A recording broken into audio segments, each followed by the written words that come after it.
Good evening or afternoon, everyone. It's Sparks here, back for more Final Fantasy XIV. Yesterday we got through the first two starting areas of the expansion, and we've made our way to the first duty, and I'm looking forward to playing it. So without further ado, let's get on with it. We are, of course, going to try and queue for it with other players. However, this may prove difficult. Wait time's only 6 minutes. That's not too bad. I was expecting it to be significantly longer. Well, while we're waiting for that, let's see. Food. I should make sure I have a food buff going. That's actually beneficial to me in this class. So let's go with sausage links. That should do it. Then, what do I have in my inventory that I can get rid of? I really need to hope that these pop up in the things that I need to turn over at some point. Because I'm holding on to them so that I don't waste them. But it was a pain in the ass getting them. Oh! Already popping. Good. I'm expecting either another Viper or a Pictomancer in the magic, in the other DPS slot.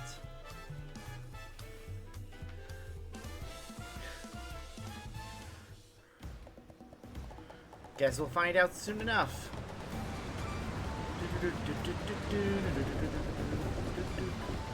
Oh, that bastard.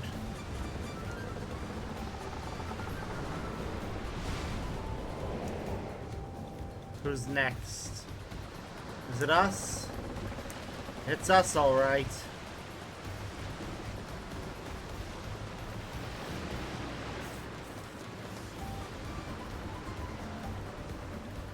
You get more XP when you do things as a party. Yep, as I thought. Another Pictomancer. Or, not another, just a Pictomancer is in the other slot. It's on the river right now. We have company.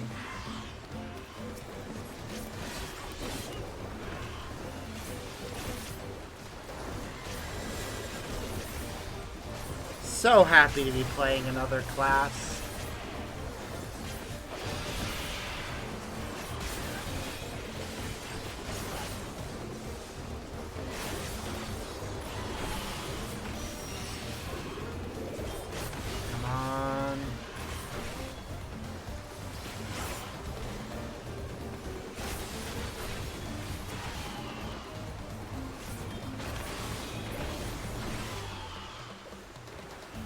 Alice, well done. Keep going.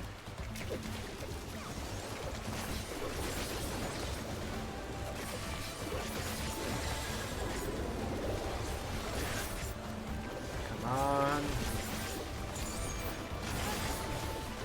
Just save using that. Until such a time as we either are facing a boss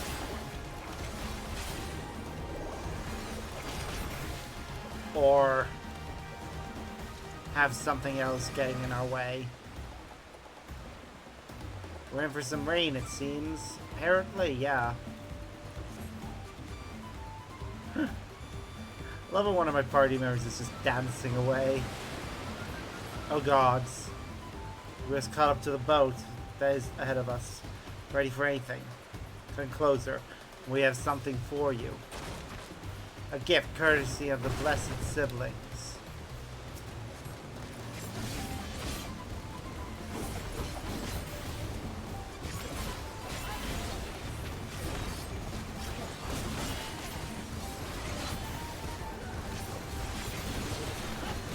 Screw it.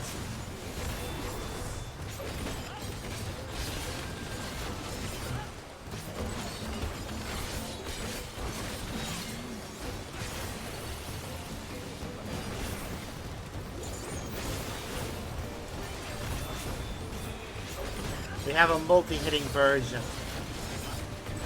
Might as well as abuse the hell out of it. Hey, Bakul Jaja, come and fight us yourself, you coward. Just have to improvise. Oh, you better not, you bastard. What do you guys do? See upriver, if you make it that far. Biggest damage the thing holding on to our little friend. Crippling our boat was a cowardly move. Aaronville, we're losing speed.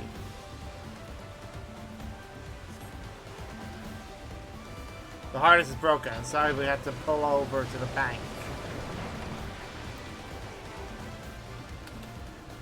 We'll be going anywhere until we can make repairs. See if there's a route over land. We'll try to catch up to you later. Of course there's a route over land. Gotta get to the first boss fight.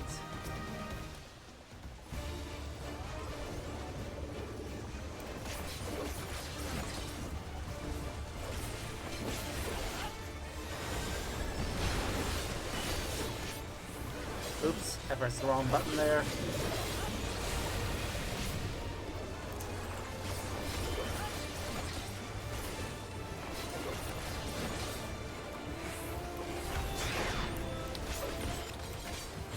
Aha! Fear my power!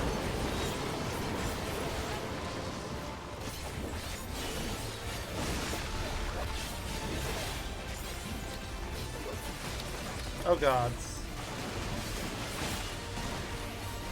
Ah! Move!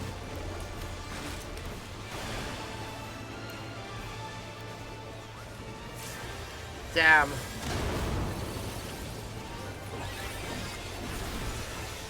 Ha! A decent challenge this is.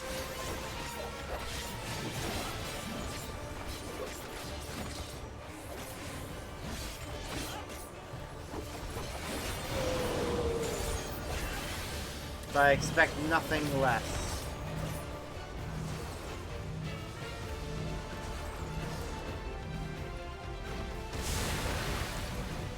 Haha. Oh, we've got a crew.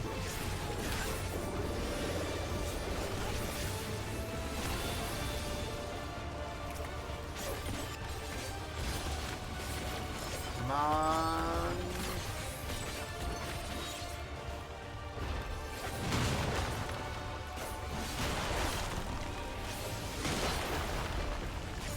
Yeah. Come back here. Who said you could run away?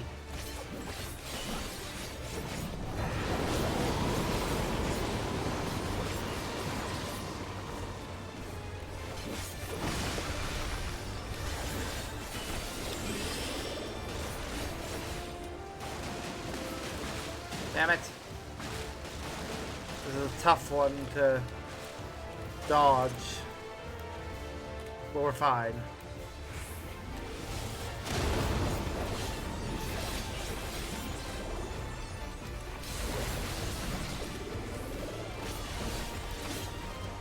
We're nearly there. Just a little bit more.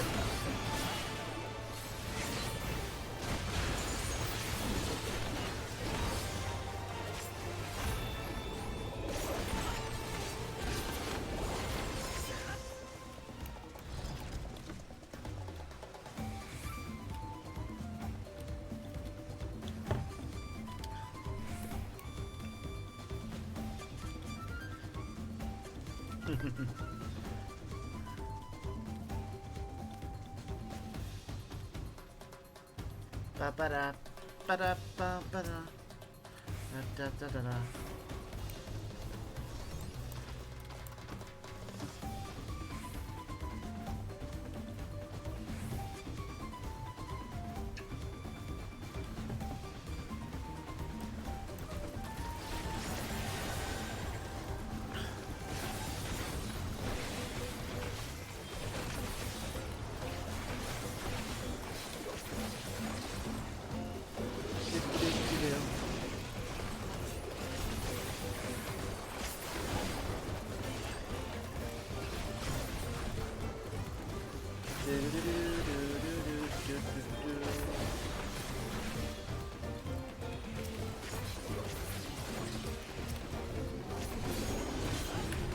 Alright. Oh, there was a chest there. Wait, have we not been picking up chests? Oh. Well, that's stupid.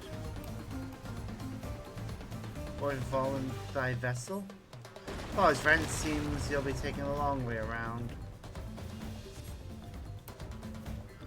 Ugh, of course, we run into our friends.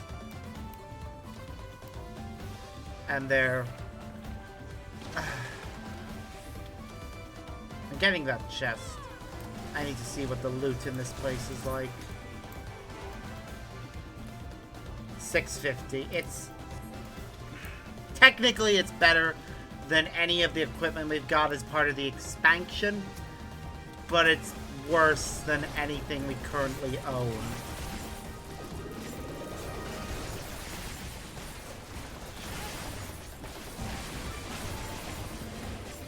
Usually that's how it goes, though. The first dungeon's equipment is worse than the end of expansion gear from the previous expansion. Just so that you have good cause to keep using that gear for a bit longer. But then the second dungeon usually has better gear.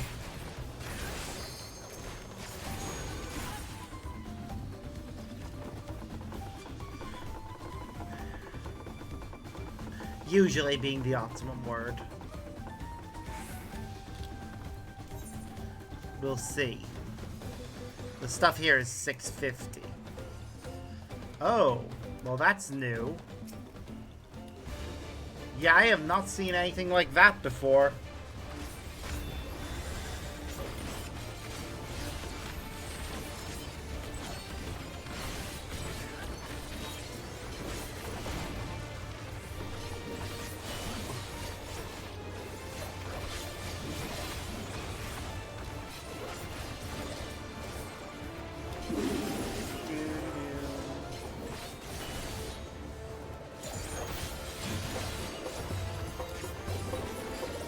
Wait, what's that?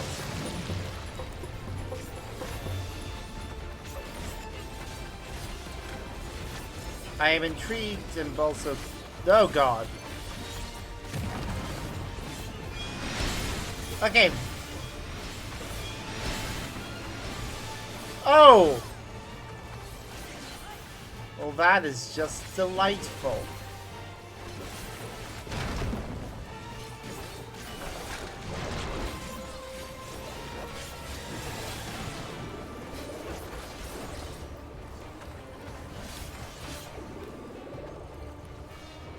Whoop. Gotta follow. Come on, keep fighting it.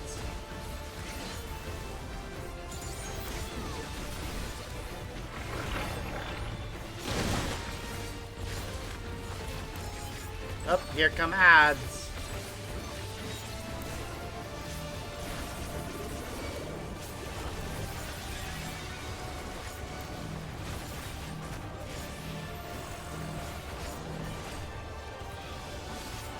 Haha. Okay, we've dealt with them.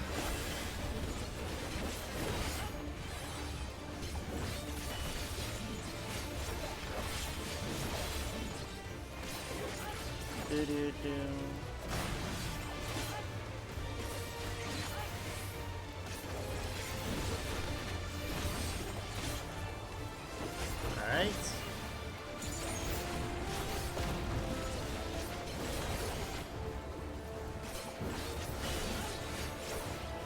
The temptation is there to go ahead and use it. And I might as well.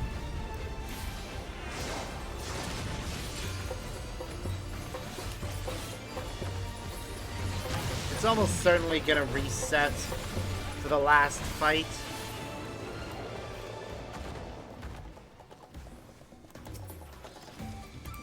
Okay, so that's a necklace of healing, which would be better than what we have, and that is finger wraps of casting, which I'm actually not sure if they're better or worse.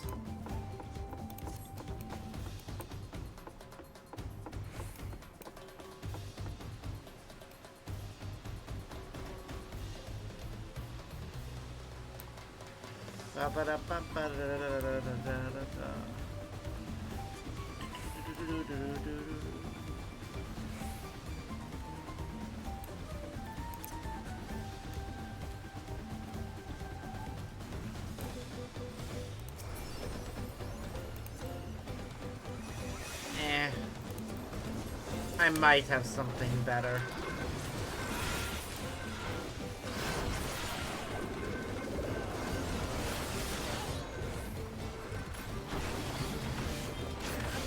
Ooh, it's taking a while for me to get used to the way these controls work.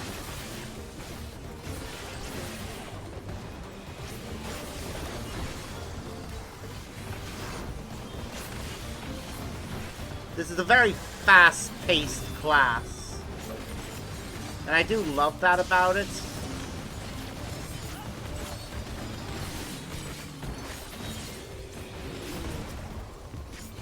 I think the fast pace of it adds to the fun of playing it.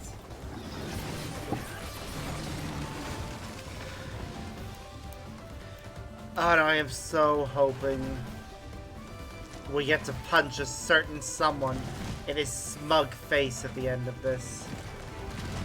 No, that's gonna be the final boss, isn't it? Wah! Excuse me for wanting to smack him.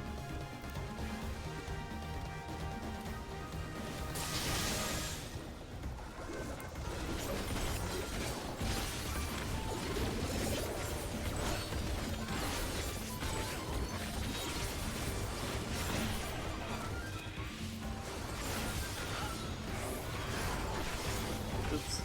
Pressed the wrong button on one of the keys there.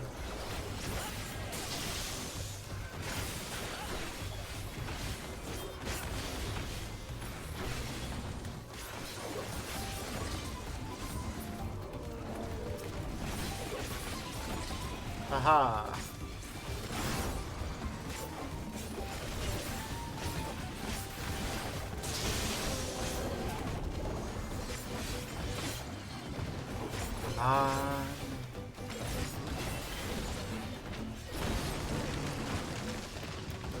Can we not ignore the chests, people? Some of us can find stuff of use to us in these chests. Apex Predator Apollyon. That's pretty cool.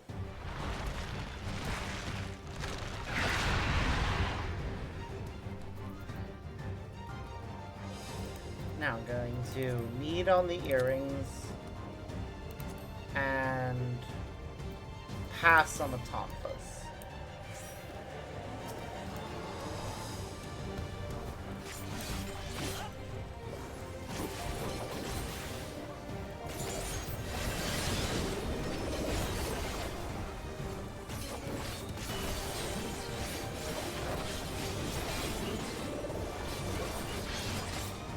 Come on.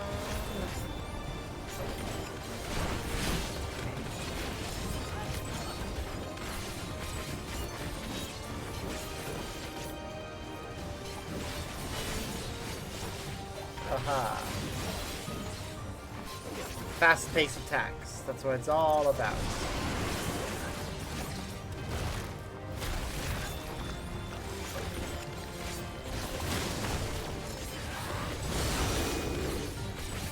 Feeding on the beast's strength and his wing beats.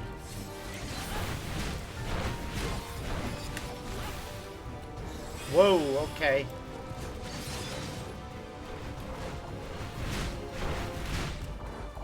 God damn it. Good thing I have ranged attacks.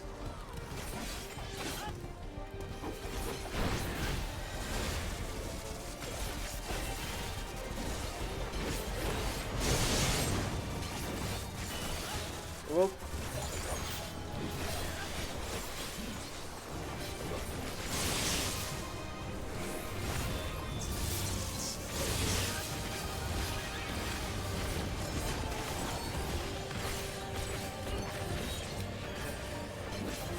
Got this.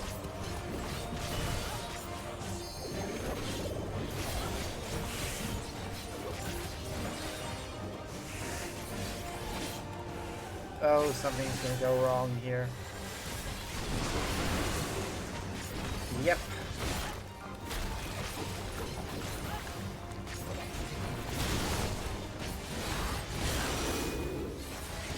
God damn it.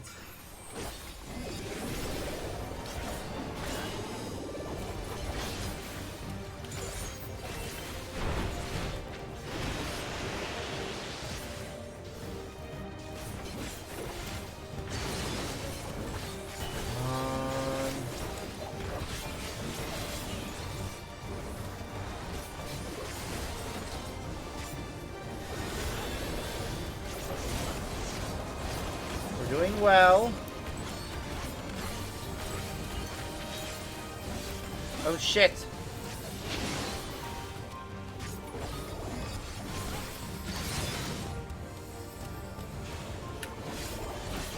Gotta keep an eye on that. That's actually a really cool mechanic.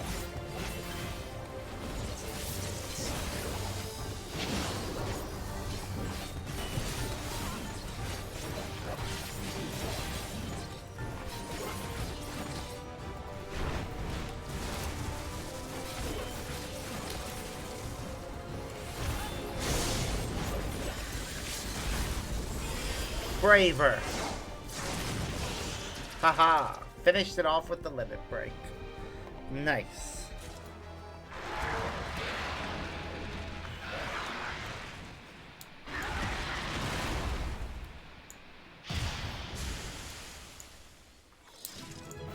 Woo! Victory for Sparks. Man.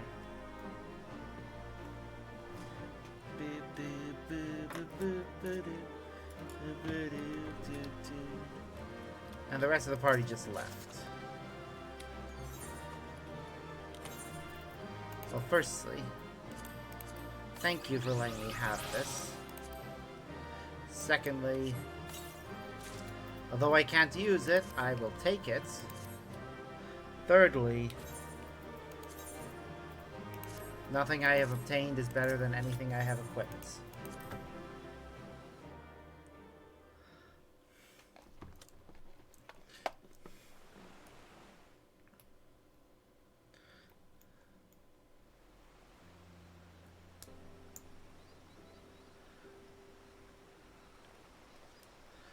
There's the river. This is as far as we can go on foot, it seems. We'll have to head back and see about fixing the boat. Nah.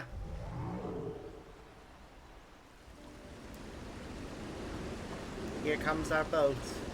Hey! Everyone all right?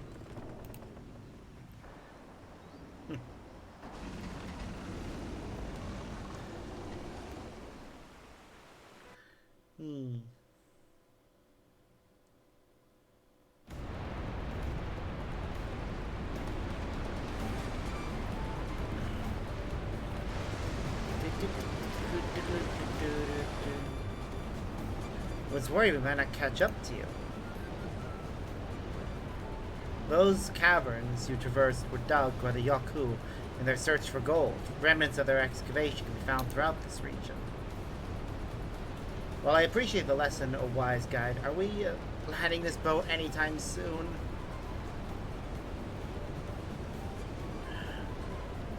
Our river journey is almost over. For proof of that, you need only look ahead.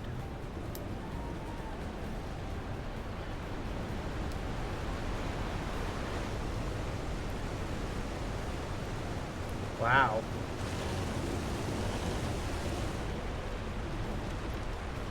The falls were impressive enough from a distance, but it's almost too much.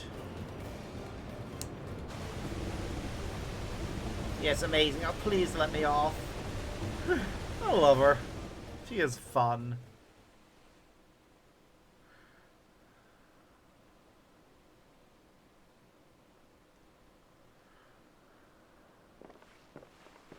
Alright, you can throw up now. No, no more boats.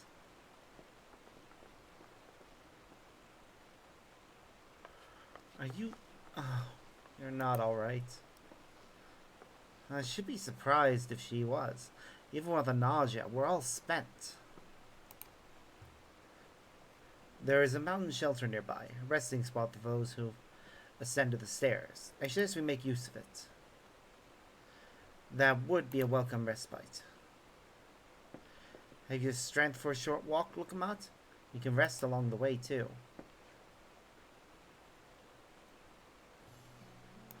Damn it all. Our promise is meant to lead from the front, not mule and moan like a sick kitten.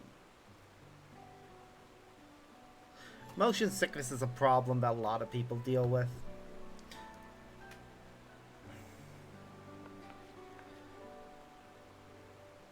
Lookamat.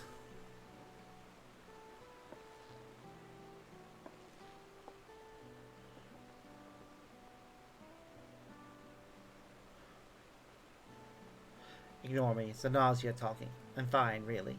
Lead on. I'll follow.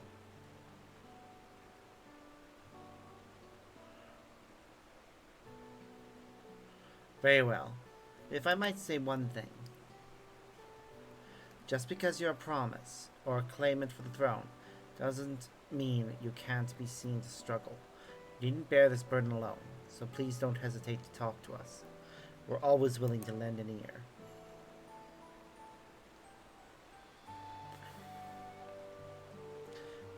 Cryolite.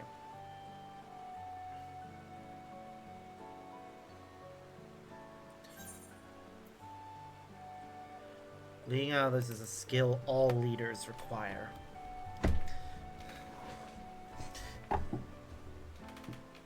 It's true, all leaders need to be able to rely on others for help. You as well, Sparks? I've always believed this is my problem alone. Perhaps you have the right of it all.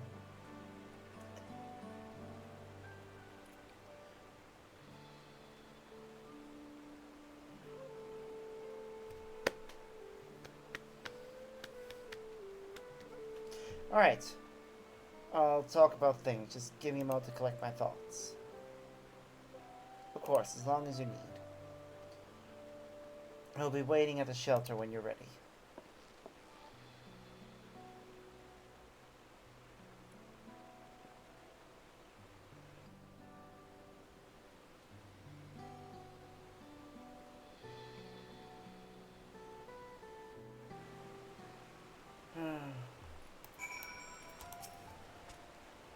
I've long felt that I could never tell anyone when I was confused or hurting, that being the weakness would bring shame to Papa's name. If you say you're willing to listen, then there are things I'd like to talk about. Come on, let's catch up to the others. Ooh, we're in the northern area now. Thought we wouldn't get here until the stairs got repaired, but I guess this works too.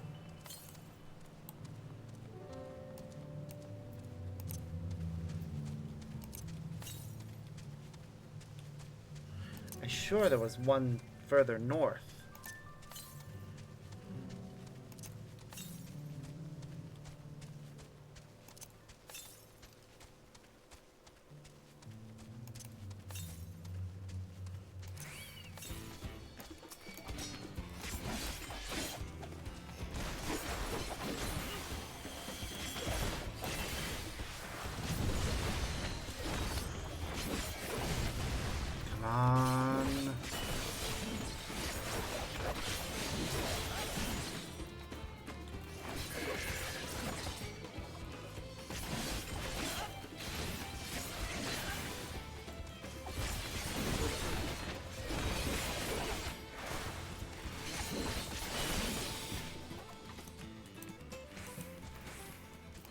Yes, I was mistaken. The next one is somewhere far to the south.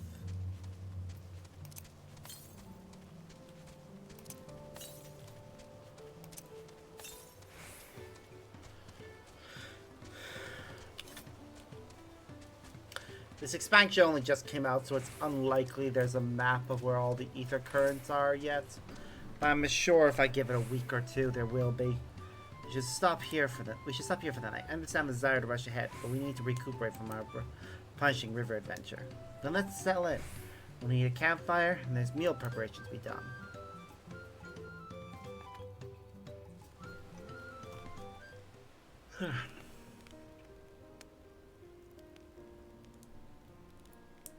I've been meaning to ask, but how does one become the adopted child of the Dawn Servant? He grabs you off the street, says, "You are now my child," and that's it. I was but a ball of fuzz at the time, so I don't remember much. My earliest memories are of life in the palace.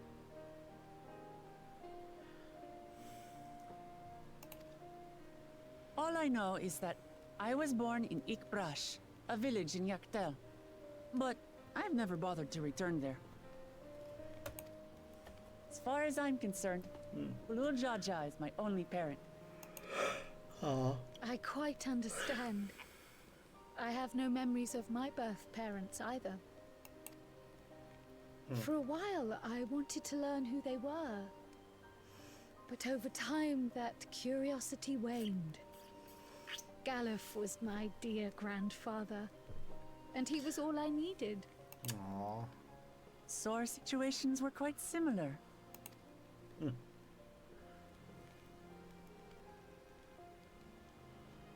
Even though Papa already had a trueborn son, he raised me and Kona with no less love.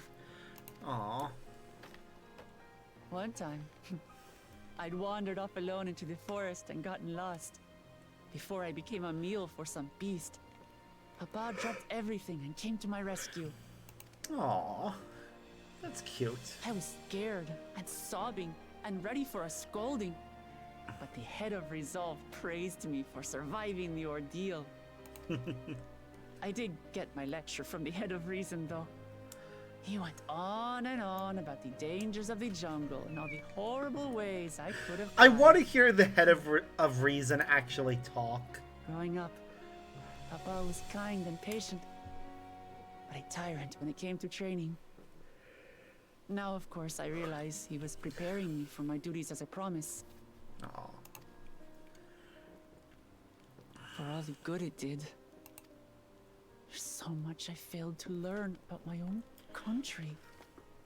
Whether it's alpacas or Ihihana, I hardly know anything. I've lived such a sheltered life, yet convinced myself I understood Tural and its people. Well, now you have a chance to correct that. I don't have Kona's education, or Zoralja's strength. I'm all bluff and bravado, not fit to bear my title.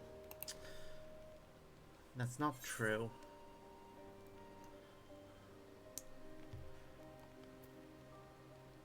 You can't measure your worth by the success of others. Don't compare myself to my siblings, you mean? Yeah.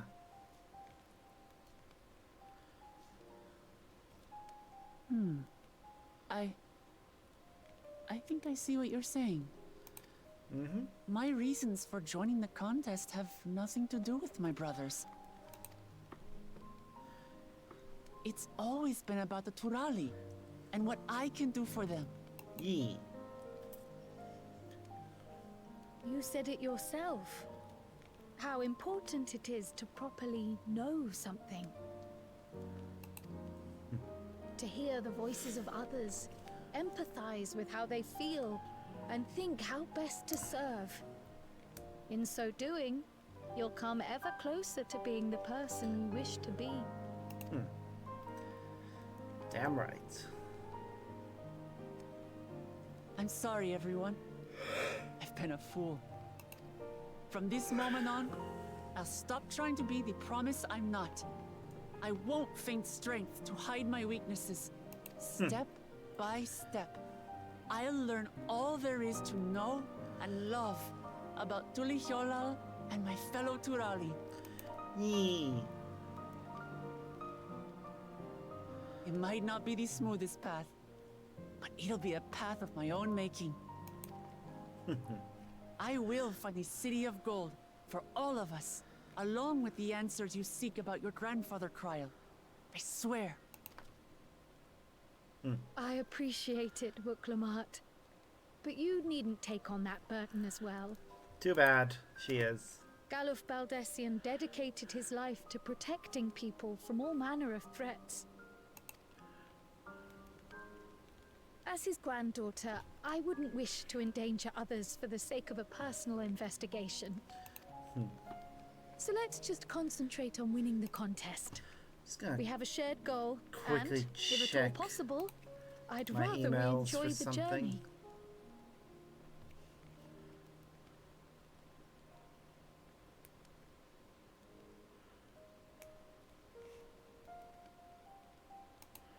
Whoop.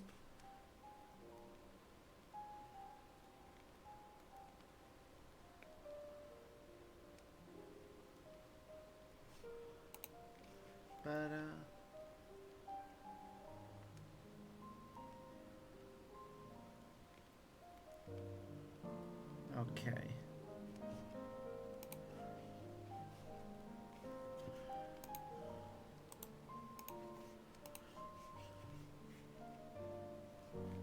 Sorry, I'm just quickly checking some things that are important.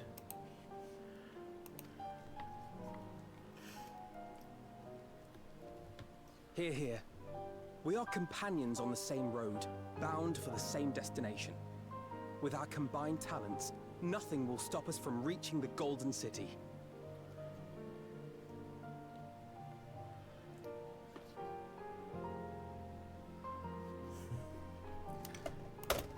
Thank you. Ugh. Thank you all. I am I'm trying to proud sort out call things you for my a new friends. house and just check and see if everything's sorted yet. My guarantor still needs to send some things in, I think.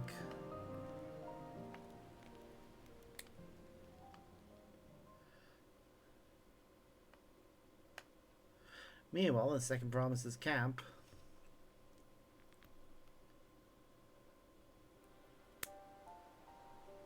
Thank you. Thank you all. I am proud to call you my friends. oh, They seem to be enjoying themselves. Are you sure you don't want to go and say a word to your sister? Nay, there is no need for that. come on. But what of you two? Wuklamat's allies are your comrades.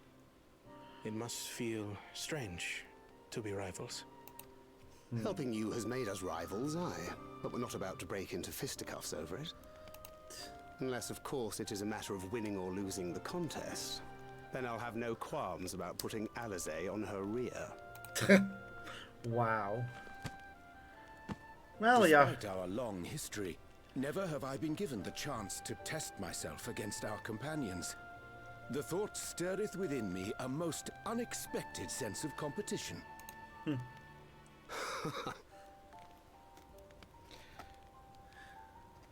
Haven't seen a Amatia has surrounded Stinian in a herself with while. distinguished figures indeed. I wonder what he's up One to. of the Studium's finest graduates. The head of the students of Baldessian. And then, there's Eorzea's vaunted champion. If he's half the hero you say, then the odds are stacked against us. Well, Not you want... that I've any intention of bowing out. You seem to care more about innovation than culture. You can have innovation without abandoning culture. Our time in Urkelpacha only served to strengthen my resolve. We saw how a single storm cut off the alpaca roots and threw my people's lives into disarray. Such uncertainties are why I advocate for the adoption of Sharlayan innovations, that Tuli Yolal might know greater stability and prosperity. You can do that without... Again, you can do that without abandoning the culture of your people. Our nation can change for the better. And I will be the man to change it. Well, it's a start. I imagine your experiences on this journey, all the things you'll hear and feel and think, will help you refine that approach.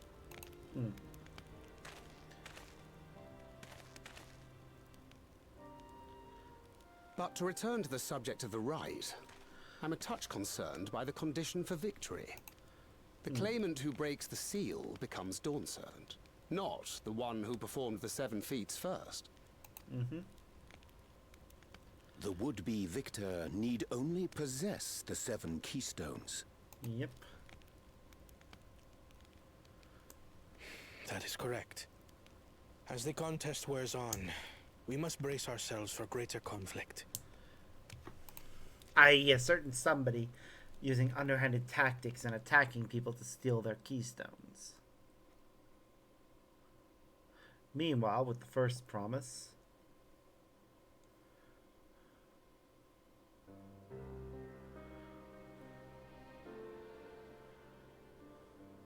Your rivals still lag behind.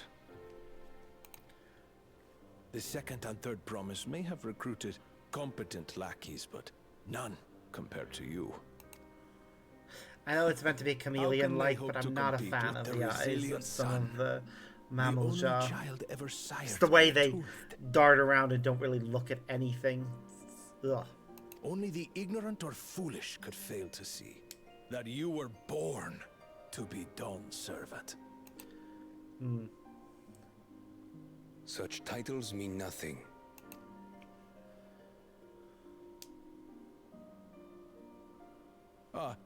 I neglected to mention, when I first heard the rumors that the contest involved the Golden City, I spoke in confidence with Gulul Jaja's inner circle. They all agreed on one thing. Whoever reaches the City of Gold will attain a power so great, it can dictate the course of history. If this power truly exists... I wouldn't mind so much if their eyes were, like, fixed on one thing, but it's the way they just dart around constantly. Time is passing. Mildly annoying. And I would put my plans in motion without delay. The useless tool is cast aside after all. And just so there is no misunderstanding, you consent to this course, no matter who is made to suffer. In battle, everyone bleeds. The Dawn's promise is no exception. Oh, wow.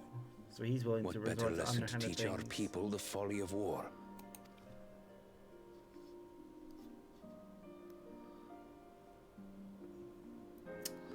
That was almost the perfect expression there, but then the eyes had to move awkwardly. Ugh. Earlier with Bakul Jaja.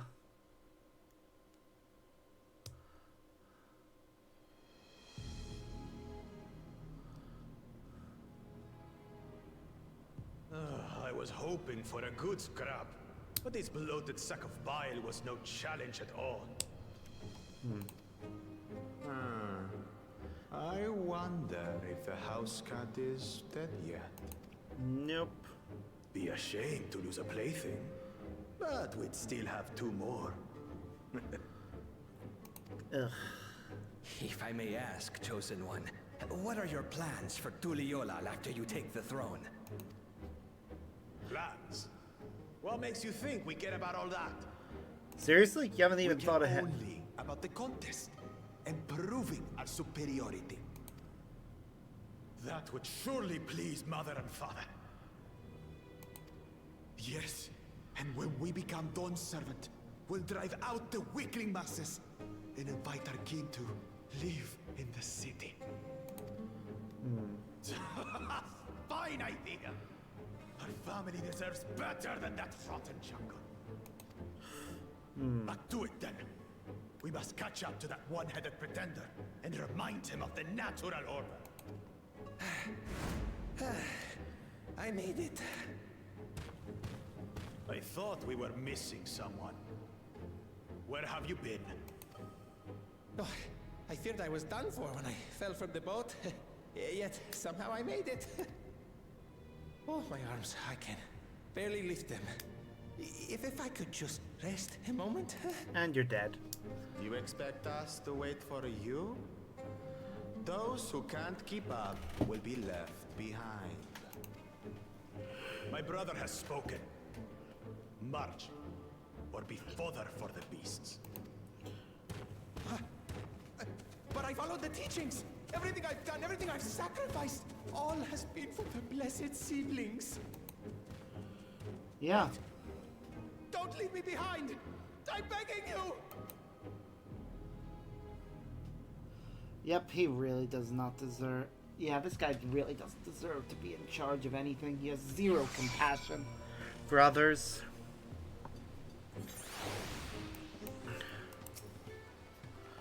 Being able to say those things has brought me such relief. It's like a stone has been lifted off my chest and I can take a full breath at last. I don't want to encumber myself like that again. I want to be better. Will be better. For myself and for my people.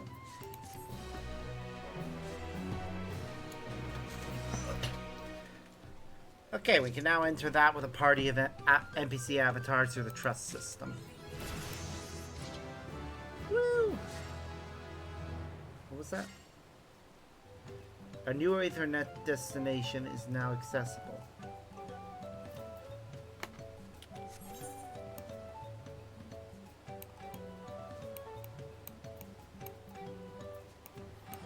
Cool. Well, I look forward to exploring around more. Right now, ooh, we can get a new weapon. The Moblin settlement of Earthen Shrine is not far from here, but be warned, the road we'll be taking is a favorite hunting ground for bandits. With the stairs currently impassable, there'll be fewer travelers, meaning the brigands will be desperate for victims to ambush. Though considering present company, I suppose my concern is unwarranted. Bandits on the road? What have Zorl Jal and the Landsguard been doing? Seems it's up to me to restore order to the area. And off she goes again. For now, we'll head west and aim for the bank of the second river.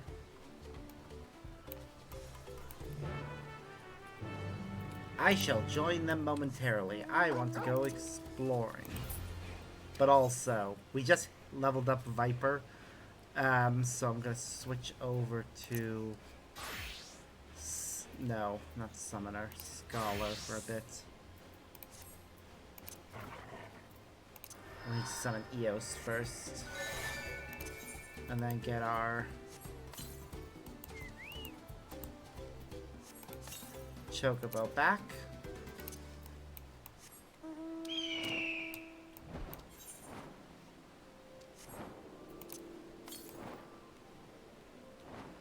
Okay, well there's an alpaca keeper.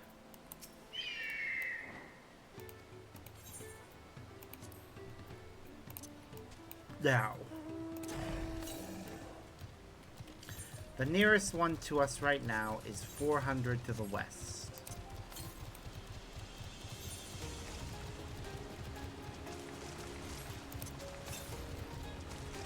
Now it's 300 something. Not now. Just under 300.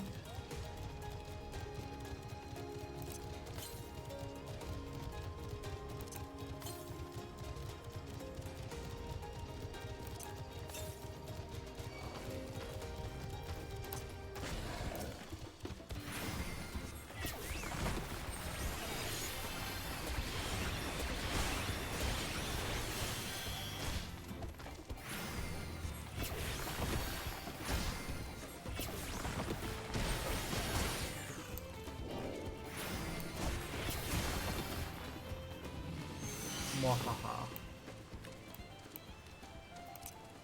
Right now. 100 and something. It should be within our line of sight soon. Well, where are these bandits? Apparently they're not foolish enough to attack a party of this size. Earthenshire is just a little farther ahead on the opposite side of the Miakabegzoma. But let's remain vigilant all the same.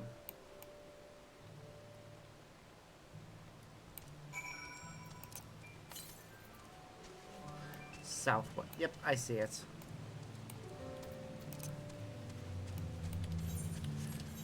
We'll go exploring for the others soon. I'm sure the quests will take us near where the other ones are.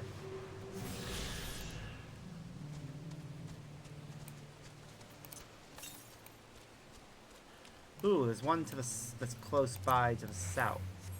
Only 200 and something away.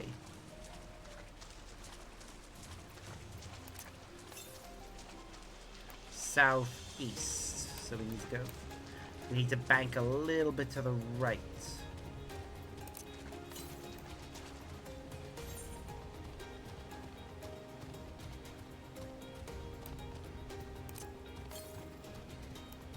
Ah.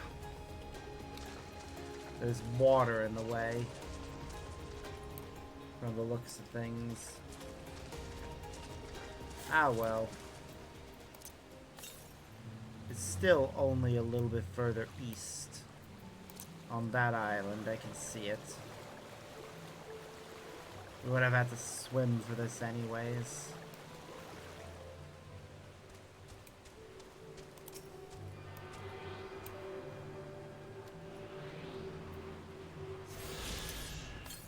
Where's the next one? To the west. About 400 and something to the west. Alright, well first, yeah, that was gonna need to happen.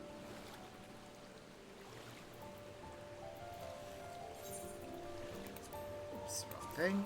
Because, yeah, I do care about getting all the ether currents, and we're only, well, technically 3 away now. Because the other 3 that it shows there are all gonna be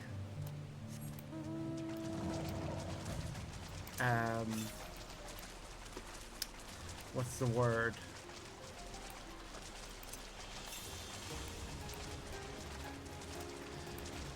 They're all gonna be available through quests.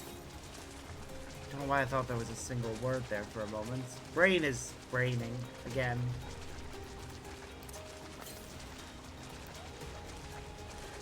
I see it. Why must there be more balls?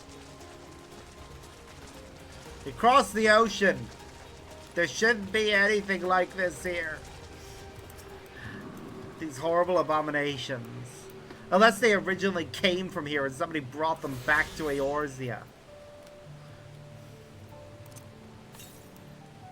I don't know why anyone would bring these horrible abominations to Eorzea.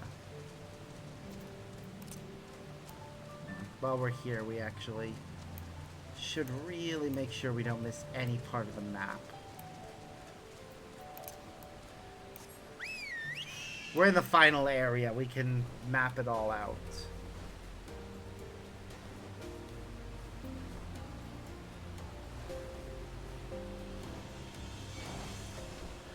Nope. Nope. Flying away. I've given up caring about whether or not our mounts look silly if they can fly, but can't when they're using their when we can't fly.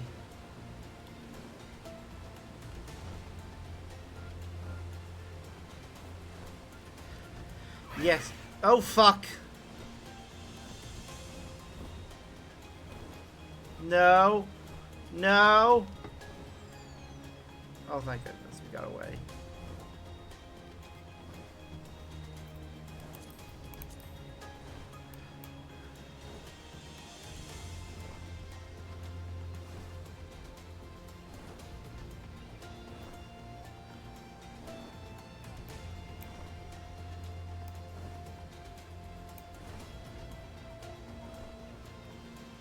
Okay, thought just occurred to me. Yeah, I do have a fair amount of tomestones of poetics. I should go and spend them on something. Let's see.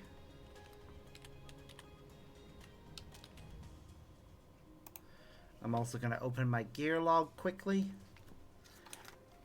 and flick through what gear we have.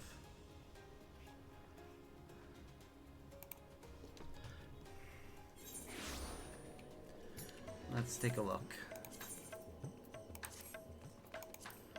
Okay, so we have a necklace that replaces the one that we had. Bringing that to a 650. Then everything else is 645 or 660, isn't it? Or 650. Yeah, we're fine there. Casting. Actually, wait, no. First. Right, we're not going to be able to change anything else right now because of the fact that it's not at level. I was just seeing if I got anything for this class. We didn't, so let's go change up what we have some more. Because this class needs new legs. I think is the one item that we don't have right now. Well, legs and boots, I guess.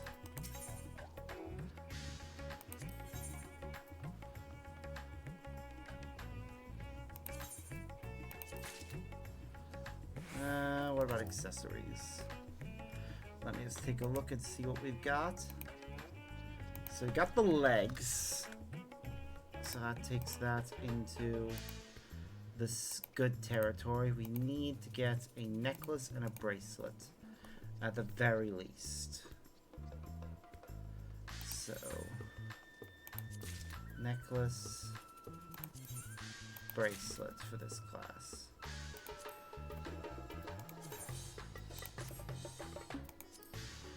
Alright. And that brings that up to...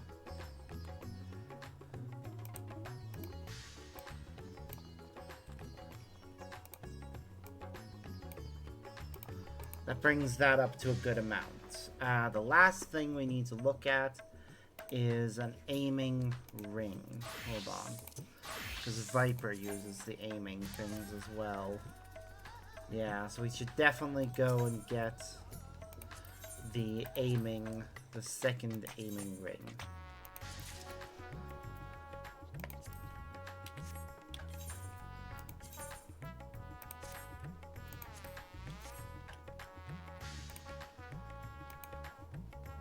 And that brings that to 660.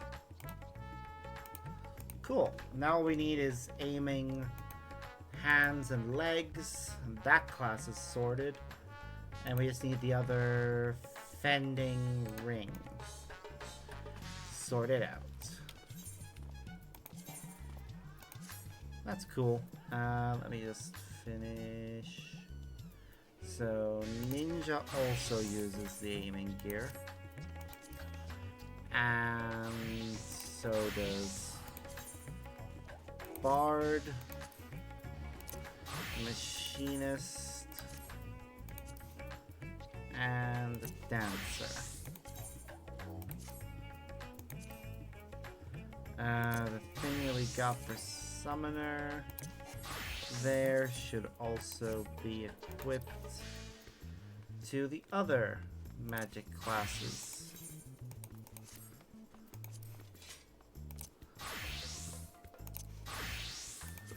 Pictomancer will eventually get them themselves.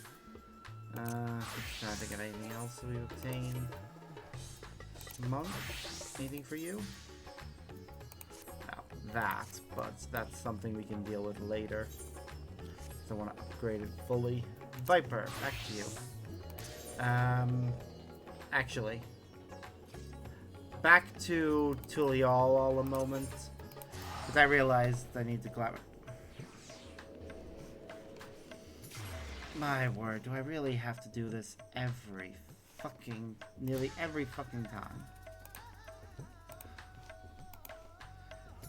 People, know this. If you try and do anything like what this person here has just done with the attempting to offer bots and sell shit that's not without asking permission or doing anything that I disapprove of, like this, boom, instant ban. Like, seriously.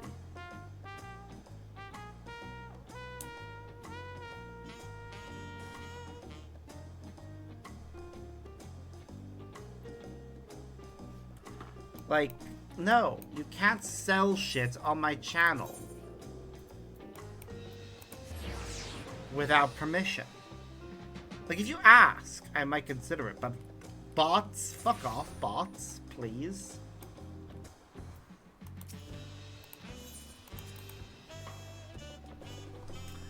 Alright, well, Anyways. Why did I come here again? Oh, right. It was because... Summoner's headpiece. Let's see.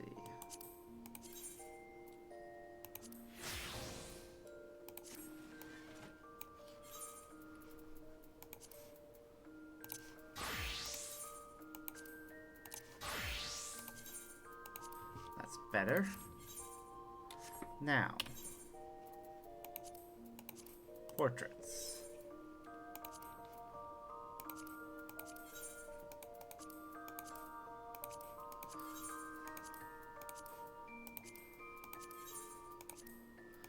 I mean, I don't... Oh. Bugger, I forgot about that. This one also has the same problem.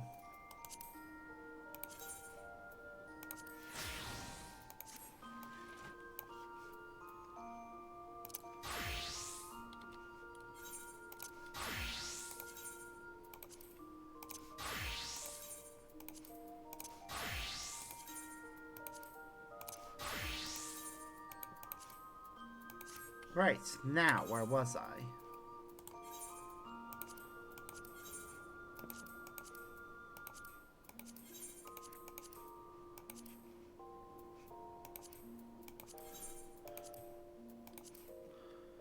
Ba-da-ba.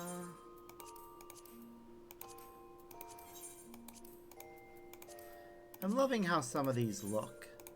The end of expansion gear for the last expansion really was really good for pretty much every class.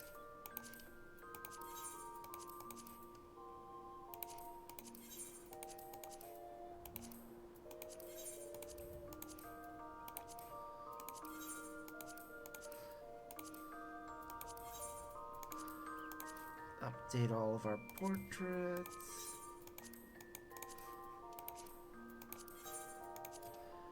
And then we can continue with the story. Again, gonna focus on classes that need to level up for completing any quest thing. Did I not sync with the thing there? If I didn't, I need to go correct that, because that is a problem for me.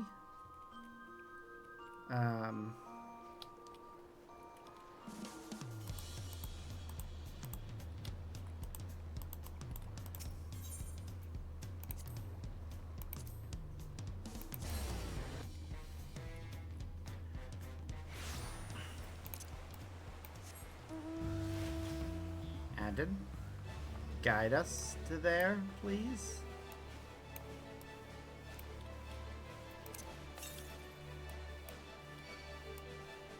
Wait, what? Oh yeah, there's one to the southwest I almost completely forgot about. That we were supposed to go after.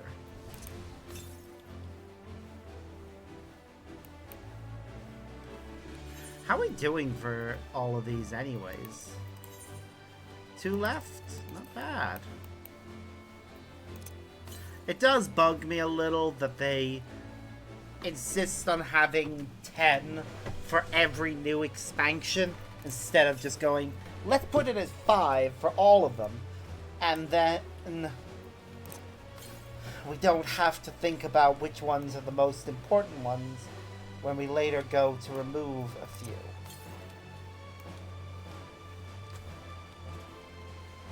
There's some it's to the south.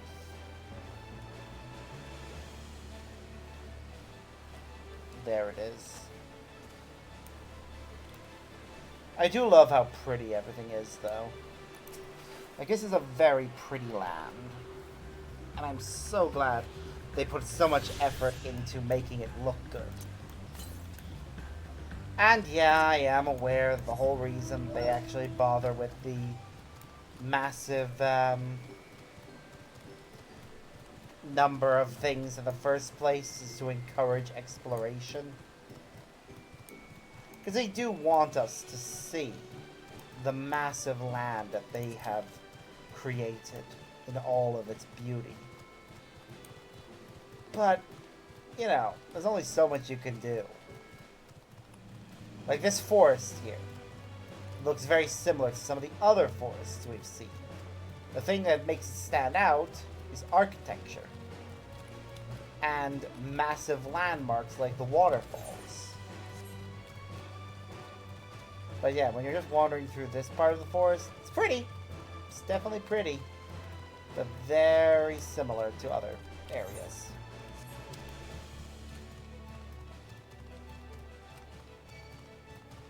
Yep. I will fight things later. When I am in a position where I can summon my Carbuncle.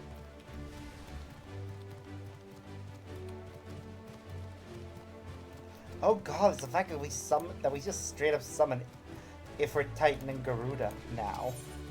I forgot about that. I forgot about the fact that when you get to max level or level 90 as a summoner, your summoning spells just straight up summon the actual icons. Or primals, or whatever you want to call them. Which is honestly bloody hilarious, really, when you think about it. Like, we'll go on and on about how dangerous they are, and you're just like, wave my hand over this book, and boom, here it is. Granted, it's only going to perform one attack and then disappear, but still. It's there for a little bit. I guess it's kind of appropriate when you think about it. At the end of Endwalker, well, not even at the end, towards the end of Endwalker, we did summon all the icons that we'd faced over the years and had them all aid us in the final battle. So, I guess it's kind of appropriate then.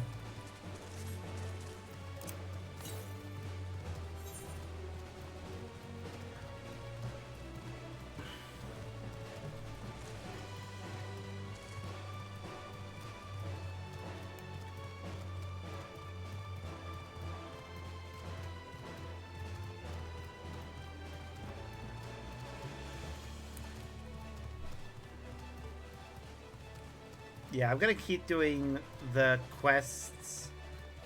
If I get a side quest, I'm gonna do it as a machinist to give them some XP and try and get them to level 91 so they can benefit from the main scenario ones.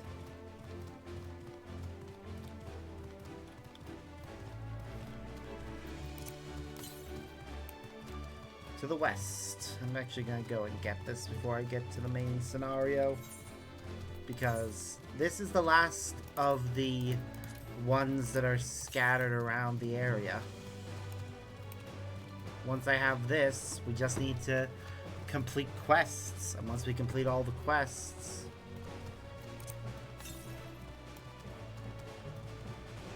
we'll be done. Northwest. I see where it's gonna be. Nope, bugger off.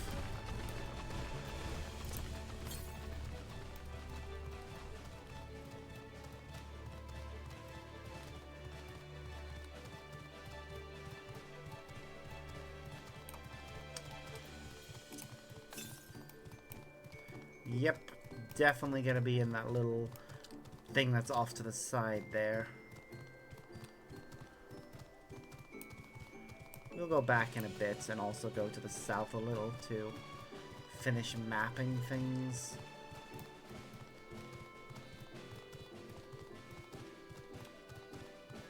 This is pretty.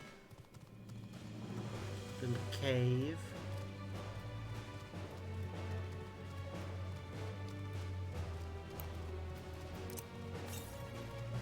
The ether current is to the southeast. There it is. Right at the back of the cave.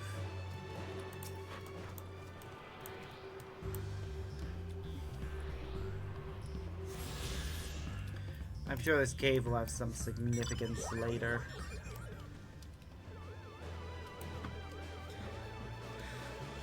I gotta clear out this area of the map so that we've done a little bit more of the story. Then I do want to do more of the dailies so I can try and get Pictomancer a little bit further. Because it is so close to being level 90. Like, it is literally just 2 levels away. So, I think that's one more round of dailies and it'll be done. And then I can focus on using the dailies to help level up my individual classes as I unlock them. Or not even as I unlock them. We've unlocked every class. I'll be able to level up each one as needed, basically, and keep them at level with the main scenario, because that's our main objective. That'll be our main objective going forward. We'll be trying to get the 5 roles that I need for role quests leveled up to the point that they can actually do the role quests as they become unlocked.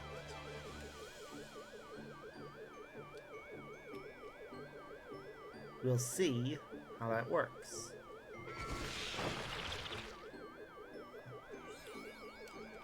Yep, there's Mapping the Realm achievement.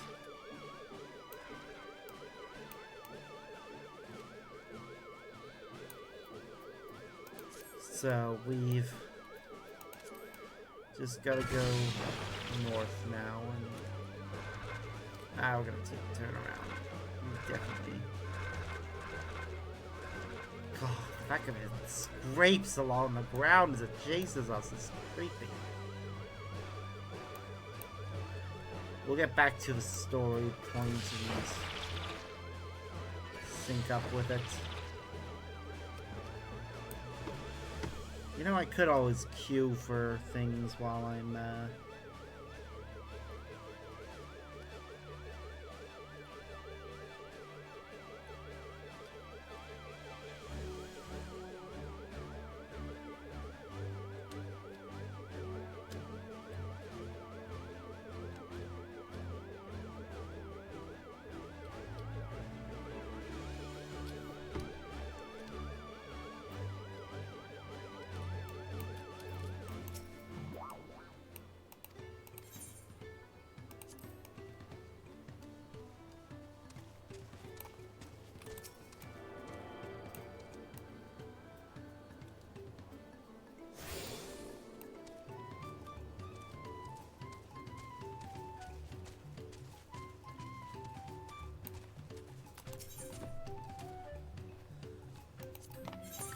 okay, what have we got for sale around here?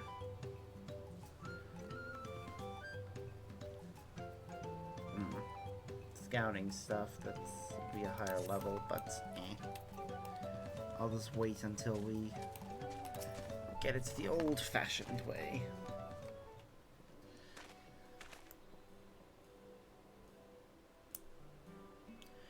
This is it, the village where the Lay of Pots from Tuliolo Saga took place. Pots. Ironic, everything else. Earthenshire, Ildishire. Might the similarities be a cultural inclination, I wonder? The settlements themselves couldn't be more different, though. This shire appears custom built to resemble Pots, while the other is a repurposed town. And yet, here they are. Welcome to Earthenshire. Do I have the pleasure of happy greeting the Third Promise and her retinue? Indeed. That's us. We're looking for the Dawn Servant's Elector, if you happen to know who that is. You're exchanging tongue flaps with her right now. Redderock is the Elector you seek. So we can cut straight to performing the feat. As much as Redderock would like to do just that, we have a much more pressing worry. The storm which hit our village shattered the cliffs and dropped rocks in our brain cases. Many help hands for the Potsworn were injured. This is no time for feats or metal tests. Sorry to hear that. After learning what the storm did to the stairs, I feared you'd been caught in its path. Not to change subject, what are the Potsworn? Goldsmiths contracted to work for the Moblins. The word comes from the pot-like workshops where they practice their crafts. The Moblin provide these Potsworn with tools, materials, living quarters, everything the artisan could possibly need. This allows them to concentrate on producing what is widely known as the finest gold and metalwork in Tyrol. This is unacceptable. I was promised no distractions. If this is the best they can offer, I should have never left Keck.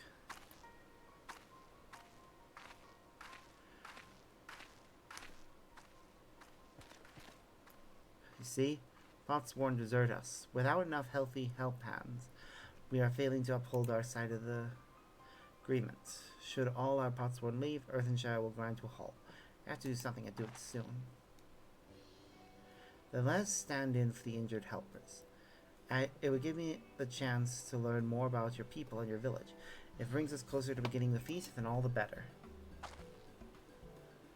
This isn't strictly part of the contest. Don't feel obligated to join in. Take a rest while you can. Of course I'll help. Jeez, as if I'm gonna not help. I was hoping you'd say that. I actually wasn't sure I could do this on my own. We all help. I doubt any of us could just sit around and watch. We'll take every help hand we can get. Redderock Truth swears that once the Potsworn have their perfect workshop again, we will commence the feat with all haste. You and the third promise can assist help hand Ragnarok.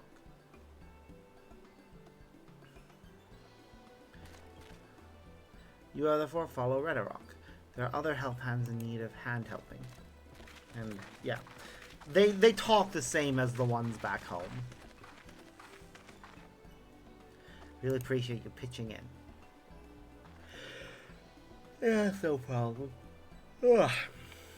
I meant what I said at many fires. There's no more feigning strength, no more playing at being an invincible promise. There's one thing I've learned on this journey, it's how practiced you are at aiding those in need. I mean to make the most of having such an incredible mentor at my side. Let's find this Ragnarok fellow and see what we can do for him.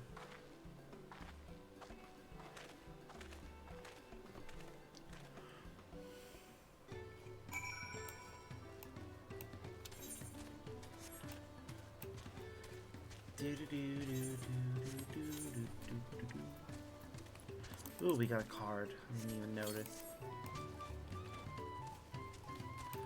Ooh, wait, is this quest? Oh! We're already jumping up levels on quests. Ragnarok can't meet his obligation without more help hands. The pot pack is broken and the pots are emptying.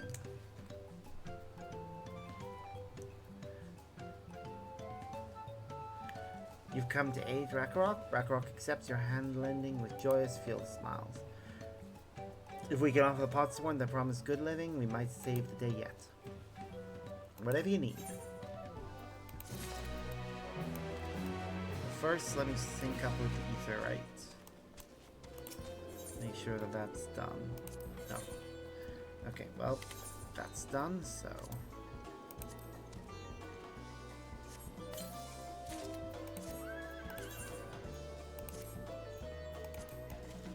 New swords. Oh, these look like the ones that our friend had. Similar, but different. I do love that the hilts are always designed to remind us of the fact that these do go together. What Ragnarok needs is for new help hands to create good living. Potsworn Kahi. The help hand assigned to Kahi was hurt during the rock rain, so Ragnarok took over. But he knows nothing of Kahi. What does Kahi want? What does Kahi need? Help hands do not bother the Potsworn with straight tasks. Our job is to observe, anticipate, pair things with guess think. Please, guess think with Ragnarok. Find out what he is lacking so we can provide it. And count on us.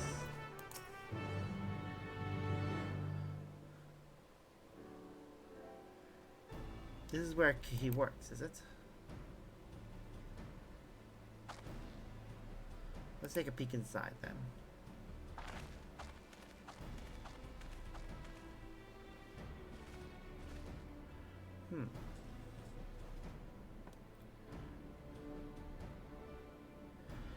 I may speak a hate. It'd be a lot quicker if we could just talk to him, but that's not the way they do things around here, apparently. We'll have to leave him be and try our hand at some guess things. Inspect the workshop. You can move the camera and zoom in. Okay. He looks to be overheating a bit.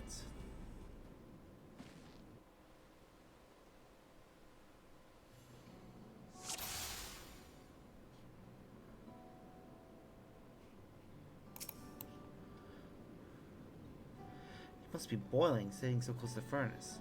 There's no airflow to speak of. How can anyone work in this stifling heat?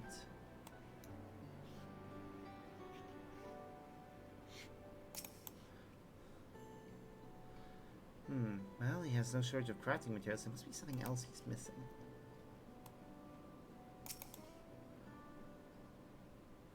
He barely touches meal. That dish is meant to be eaten hot, or it loses its savor.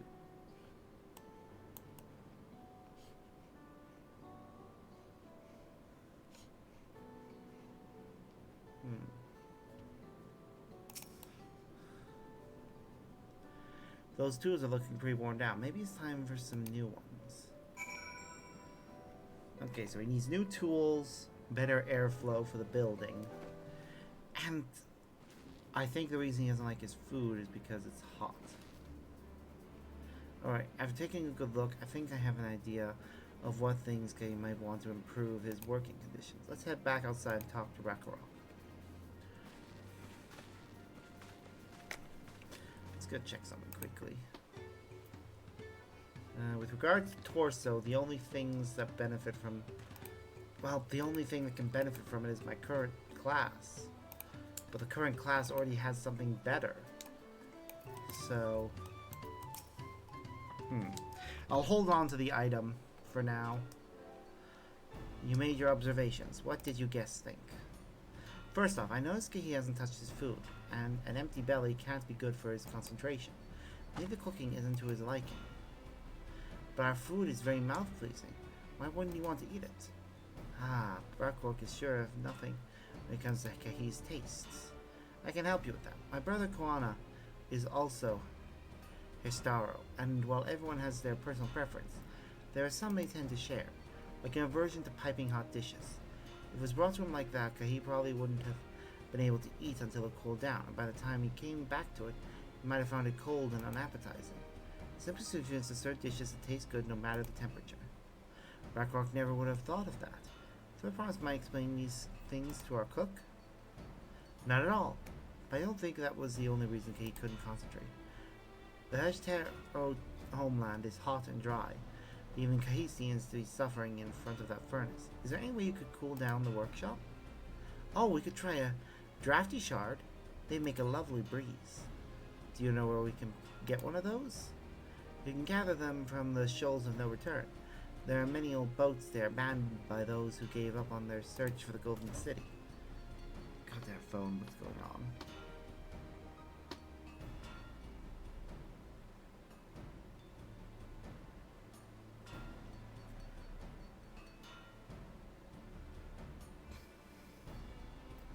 Wow.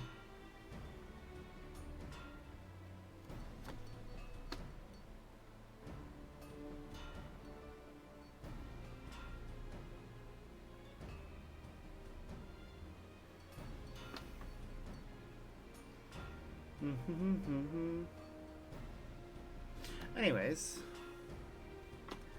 so we salvaged them from the wrecks. Could you handle that for us, Sparks? Certainly.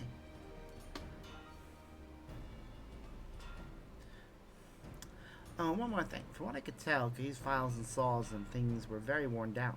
You used to have tools in order. Ah, Rakarok was too preoccupied with stocking materials, a serious oversight which he will rectify. Find good tools for good living is a help hand's responsibility. Then we all have work to do. We can meet back here when our tasks are done. The Shoals of No Return are past the crags, through a tunnel southeast of here. You should be able to spot the passage from just outside the village.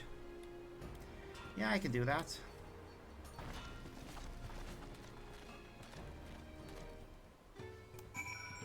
While I'm here, let's look at my classes. Summoner is really far away from leveling up, so I'll use these quests to help Machinist a bit.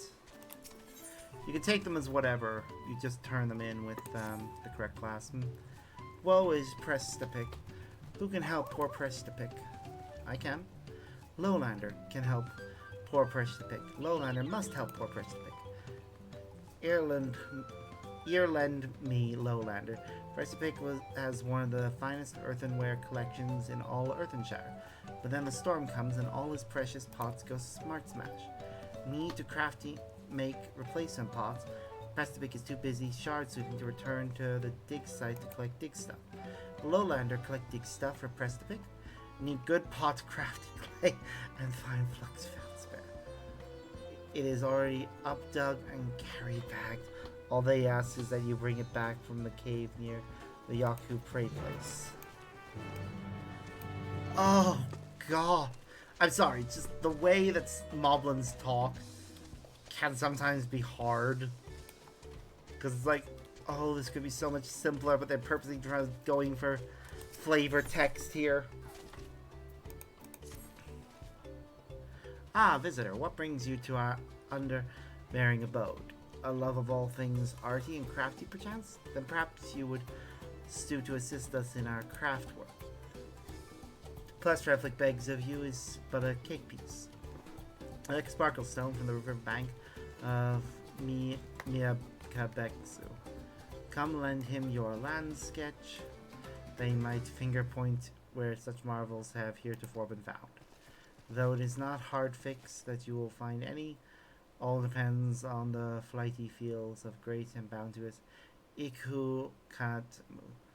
All Flera Flick can say for certain is that if you do find any, you will surely be glad-faced.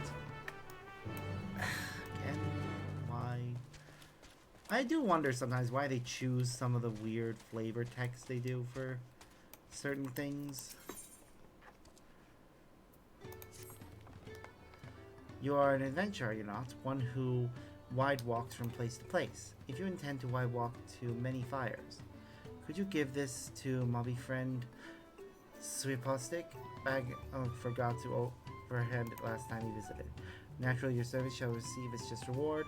Just one warning word. Do not hold nose close. Very stinky stuff.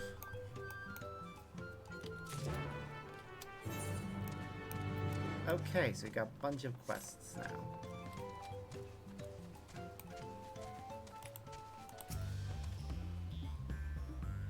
Surveying the area.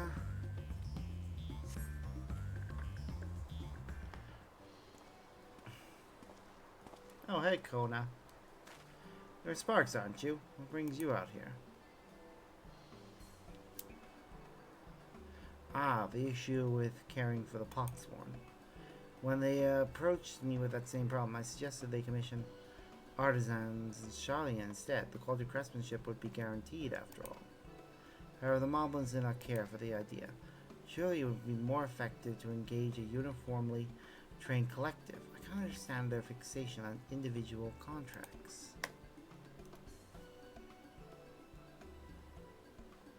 Perhaps the custom will make more sense once we begin the feat of pots. Until then, we were deemed unfit to assist in the matter of help hands, instead tasked with tending the injured. We're on our way back from procuring herbs for Yonji, in fact. Settlements in Kozamaku, too, have been isolated by the storm's destruction. What would have become of the wounded had we not found a way here? Should I become Dawntrail, one of my first acts will be to establish reliable trade routes to the capital. When I imagine how much good we can achieve with Shalian technology. He relies too much. My apologies, I have much to consider. If you'll excuse us. Meet again soon, I'm sure. Take care, Sparks. It isn't bad to look to others for help, but you can't become completely reliant on others.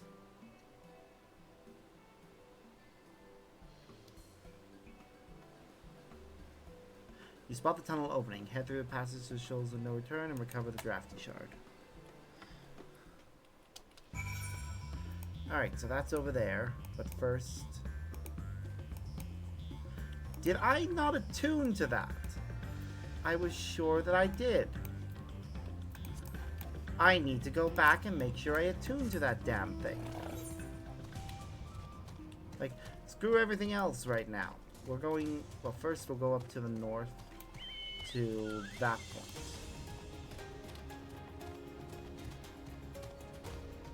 Oh, it looks like they had actual proper walls around the entire thing that actually was shaped like a pot. They got damaged in the storm.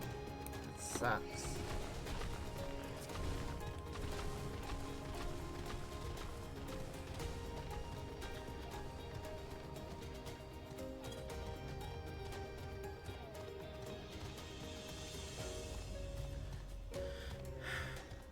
Yeah. Basically, each of them has problems. Kona's problem is that he looks at Charlie and sees all their things as like, we must be like them. But doesn't try and come up with any new ideas of his own, or to listen to the ideas of others and try and learn from the past. He thinks he's focused purely on innovation and foreign trade without thinking about local culture or opinions, which is bad, obviously. The first promise is also has a similar as the problem of wanting to thinking, oh well, people want war because they think it'll be good for trade and they'll be able to profit from it because they don't know the horrors of war, and I want to show them the horrors of war so they'll never want war again. But that's the problem with that, really, is the fact that it's a never-ending cycle. Like, you start a war to teach others about the horrors of war, but then once they learn about the horrors of war, but even they'll only know for a generation or two. Like, only the generations that are currently alive, and maybe the next 2 generations will know about this, because all the generations currently alive will have seen the horrors, and they'll pass that on to their children, grandchildren, great-grandchildren.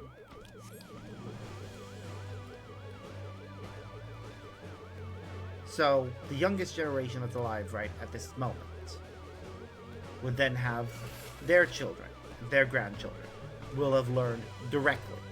But once the ones that saw it firsthand die out, and you're left with just people who only witnessed, and you're just left with people who only heard about it, the mentality will start going away about, oh yeah, war is bad, we should avoid war at all costs. And there'll be more people being born who think, oh yeah, this could definitely cause us to, we could profit from this, we should have a war.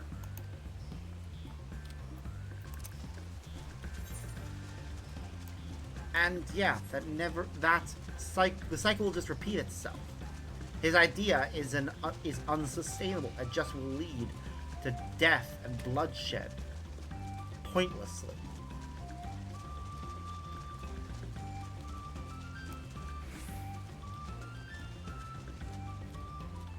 Like, you can have mock battles to show people the horrors of war.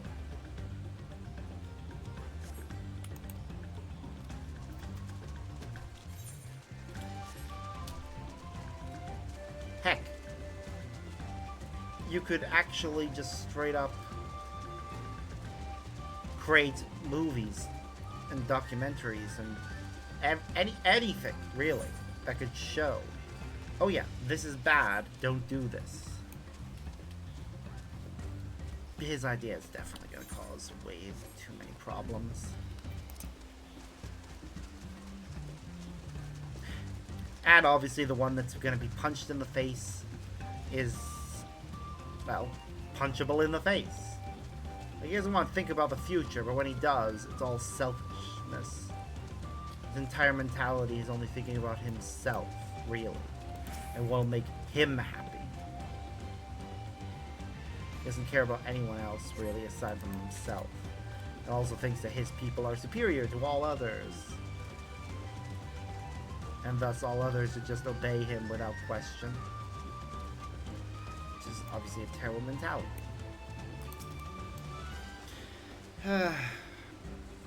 It really does seem that the only person that actually has any idea what they're bloody doing is Will Clement. The only reason why she's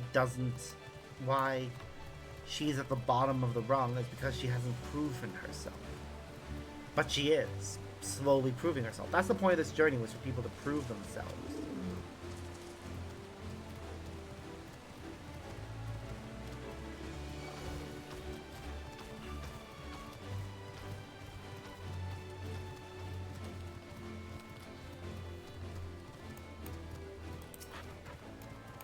I'm sure I attuned to this the previous time I visited here, but apparently not, so there we go. There are no nearby currents, of course not. We've collected them all. Good. Yes, I do have a present for you.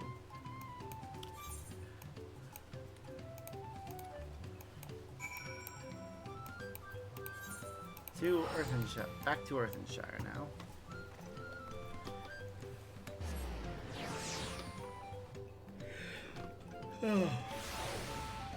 Ugh. I think when I complete Earthenshire, I'm going to take a break, because I do want to do a bunch of off-camera things with regards to leveling to get things ready. Well, strange face, did bounteous Ihukatumu beam teeth upon you this day?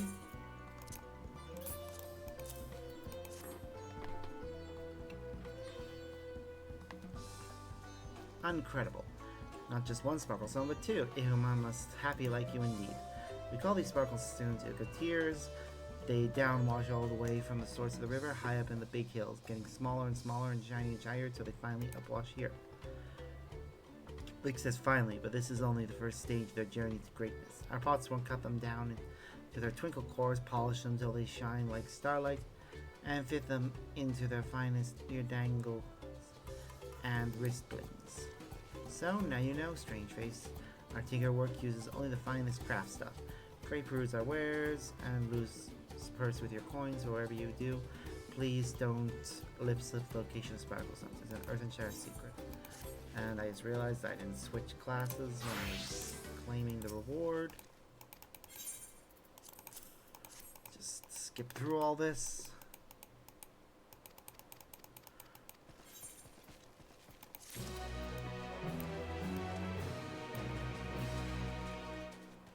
Just because I want to get Machinist leveled up. My objective, you see, you gave the present to Sweeplastic. Many thanks. Sweeplastic was very happy feels about it. Brock Trust. There isn't a moblin around who doesn't love rock tea, and Brock's rock tea is very lift snack indeed. But put a pinch in a pot and boil it, and the fester gas is enough to make any mobby mask fill with eye water. Yes, raw tea of Brock is very good stuff. Brock is exactly which finger clippings and back scratching to make for the best brew. Why so big, I adventure? Do you want to try Rotary of Brock for yourself? Sorry, but he gave it all to Suspasic. You'll just have to wait until next harvest. I don't know if what he's talking about is... Yeah, I'm just gonna choose not to question it and have some more sausages.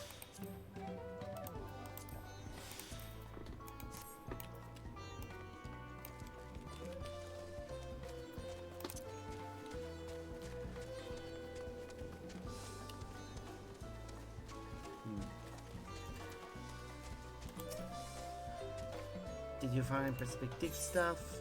Yes. Here you go. Big thanks, Lil. Our Pacific will crafty make new pots right away. Every mobby needs pots and plenty of them. Where else will we keep our self stuff? That is why every mobby here is a pot maker. No need to ask craft hands when mobby hands will do. But the time for lip flapping is over, the time for plot making has begun. Okay, so that's all the side quests that are available for right now. Time to go to main scenario. Onwards. I'm not sure if this place is going to be the place that we come to later when we're doing the quests that actually, the role quests for the various crafting and artisan ones. But I hope we unlock that soon. Just like I hope we unlock role quests soon. Role quests are very important, and I want to make sure that we actually get them. Machinist will be the next class we level up, but we're gonna need to switch to Viper for now because this is the one that's actually at level for the main scenario quest, which we'll keep doing. I'm not gonna delay myself trying to get the other classes maxed out. This crystalline shard is faintly warm to the touch. It does not appear to be the wind crystal you seek. Let's see, wind crystals are usually blue or green. I can't remember which color actually. This crystalline shard emits a soothing whisper when it seems you found the crystal reservoir sent you the fountain. Yep.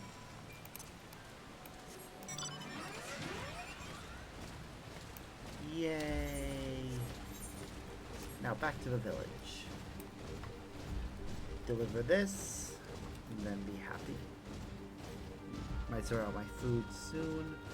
Yeah, we're gonna finish this area off, and then I'm gonna take a break to have dinner, do some off-camera grinding with both Pictomancer and other classes, and when we come back, we will, well, likely I will do the Pictomancer quest line, because I think with the dailies for today, I will max out that class. So, looking forward to it. Hello, Rakarok. Is that a cool breeze Rakarok feels?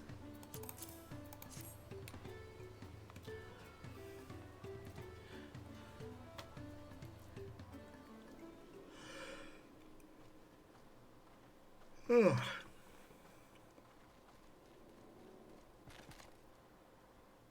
Yes, thank you for finding the drafty shard. Rakarok will add it to the new set of tools he brought. Like I'm bearing good food tidings. The cook has prepared a feast fit for the most discerning. There's sorrow, and it's on its way even as we speak. Let's go and see what Kahi thinks of our efforts.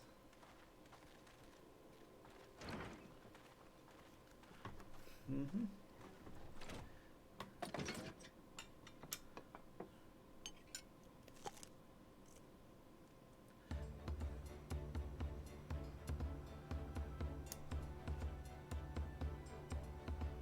I was wondering what occasion called for me to receive so many visitors. A fine meal, new tools, and a welcome source of cool air. I remember why I signed a pact.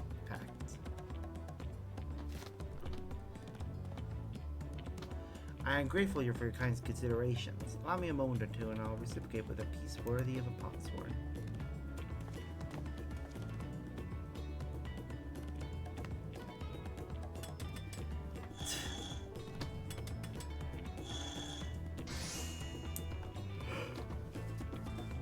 Oh, that's nice. That is actually rather pretty. An oil lamp to brighten the halls of Valak Shunsa. The craftsmanship satisfies Earthenshire's reputation for quality, I trust. Ah, cool. Such luster. Such brilliance. Truly a gift fit for the Dawn Servant. Glad you like it. Considering the time I've wasted till now, I hope to continue crafting at this improved pace. I have a contract to fulfill after all.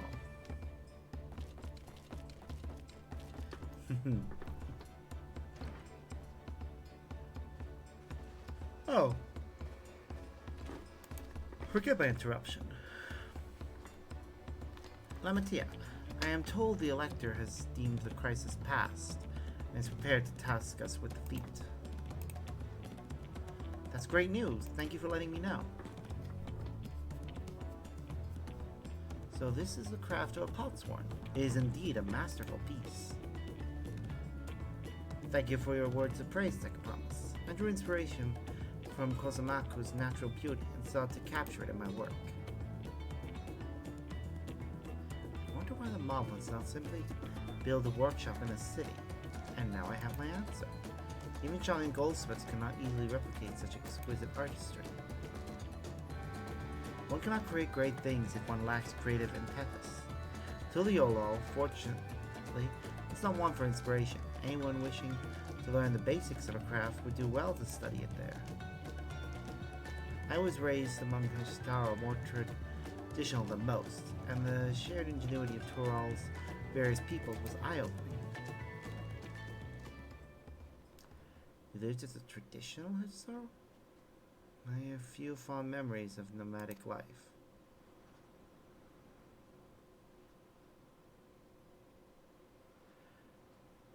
Oh yeah, my character can sympathize because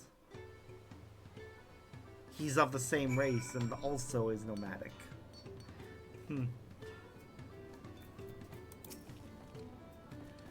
Ragnarok is very grateful to you. I thank you for both your hard work and clever guesswork. When it comes to help handing, knowing the potsworn really is important. Well, that's true for pretty much everyone you meet. It's a lesson I've had drummed into me several times already on this journey.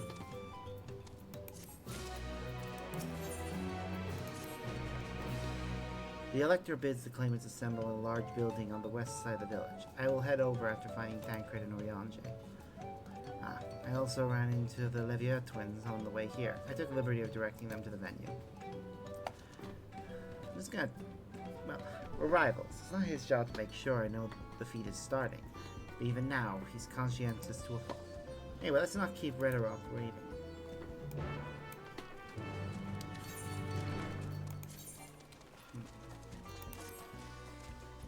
Part of me thinks I should just leave it alone and not bother changing things. But another part acknowledges that having a little bit of change in attire every now and again is good. There again.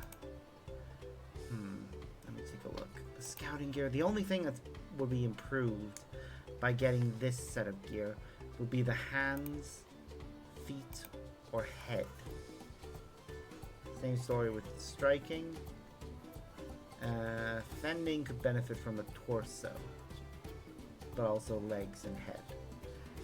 The only one that truly benefits is healing, but as I don't have anything that's at level for it, I'm just gonna hold on to that for now and use it when I actually have a class that can benefit from it.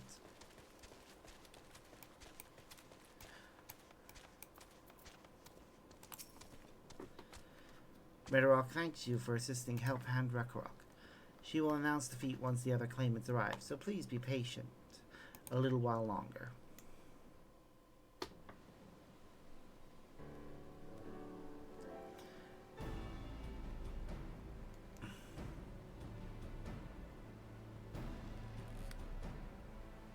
So just Kona right now? I'll be happy if it is. I'm happy to report that we were able to convince one of the potsworn to stay. How did you fare? Did the same, probably, pretty much. So you managed to do the same. Splendid. Oh god, what was that? Oh. Him. Welcome to Earthenshire, First Rounds. We support your plans for Salt Crossing. New potsworn they will bring. Hail the mighty Zorol Jah. He cleared many piles of rockfall as if they were pebble stones. The resilient son for Dawn's servant. Zorol Jah was clearing falling rocks. Surprised he would volunteer his time for anything unrelated to the contest.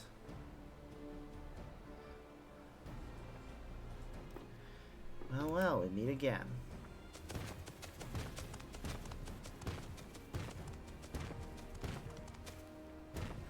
All four are here. Just in time for the feat to begin. I bet he was already here, laying low while the rest of us did all the work. Yeah, probably. He probably didn't lift a finger to help anyone. Claimants, your attention please.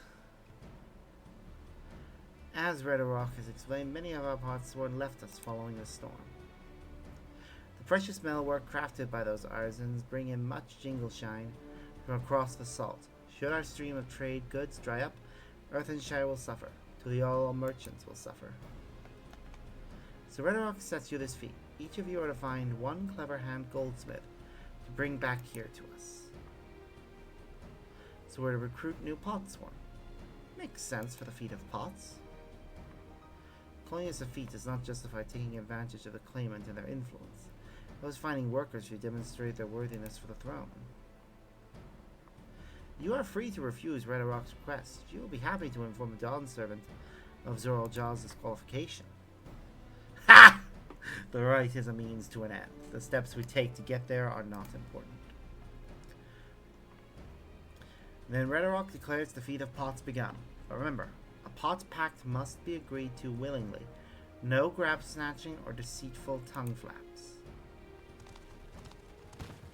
Looking at you, two-headed bastard. Leka said nothing of taking a willing crafts artisan from a rival. This is exactly what we should do.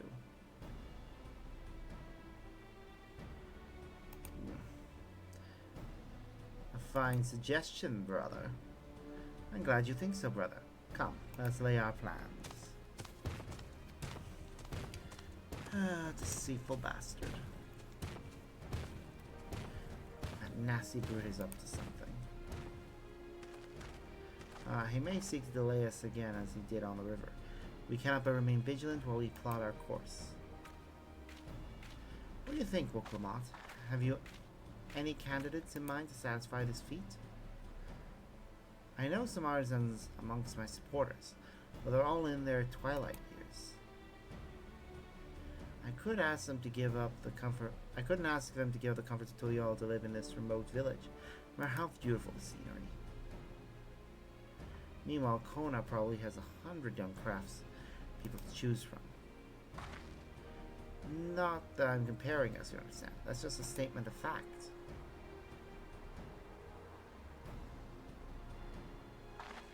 I suppose we could try asking around what you make. I think the logical place to start. Back to Tuliol, all it is. Wait, does that mean we have to take the boat again?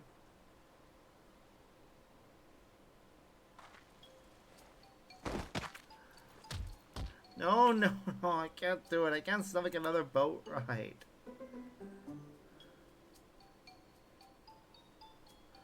Said I should share my burden, so I will speak plainly. The truth is, I get really, really sick on boats. No shit, Sherlock.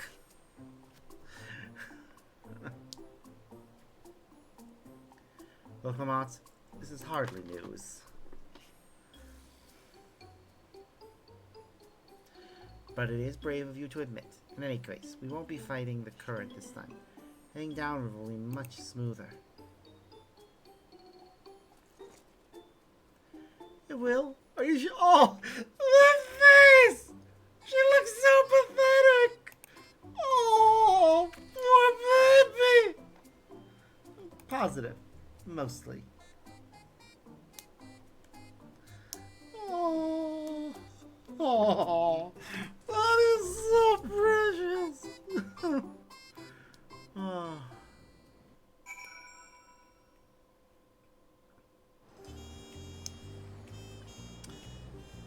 Oh!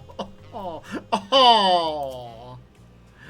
Oh, I need a moment. Upriver or downriver, it was too rough for me. Nausea is a bit more bearable now that I've stopped trying to hide it, but I'd still rather not set foot in a boat if I can help it. Alright, I think I'm ready. Let's see if Master Ropley can help us recruit a potsworn. You know, I don't know why we didn't just use the Aetherites. There's literally one in both locations.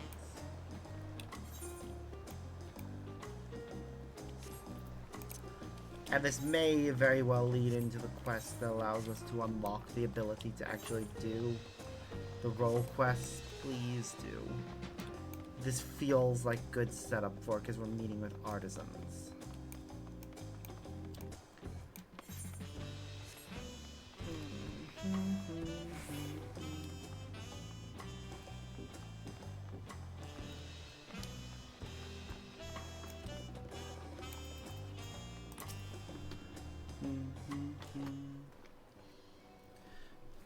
Greetings, Third Province. What brings you back to Wachumek? You've not chipped your axe again, have you? No, Master Robley. Actually, I have a favor to ask.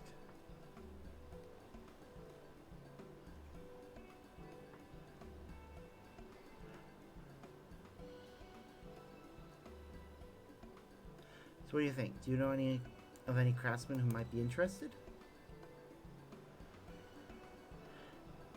Filching my artisans for the moblins, eh? Well, seeing as it's the third promise making a request, I'm willing to look the other way if one of them decides to take you up on the offer. Only I can't think of a suitable candidate off the top of my head. Who do I know with a master of goldsmithing but also no qualms about relocating to Earthenshire?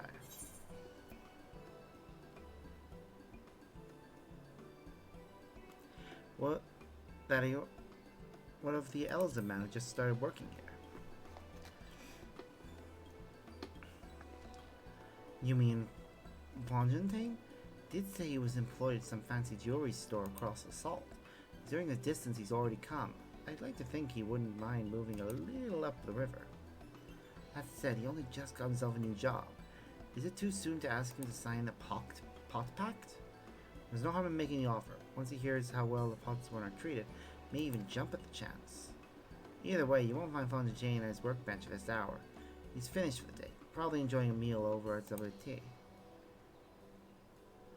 Then maybe we should go and talk to him. Just you and me, since he knows us. Wouldn't want him to feel intimidated by having to deal with a crowd of new faces. Two of us can handle this. Take a rest at the cabins if you like.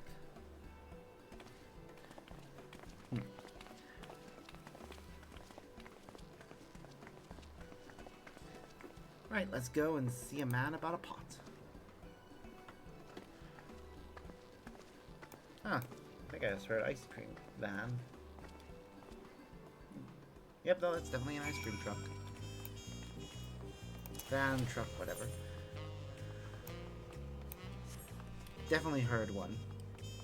Makes sense. This time of year, there'll definitely be a few roaming around. Ah, now I just remember the fact that I put laundry in earlier and needed to take it out to try and get it dry. Ah, well.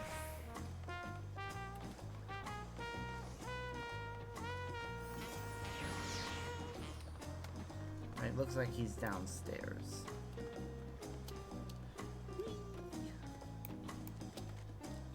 Yep, there he is. Oh, Sparks, you're here too. Third Promise said she wants to chat. Let's finish eating, so shall we find a quiet spot outside?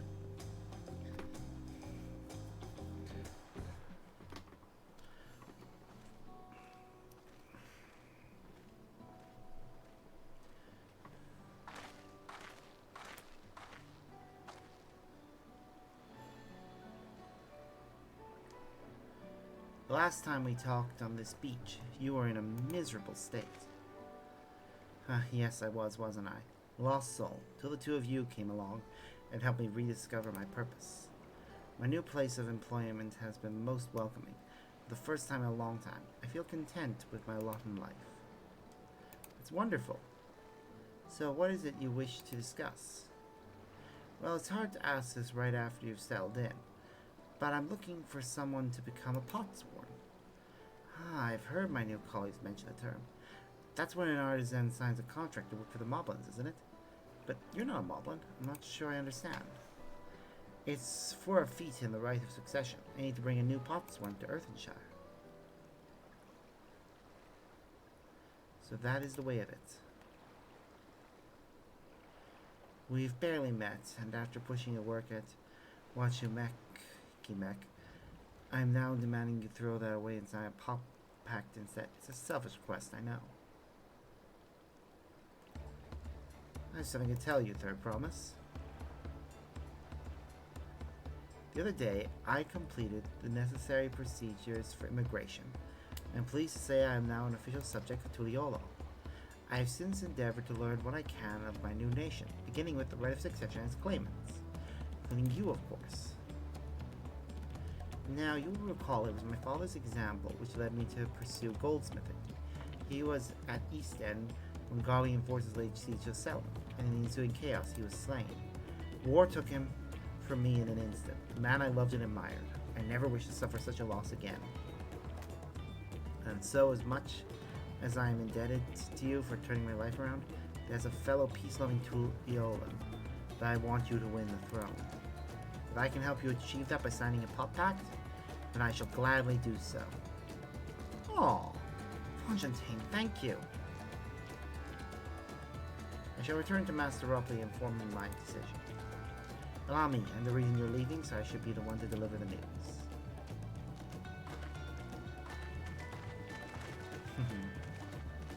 Yee.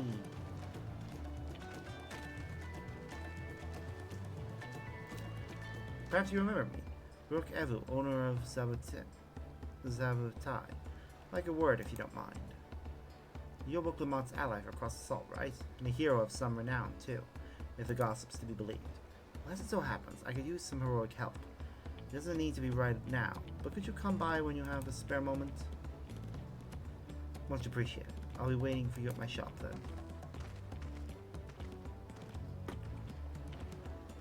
You can now gain access to role quests. Speak to Brook Evu at Double T and pursue new adventures as you progress through the Rite of Succession. Yay! That's what I wanted. That is what I've been wanting for ages. The role quests.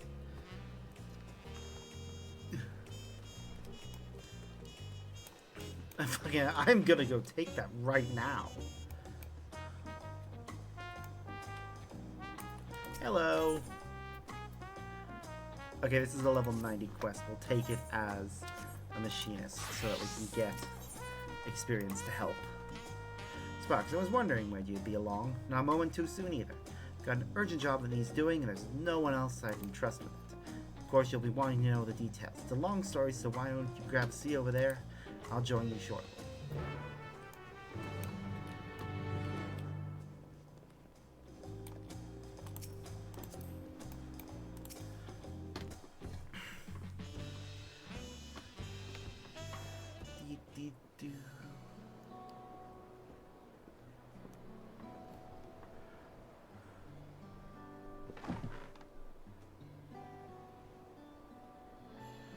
Now that we're all settled, allow me to introduce myself properly. I'm Brook Evo, proprietor of Zup of Tea. Yeah, we know that. As you know, my establishment is open to anyone, people hailing from across Tyrol, and sometimes further. Come here to whet their appetite and slake their thirst.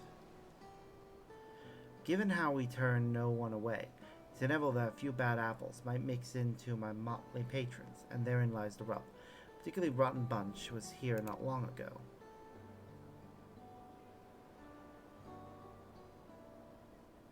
Sitting just over there, in fact, having a conversation most foul.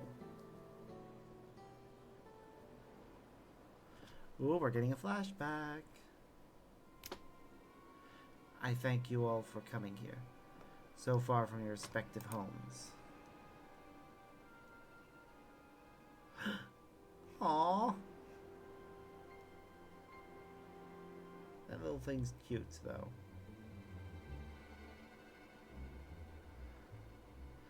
As is the first time we have all gathered in one place, perhaps formal introductions are in order. I am. Okay, what will you be having?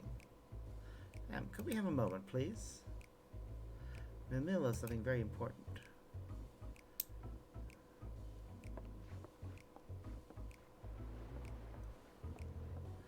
Where was I? Ah, yes. I am happy. If you are sitting here now, it is because I have personally invited you to the Passage of the Unbound, my secretive villainous order with ambitions to sow discord throughout the world. Villains do not often call themselves such. Nor do secret orders have their meetings in places where all eyes can see. do you know? Your snide remarks only ruin my carefully constructed atmosphere. If I had time to think of a suitable slogan, you would understand that words are everything. But I digress. I invited you all here for one reason: to throw the world into a mare of chaos. Watch its nations crumble. What else would we call ourselves if not villainous? My only interest is to punish all who've dared to mock and belittle me. So long as I can achieve that, you can call me whatever you like. The rich, the powerful, the mighty, all shall be crushed under the weight of my ire. Grand design for a group of 6, even if we manage to muster others to our side, is a limit to what we can accomplish. I regret to say you are right. At present we are bound and powerless. That is why, in order to raise our fists against our oppressors, we must find the strength to shatter our shackles. In so doing, we shall become unbound. Like a bird soaring up above, we shall take flight and spread our wicked wings, staining the azure skies black. I mean, it's already raining, so... but sometimes skies become treacherous with clouds, and even birds must rest. You speak of finding Strip. Is that why we are here? To look for it? If so, then I pledge my aid. With newfound might at my beck and call, I shall win adoration known only by a hero. Your eagerness is heartening, and you are correct. The tools to make our goal in reality lay in Torwall. Across this continent can be found certain artifacts which possess untold power.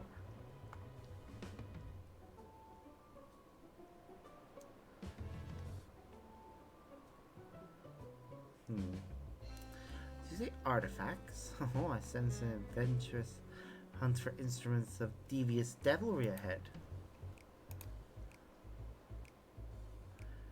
My imagination is overflowing with images of new forms my trickery might take. I dare say the world is not ready.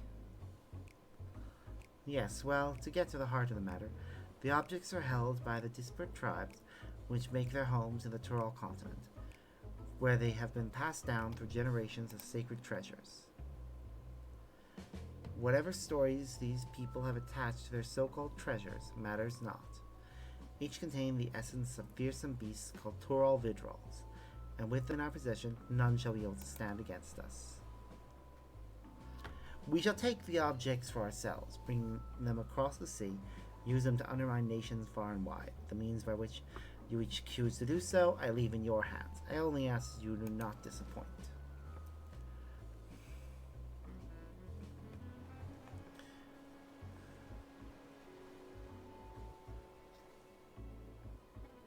I take it there are no questions? Then let the passage of the unbound open unto the world. We begin at once.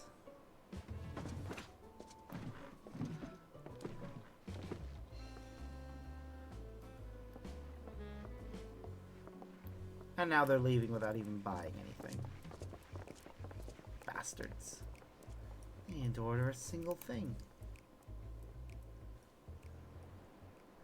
How dare they?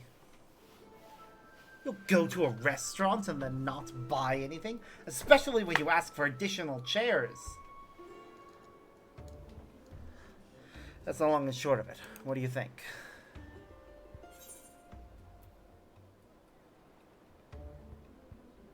They left without ordering anything?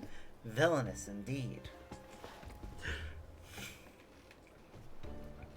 It's right there in their name. They're unbound by manners and respect, and will be welcome back here anytime soon. You, on the other hand, can stay as long as you like. Aww. Of course, we had a duty to report what we heard to the Landsguard. We did, but it didn't make a damn difference, because soon we learned those unwelcome guests had teeth.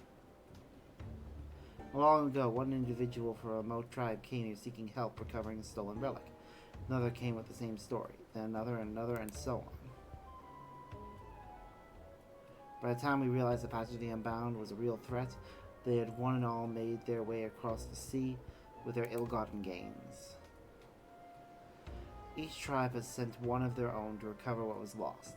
A being in strange lands, they're at a disadvantage. That's why I've been looking for someone who knows every corner of Eorzea and beyond.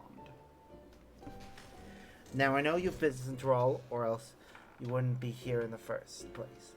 If you could take a time to hear Raul imagine out, you'll be doing a service to many who could really use a helping hand.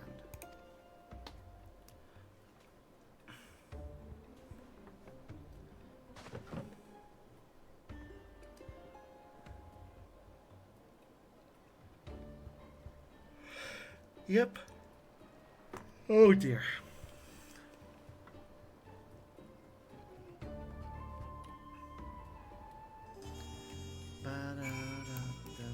Oh, it's a short quest. With a lot of XP though.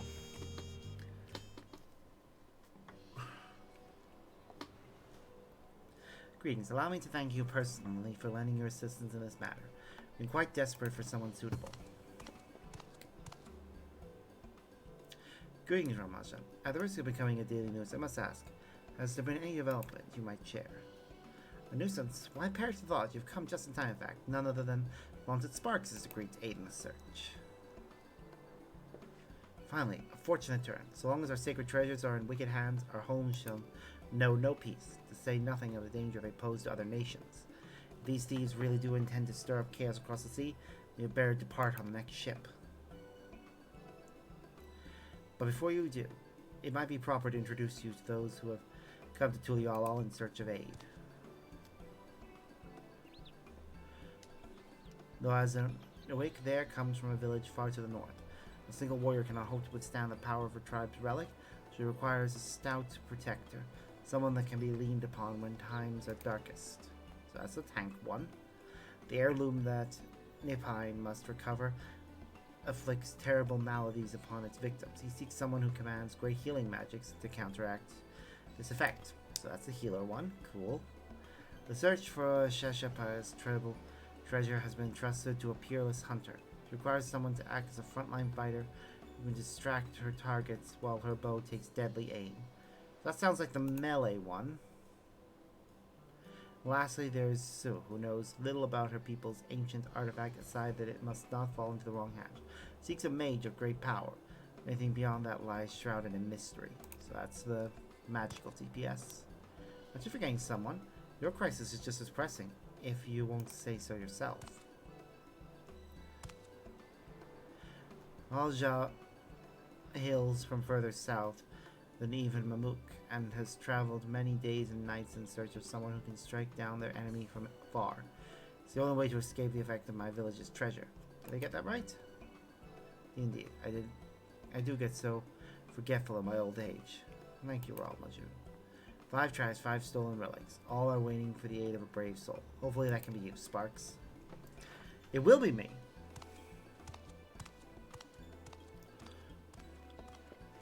Of course, I'll share all that I know on the matter. You only need to ask. And know that I will not hold it against you should you choose to assist only those for whom your talents are best suited. So long as you do what you can, people of Tyrol, and maybe even further, will be in your debt.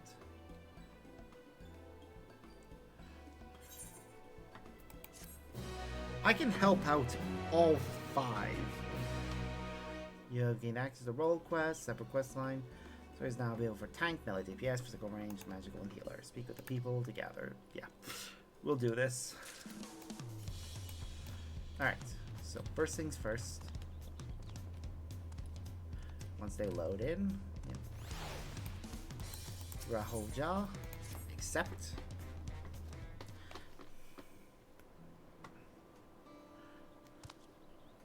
Greetings, you have decided to aid my people in retrieving our treasure, yes?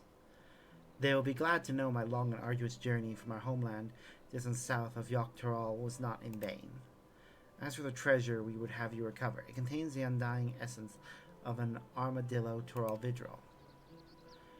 These steel hogs, as we call them, rely on their tough hides to protect themselves from predators. The legends speak of one that lived to an extraordinary age, perhaps due to its natural suit of armor, and came to be known as the Lord of the Forest.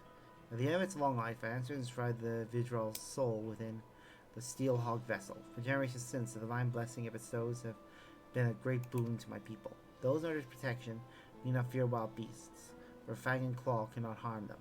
This allows us to hunt in the forest without risking our lives. This treasure, so crucial to our people, was stolen by a tall, slender merchant, rather a man posing as one. He came bearing exotic wares from foreign lands and served alcohol freely, toasting often to new friendships. My people became caught up in celebration. In the morning, the merchant was gone, along with a steel hog vessel. Without it, we cannot bestow its blessing afresh upon our hunters. The effects wanes over time. One by one, we are losing our protection against the savage predators that stalk our lands. As I and my granddaughter, Seathal Jah, still possess the treasure's blessing, we have been tasked with locating the steel hog vessel and returning it to the village. The trail led us here to Leolal. We believe the perpetrator aboarded his ship and made good his escape. The journey here has already pushed this decrepit body of mine beyond its natural limits. A lengthy voyage by sea would likely be my end. Although I urged Seathal Jah not to make the crossing alone, she was determined to give chase. Given that you hail from across the sea, your knowledge of those lands will prove invaluable to her. Not only that, but our quarry may use the steel hog vessel to his own ends. Only a skilled warrior can stand against such a foe. And Seathal Jah is no warrior.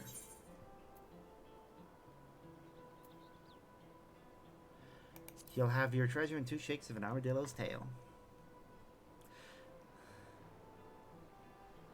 I'm truly grateful. My granddaughter's first port of call is a place called Alamigo. You see, if the thief took all of his wares with him, the only clue left behind was an empty bottle of whatever grog he was serving. If that's the sailors here, it seems it was produced in Alamigo, and with no other lead, Seathal Jah set forth. Once you arrive, she should not be difficult to find. These days, only a handful of Mummel-Jah attempt the journey, most of them brutish mercenaries. Seathal Jah is a far daintier creature, and is sure to have made a favorable impression on locals. May the steel hog watch over you.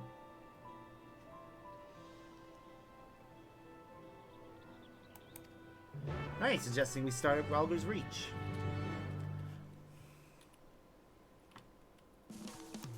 Alright, next, let's switch to tank and get the tank one.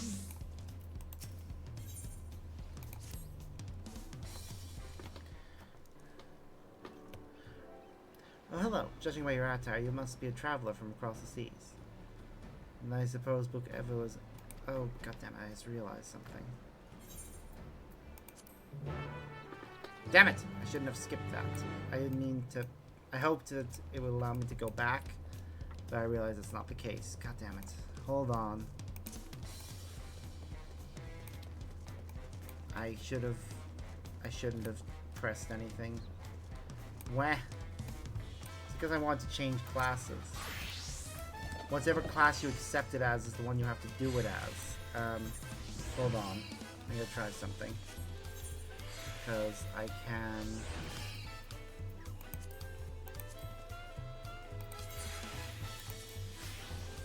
Yeah, I can abandon it to resume it. Hold on. System configuration. Carrot is under character configuration. I need to momentarily turn that on. So it doesn't skip it again. We want to take it as this class instead, Gunbreaker. So this is the class that has a weapon. There we go, that's better. Oh, judging by your attire, you must be a traveler across the seas.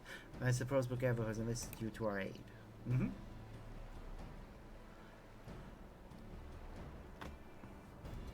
That you were guided here safely must be the work of the brave Narwhal, who remains watchful even in this dire time. We are ever grateful for its vigilance. My name is Lazaniki. I hail from the northern reach of Dawntrail, where even our breath freezes when caught with the chilling winds. Our people revere Tural Vidral of the Narwhal, whose essence rests in the cradle of the sleepless, a most sacred treasure. Through fathomless depths it swam without rest, protecting its home from any who would do it harm. Legends tell that the Narwhal could place the burden of its fatigue upon another, and thus was able to maintain its vigil night and day. So too can any who possess the cradle lull a person, willing or no, to a deep slumber, all while avoiding the need for sleep themselves. That is useful, but also dangerous. Needless to say, such power caused untold harm in the wrong hands. Thus was the greatest warrior of our village, Tentoa, tasked with crossing this ocean and returning that which is most sacred to us. I'd have joined him, but I feared I would only be a burden, so I remained here that I might find someone to send to his aid. Tentawa has ever rushed bravely and blindly into the thick of things, leaving me behind to watch and worry. But if there's anything I can do to help him, even a little, I must. Rokevo has done well to send you to me. I can tell you are just the man to temper his more reckless tendencies and keep him safe during his quest. As luck would have it, a letter from Tentawa arrived shortly before you did. It seems he discovered that the thief made their way to a place called Ishgard. While I don't doubt his prowess, even Tentawa would be rendered helpless for the narwhal's lullaby. Please, could you follow him to Ishgard and find him before he does anything rash? Ishgard is like a second home to me. Thank you, Sparks. I knew the narwhal would guide a brave protector to our side. Tentawa sails to an unfamiliar place, but despite his hasty nature, he doubtless spend time gathering information about his new surroundings before planning his next step. If Ishgard is a place like this one, where people gather to drink and talk, he might go there first. Ask for a swordsman with blue hair and attire like mine, and I'm sure it won't be long until you find him.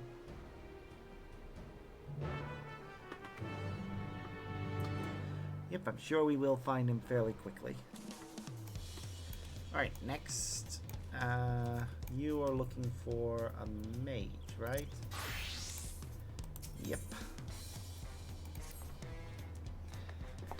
The mage and healer benefits from these immensely. Oh, hello. Did Rokevo send you to help recover our stolen treasure? Yep, sure did. Thank the heavens, and judging by your accoutrement, you're learned in the arcane arts, yes? If so, we need of your power and wisdom. Certainly can help. Truth be told, it is wisdom that we require most. You see, even though the treasure has been guarded by our people for generations, we know little of its true nature. Huh. Interesting. In ages past, the forests of our homeland were plagued with terrible beasts, a constant source of fear and danger. To combat this menace, our mages spent many moons researching the treasure known as the Perch of the Apex. Upon unlocking its secrets, they were able to drive the monsters from the woods, bringing peace at last. With the threat all but eradicated, our forebears forbade any further use of the treasure and enshrined it within the village. As the years passed, we slowly forgot what it was to live in fear. Yet as our struggles faded into memory, stories surrounding the Perch of the Apex became legend, then myth.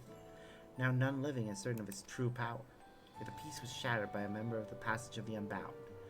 The villain did his way into our trust and stole upon my husband, the treasure's appointed guardian, catching him unaware with a terrible blow that left him unconscious. He has yet to awaken, so my daughter Tepek has set forth to retrieve what was stolen. Unlike her father, she has no skill in the arcane arts and chose the path of the sword. That's why I've been seeking someone with the knowledge she lacks. Should the ancient power be unleashed, please, if you can find it in your heart to help Tepek, I will be forever grateful. Consider it done.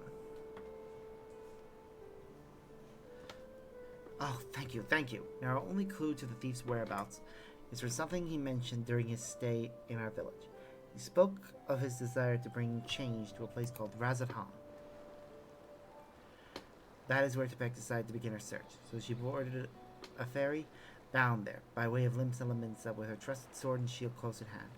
That's how you'll know her. She agreed to stay in Razathan to gather information until aid arrived. I know nothing of the place, but it's likely she can be found in the marketplace or some such. Please bring our treasure and my daughter safely home.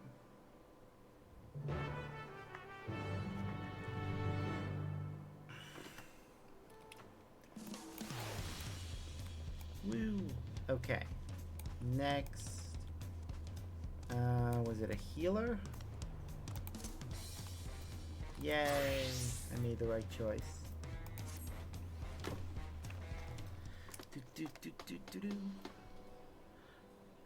What business do you have with me? I'm a healer. Ah, my apologies. You were Barkafu's guest, were you not? I am Neopin, and I have journeyed far from a northern valley of Dawntrail to reach this grand city. Tell me, traveler, what is your name? sparks. Rest assured I shall remember it. A shame that we must meet under these unfortunate circumstances. My village's prized possession was among the treasures stolen by the passage of the Unbound. It is known as the Heartstring, and the soul of a dread scorpion, one of the Tural Vidral, is sealed within. The creature once hunted its prey using an array of toxins produced within its body. It was a menace to all. Those granted the Heartstring to be wielded to use some power as they see fit. I believe the thieves have already taken it across the ocean to Eorzea, and will doubtless wreak havoc in the wrong hands. Thus I seek a healer to remedy any harm wrought by the Heartstring's toxins in that faraway land. I won't mince words. You are precisely the sort of man I seek. We must act quickly to avoid the worst. Will you lend us your aid? Aiding those in need is what I do best. You have my gratitude. To the matter at hand, then. While I was making inquiries here in Tuliolal regarding thieves' whereabouts, some Eorzean merchants told me rather intriguing tales. Specifically, those returning from Linsa Laminsa bring fell tidings. Tales of able-bodied men and women suddenly losing their vision.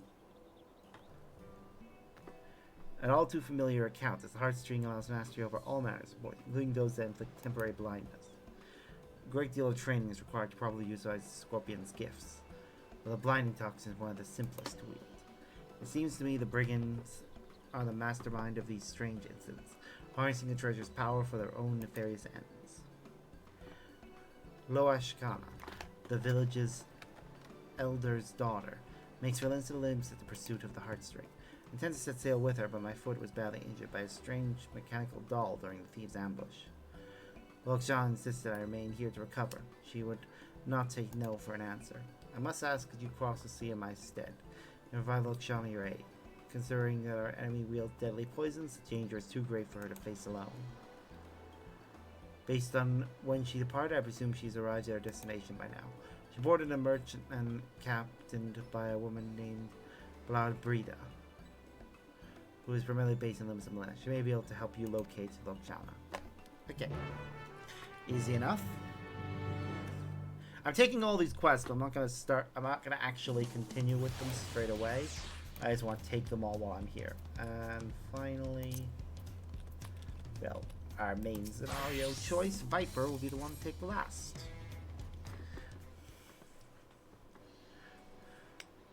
Hello there, I take it you've spoken with Brook Evu, willing to lend a hand? Yep. I'm truly grateful. Allow me to introduce myself. I am Shashepia, and I have traveled far from my village in the forest of Dawntrail in search of a brave soul to help us retrieve our stolen artifact treasure. For generations have my people watched over the Dreamweave cocoon, the vessel in which the power of a Solitaire Tural Vidral is sealed.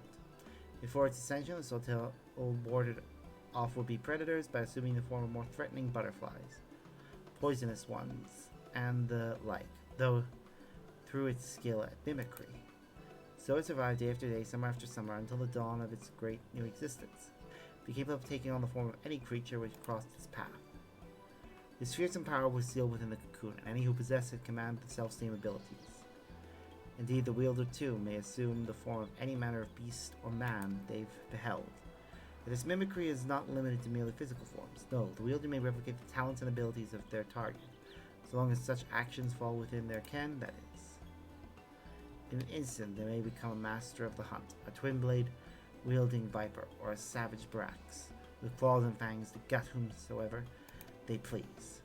It is this power which has protected my village from the predators of the forest. For though it grants many boons, the forest contains threats in equal measure. By donning the skins of its most formidable beasts, we've kept ourselves safe for generations. Without the cocoon, my village's very survival is at risk. That is why we have sent our foremost hunter, Itoka, to ensure it is reclaimed. She has never failed to capture a quarry, so I thought she would make short work of this ordeal. There has been no word from her. I fear this may be a hunt she cannot undertake alone. It is for that reason I wish to enlist the aid of one familiar with the lay of the land beyond the Great Sea, and one whose prowess in close quarters will complement her expertise with the bow. One of the villagers ran into the thief before he fled, and said he intended to use the cocoon's power Gugane, which I understand is the name of a large settlement located far, far to the east. Please, for the sake of my home, set out for this eastern habitation and assist. Is that an I or an L? I'm going to assume it's an I. Itaka with retrieving the cocoon. Leave it to me. Cover my teleportations. Your willingness to aid is most reassuring. You have my heartfelt thanks. Upon arriving in the Eastern Lands, search for a Vieira woman carrying a bow and dressed in similar attire to myself. If you visit a tavern like this one, I dare say you may find someone who has seen her. Alright. Done and done. I will do this later. I want to... So, the plan right now is to continue with the main scenario and do all these quests later. I do intend to do them while there's while my classes are still under-leveled. Likely at the start of the next stream. I do want to take a break once I get through the main scenario. To the point of either unlocking the next duty or just finishing the area that we're currently in. At the moment we step foot in a new area and get teleportation to it, will be the moment that I think I will call it. So...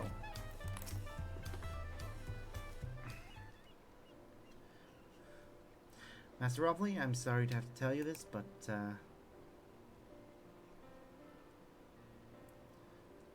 Fontaine has agreed to sign the pact, yes?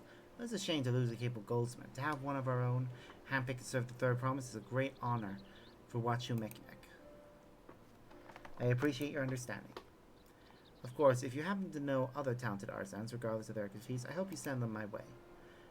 It could even be yourself if you're so inclined.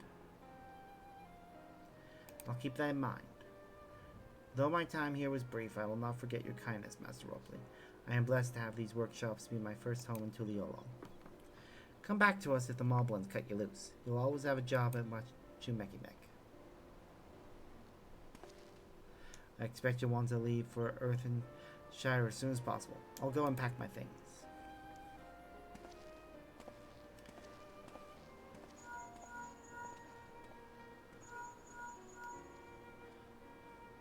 What became of Fontaine? Were you able to find him? We did, and he's agreed to become a potsworn. We'll leave when he's ready. But you still have a little time. Splendid, we shall meet you and all. I had plenty of reasons to win the contest, but now I have one more. Fontaine's putting his faith in me, and I won't let him down.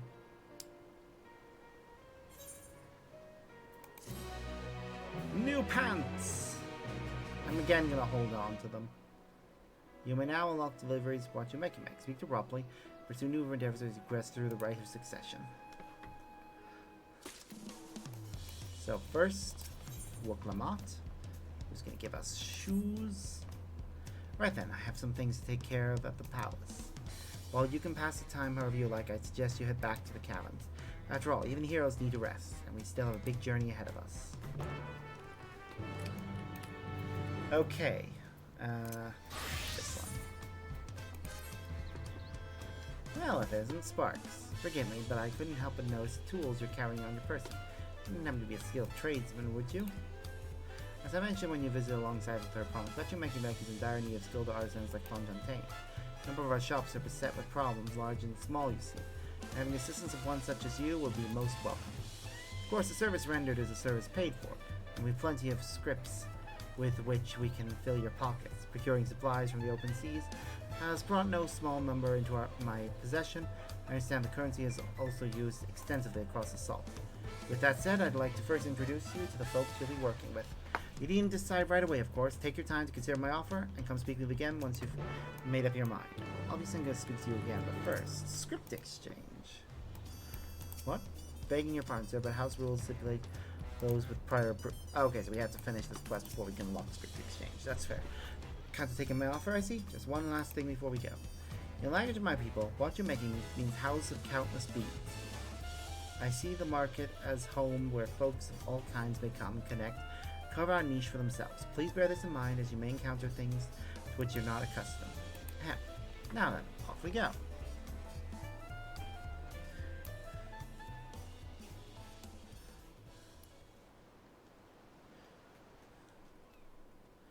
I do love all the designs here. They're so pretty. Good. That's nearly everyone. Thought best if they were aware of who you are before you show up on their doorstep offering your services. Let's go in order, shall we? Starting with Zral Saj Metalwares. Zral Saj deals in all things metal, particularly when it comes to daily necessities. Fortunately, she's been recently confronted with an issue that's put her very reputation at stake. She's a metal worker that understands the importance of punctuality. Next, we have Epistles by Pemeka, whose eponymous owner pens official documents, transcribed letters for those who cannot do so themselves, and more. She's presently in need of one skilled in treating parchment, textiles, leather, and the like. Oh, do we have to be one of the ones with those eyes? Ugh, it's gonna be distracting.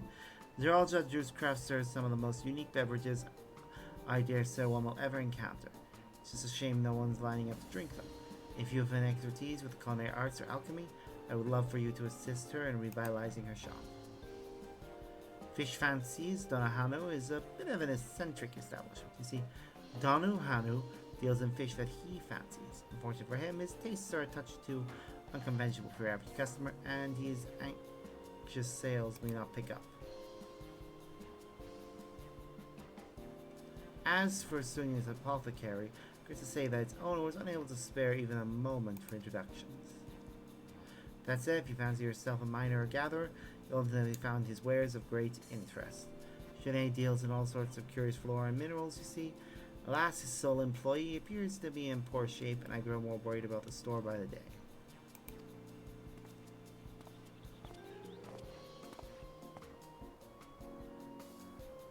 Well, that covers everything, more or less.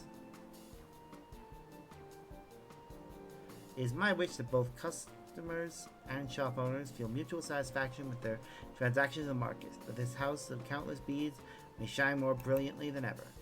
With your help, I believe that wish will come true. Look forward to seeing what you accomplish, Sparks.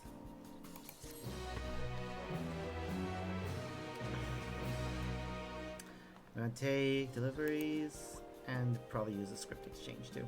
I need to look at that, the script exchange.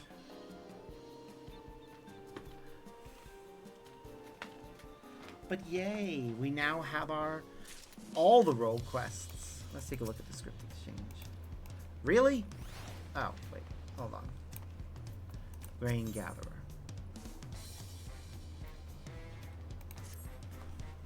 You're a man who plucks the finest of land's offerings with their own hands, am I right? Yes. I knew it the moment I set eyes upon you. You have the same passion, in fact, or at least I used to.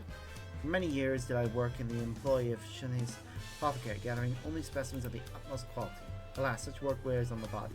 Mine has about had its fill. Every day my knees and back make new cries of protest, so I finally decided to leave this business to younger hands. And yours look fit to succeed me, maybe even surpass me. I reckon you'd fill my old position as Shunai's apothecary nicely. You will fit, won't you? I'd hate for Shunai to be left alone to prop up such a bustling business. Good opportunity. I promise you'd be hard-pressed to find a better man to work for. You can find him at the far end of the marketplace. At least go and see what he's about, will you?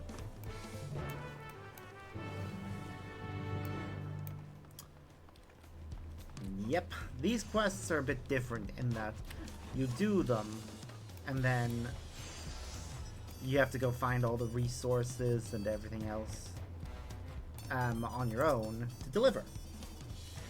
Once you deliver them, you unlock the next level of the quest.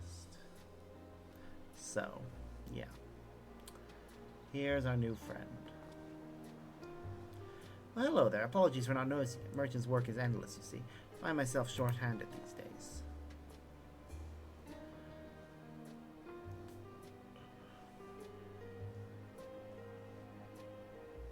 Welcome to Shunye's apothecary, friend. Are you searching for something specific? Perhaps one of my displays caught your eye.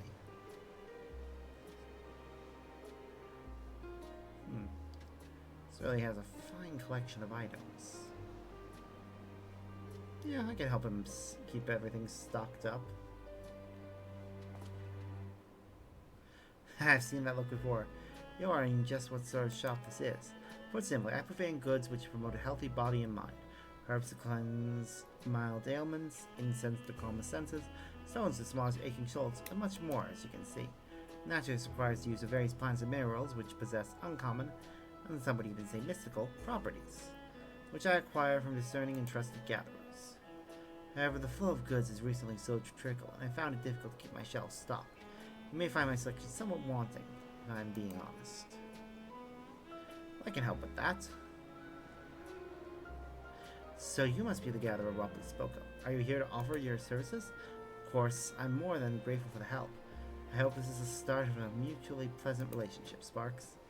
Excuse me, but are you the proprietor of the shop? Is it true you are of the Shitona tribe?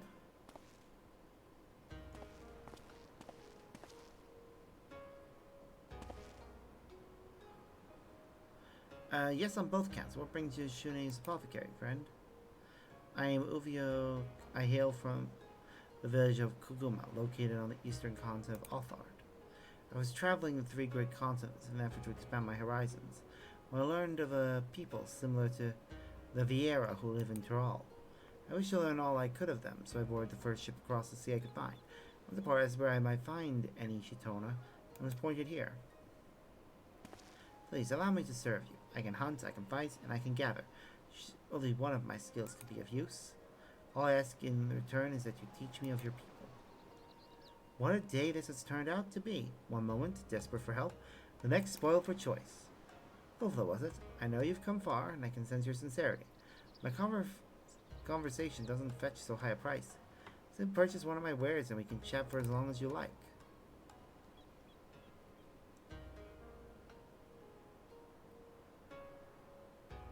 She has no money.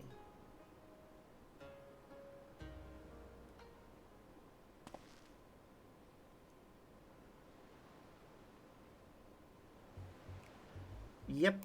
No, I have no money. Not even a single coin. I spent my very last one hiring a ship to bring me here. Ah, then I can't very well expect your custom, can I?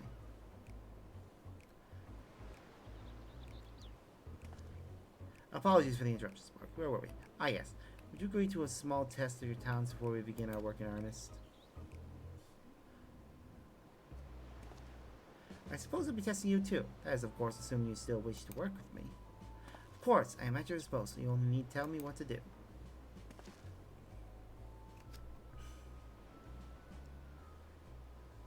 This task is simple. Bring me goods that I can sell to eager customers. There's no better way to take stock of your talents.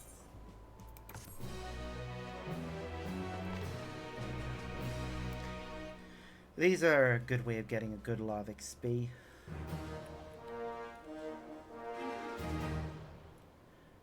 Yay.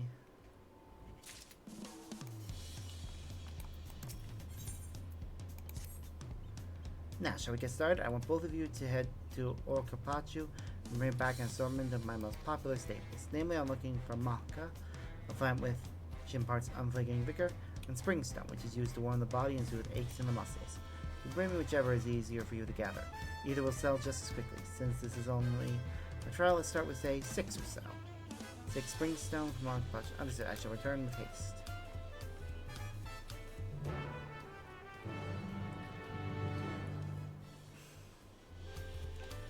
Deliveries, so selling requested items, you raise your esteem, blah blah blah. Okay, so we just need to get that item and deliver it. That's fair enough. Accept. And for this one we'll need to get fish. Fishy fish. You're the fisher, Ropley introduced. Perfect time, I've got good news. You, my friend, have just inherited the deed and rights to Fish Fancy's Donahan. What? I'm not taking over your store that quickly. I jest, lad, I jest. It's just my little shop here has seen better days. Our old Donahanu's run out of tricks to keep her afloat. Fish Fancy Donahan doesn't deal in your everyday mackerel and haddock, you see. No, we deal in danger, drama, dreams. Our fish are outstanding in their waters. Fancy catches all. Of course, not everyone shares our taste for the exquisite. The average Turali wants something familiar on their dinner plates. The local fishers tend to throw their fanciest hauls right back into the ocean. Can you imagine dismissing a fish simply because it's got too many teeth or has eyes in concerning places? Needless to say, I snatch up whatever odd catch the fishers can't untangle from their nets and sell it myself.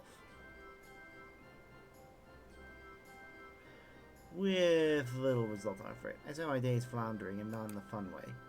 I've all but resigned myself to mongering for the masses.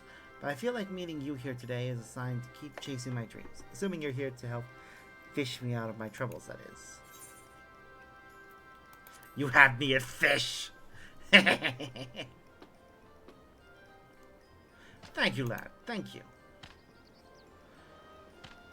Donu Hanu, Donu Hanu! May I borrow you for a moment? There's a man asking about a fish down at the pier.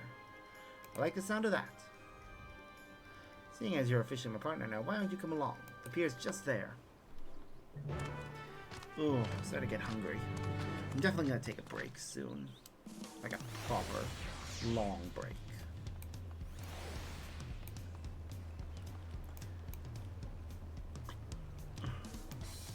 Whack. Cart in the way.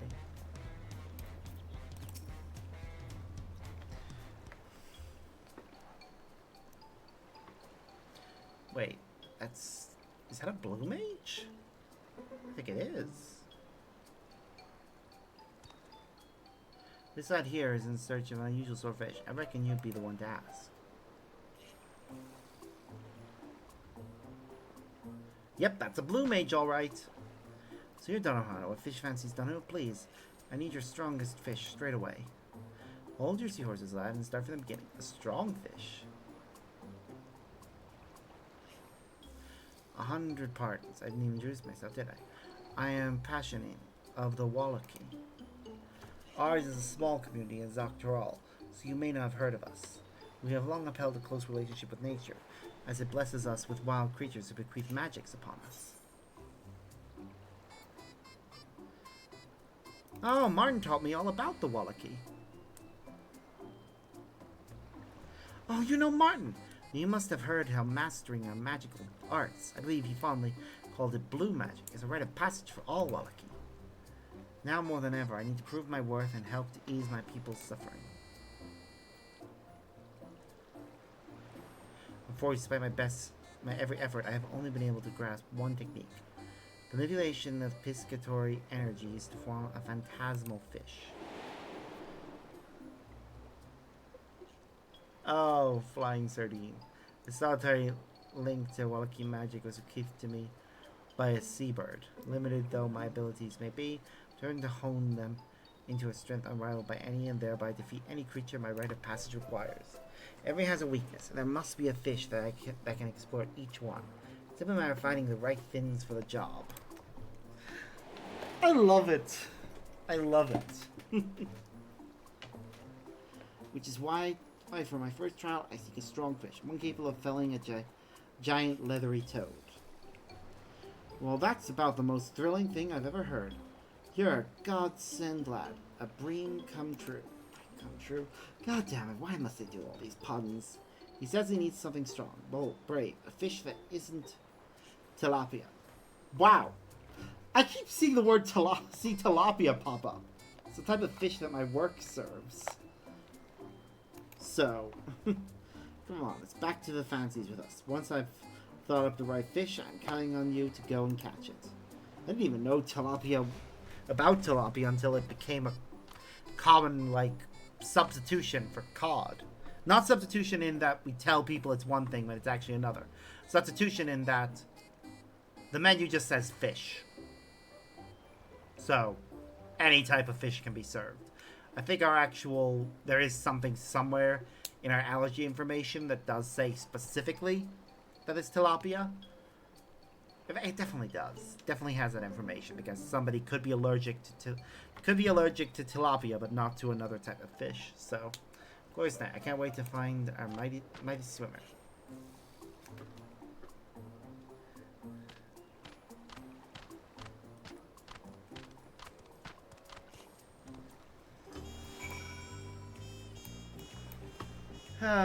Well.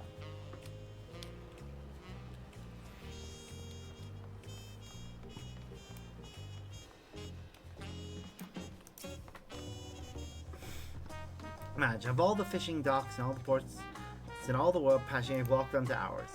I had heard the vague rumor about mages up north who pull energies out of critters, I had no idea they used fish, though it sounds like the lad's a bit of an eccentric even among his own people. More reason to help him. We odd fish have to school together after all. Now let's see. Needs a fish strong enough to feed a giant toad. The skin is bound to be thick. If we use, no, too brittle. Give me just a moment.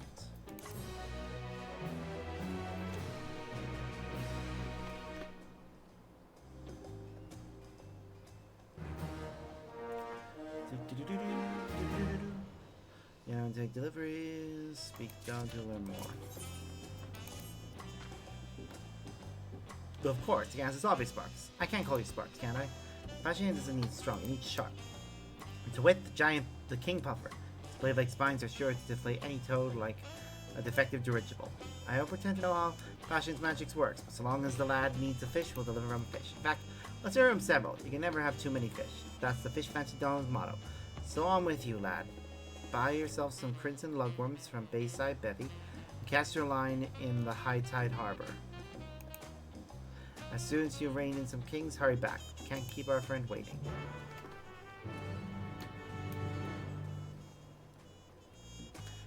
Yay! Okay, next quest. You needed a metal worker.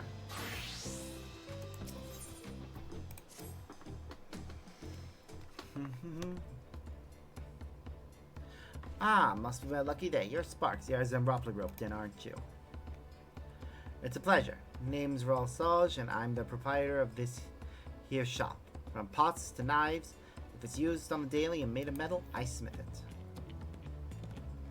Yeah, I can see. Certainly a wide collection of items you've got there. There's one code I live by, and it's to never keep a customer waiting. As soon as the order comes in, I do my damnedest to have it ready soon as able. Can't have folks living their lives without the proper utensils, see? Won't say that speed don't come at a price. My goods come quality assured, but they ain't always pretty to look at. Once upon a time might be that I aspired to melt metal where even Dawntrail would be proud to use, but that was a childish dream of a childish lass.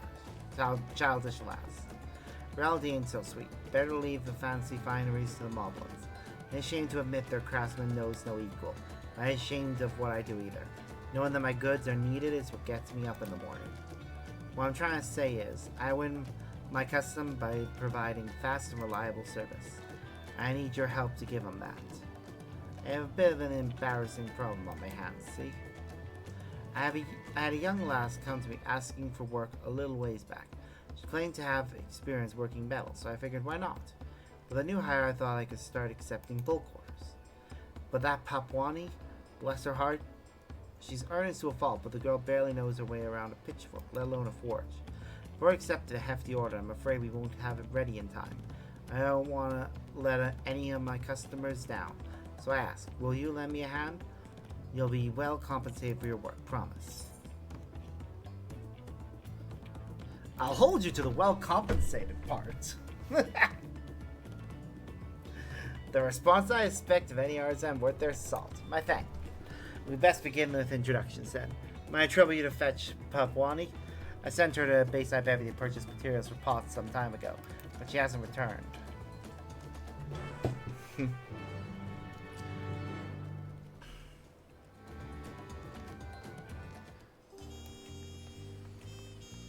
In case any of these other quests take us far, this one was the woodworking one.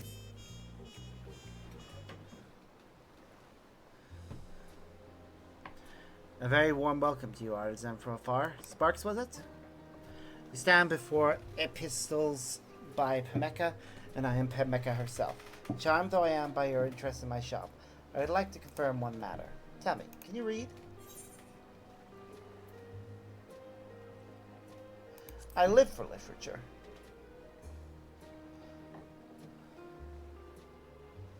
As do I. Why, just the other day I was so immersed in my reading that I exactly walked off the pier and immersed myself in High Tide Harbor.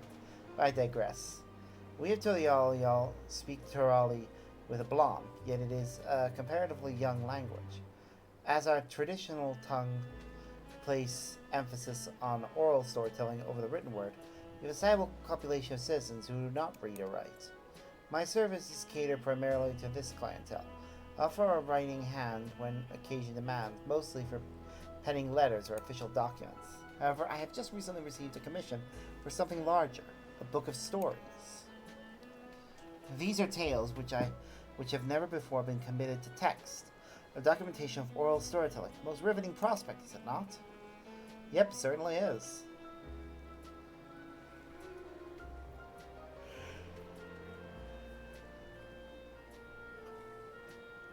Alas, I find myself ill-prepared.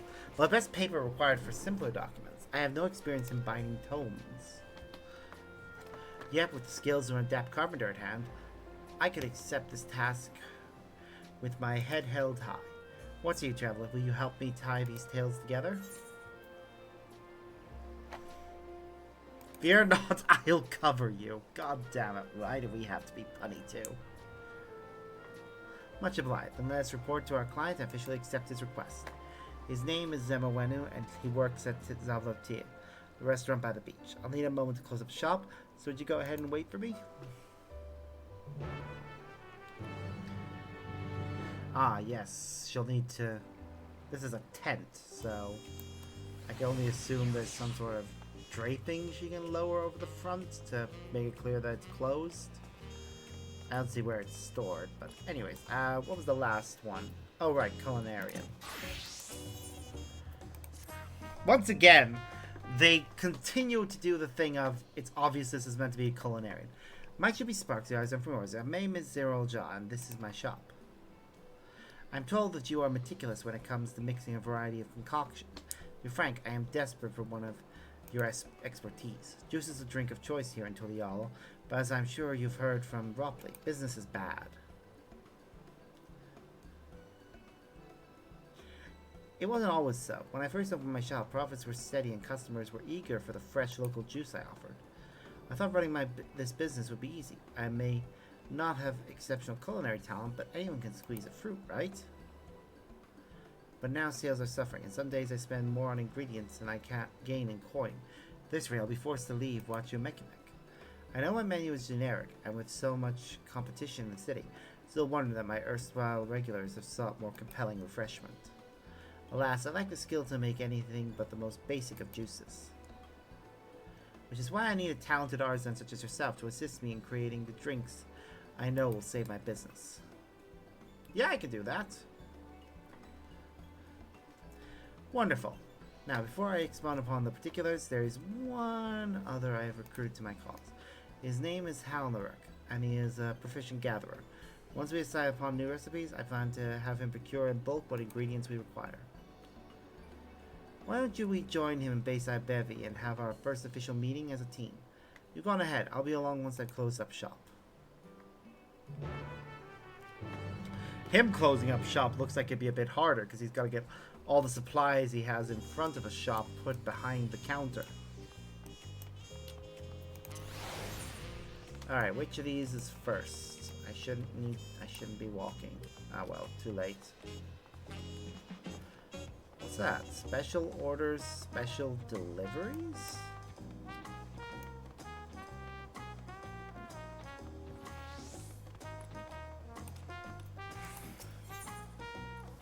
Discipline of War and Magic are needed for this. What level though?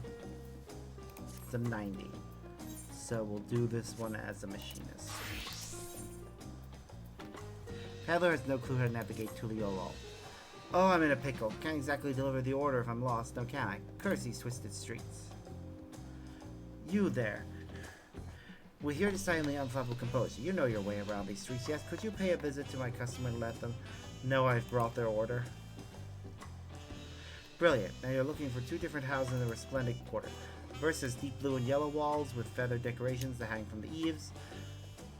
The other is a very eloquent Hanu Hanu. It's home to a rather voracious moblin, looking for sky blue walls with yellow roof, a storehouse with decorative vases out front. Okay. Cool. I'll go do that one next. First,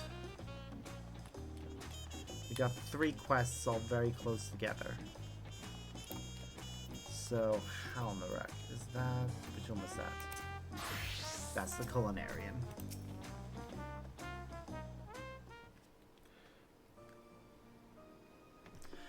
What business has a lowlander with Halnarak?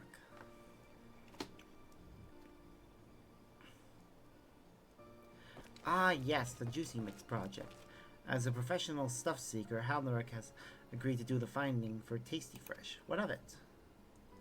Juicekeep wants to trade tongue flaps? The mere thought makes Halnarak sleepy, though. What a pointless busy task.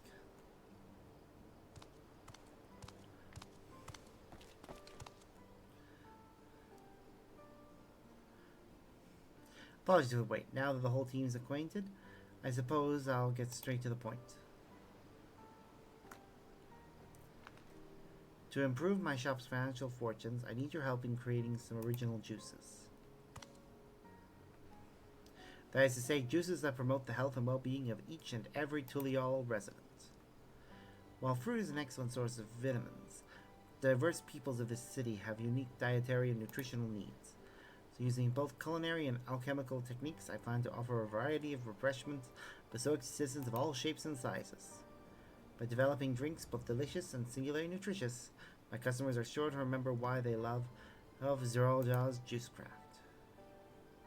Sparks, I trust a professional culinarian like yourself will have no trouble drawing out irresistible flavors from healthy ingredients, yes?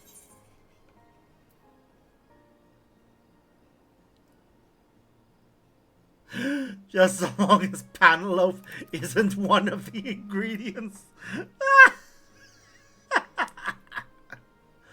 Oh, while I can't speak to your experiences across the Sol, rest assured that no fruit of that name grows in Tyrol. Oh. Before tasting your work, Sparks, should you have any questions about our local produce, don't hesitate to ask. As for you, Halnarak, your job comes after we've created a viable recipe and know exactly what ingredients we require. Afraid that means you'll have to wait unless you'd like to participate in recipe creation as well. Your opinion as a marvel would be invaluable, and you would, of course, be compensated in addition to your gatherer's fee. What does he think? No, Halnarak has no deep thoughts on juice mix. Well, alright then. In any case, let's head back to the shop, shall we? There's work to be done. I mean, you can send him to gather the resources we need, so I don't have to personally get any resources. But I know I'm gonna have to. Alright, Zemowen is... which one was that? Damn, I'm getting... This is guessing. I don't actually remember. Ugh.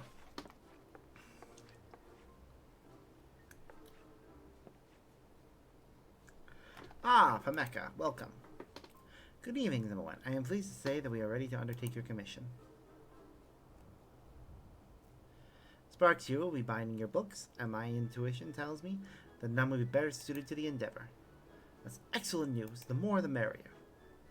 Where are my manners? My name is Zemowen. I'm relatively new to Tulialal, but I've been earning my keep as a waiter here since I arrived. Tutia is a haven for travelers from every region. There's one thing I've learned in my short time here, is that everyone's got a story to tell.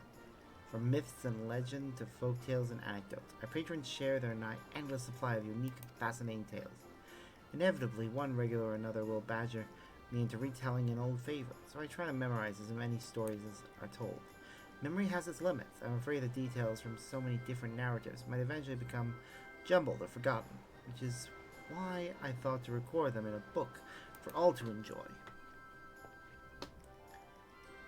Of course, my people pass down our traditions via the spoken word, so I neither read nor write. Pameka may be an exception among Tanawata in that respect. Zemoweni will tell his stories, I will transcribe his words, no different than the dictation of a letter, except perhaps a bit longer. I also thought I might study my letters while you're both hard at work. You'd like to be able to read the books we make, after all. You should join us during transcriptions if you'd like. Hearing each story might serve as inspiration for its binding. They're fascinating stories, all. I can't wait to see them as books.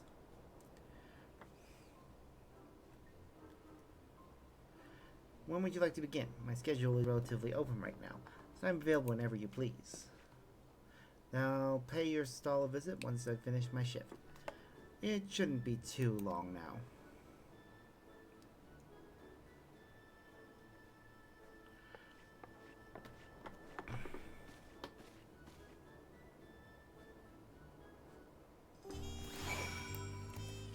And now, let's see.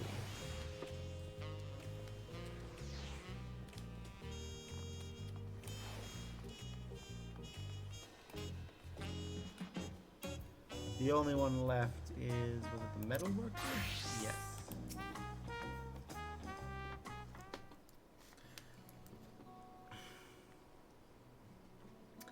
Wait, you're one of the Third Province's companions, aren't you? You may not recall, but we actually passed by one another in Earthenshire. I'm Papwani, a former Potsworn. I'm honored to finally meet you.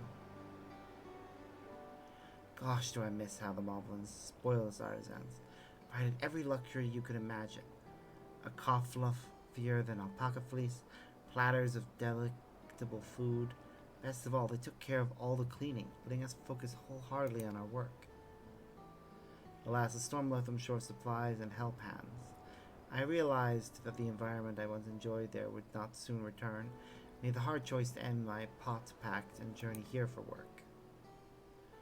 Ah, but look at me. We've hardly met and I'm already talking your ear off. Excuse me, what brings you to this corner of Tyrol? Mr. Roy requested your assistance with the shop? Oh, forgive me. My ineptitude has inconvenienced even you. Since the day I started working for her, I can't seem to fulfill a single one of Mr. Roy's requests properly. As a potsworn, my work was quite intricate, you see. The Moblins desired only the most lavish and ornate novelties. So that is what I made. I can't even imagine where to begin making household goods. Not even a pot. Spent more time than I care to admit in front of a supplier trying to guess which materials might be appropriate for forging one until I just felt utterly overwhelmed and wound up here. Ugh, confounded by a pot. I'm no artisan, I'm a fraud. You know, most people aren't even aware that the Potsworn exist. Even bringing it up as a credential here only seems to garner doubt. I feel as if I've begged for work from every shop in Tuliolo, but none would hire me. No one but Mistress Ralsage. She knew no more of the Potsworn than anyone else. She welcomed me with open arms instead of disbelief. I want her to pay her compassion, her faith in me. So I will. This isn't the time to be moping. I even have a new friend beside me. I can simply relearn the basics, starting with the materials for a pot. First things first, we should return to Mistress Ralsage as she requested. Indeed we should.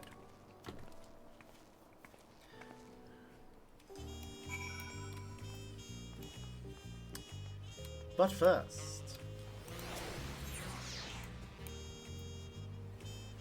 Oh, there's a lot of side quests around here for me to do.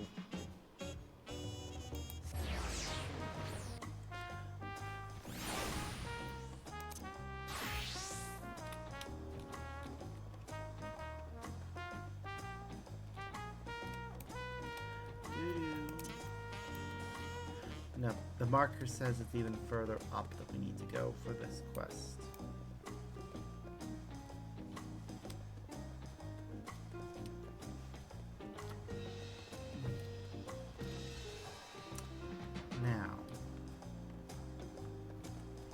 Now we've gone too high.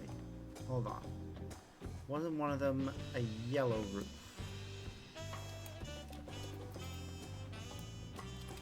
Oops, too far. No, that one's outside of the bounds of the search terrain. What do we need to find anyways? Let's check the quest request. We just need to find the customers.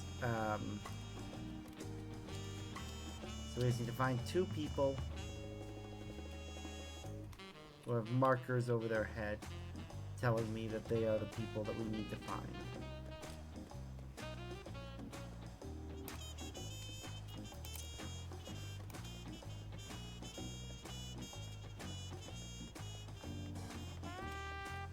This is too high, so they must be somewhere at this level.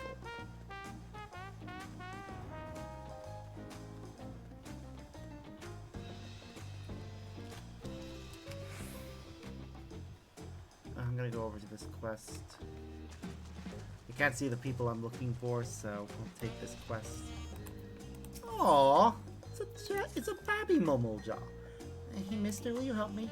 To take a pretty painting of the city from a Shatona painter. I showed it to my mom and she really liked it. And then she sent me to deliver this fruit as a thank you gift, but now the painter isn't here anymore. I know what to do. Can you help me look around? Okay, the painter is going to make one more picture, like this.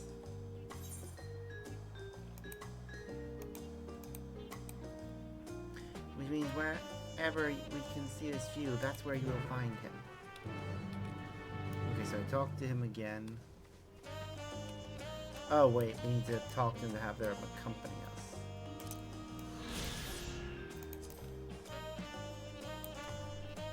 Okay. We'll look for the other things on our way. Let's go find that painter. The picture shows the rooftops and harbor from above, so it must have been taken from somewhere up high.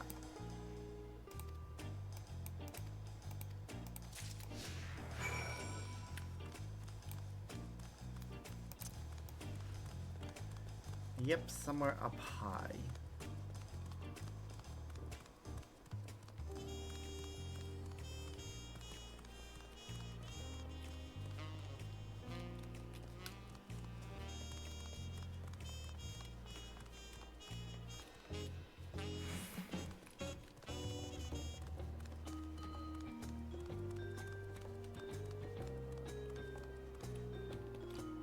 There. I see him.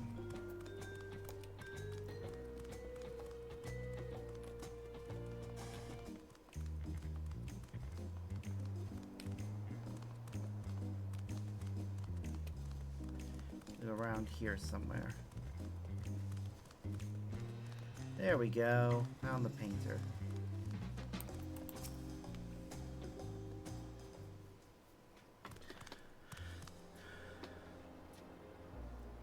Greetings, traveler. Oh, and I see you've brought the little Momoja from earlier. I was looking all over you. My mom said to give you this as our thanks for the pretty painting. Oh, you came all this way just to thank me with a snack. You're far too kind, little one. It was a little more than a doodle. I was rewarded enough by the smile on your face. I take it you're her chaperone then. Thank you for looking out for her.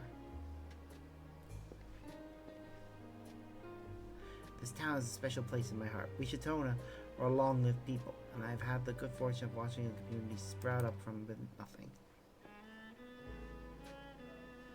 I used to think this country would never amount to much, but seeing all these vibrant cultures thriving alongside one another in harmony, we should moralize its beauty with what talent yet remains to me. You must really love Tulial, huh? Well, don't worry, me and my mom are going to love your painting forever and ever. Never. It's an honor, little one. Now then, seeing as I've finished my current painting, I think it's time I found a new vista to admire. Hope to see you around, friends.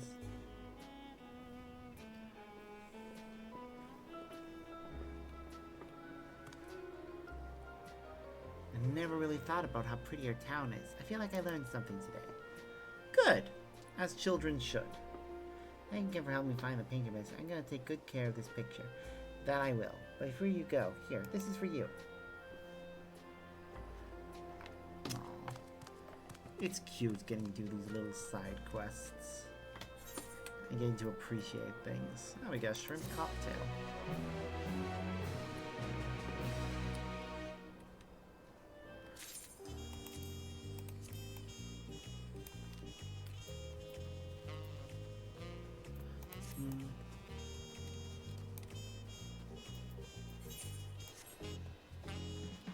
Right, we need to find the two people that... Aww. is cute that we have Mamelja children as a thing that we can run into.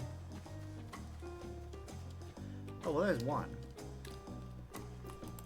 Gracious Moblin.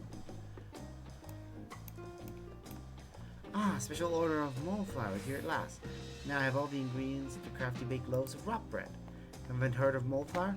Mix a blend of wheat and mycotoxin with a sweet, stinky stink smell. The earth and share all breads and cookies are crafty baked with it. Essential element of traditional Mobby cuisine. Since stingy shopkeepers totally refused to stock it, my only option was to bulk buy with a Pelo goods bearer. Now to go and bring back my package. Many thanks to kind Lowlander. Alright, well we found one. Now we just need to find the other.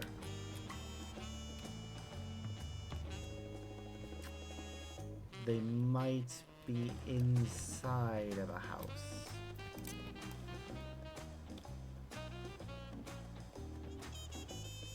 We'll try the doors on houses. Oh, yeah. Wow. We'll spend ages looking if I hadn't thought of that. Dear me, you mean to say my package has arrived? I had some dried reeds imported from Alcano, you see. Ordered them as soon as I heard the crops had recovered.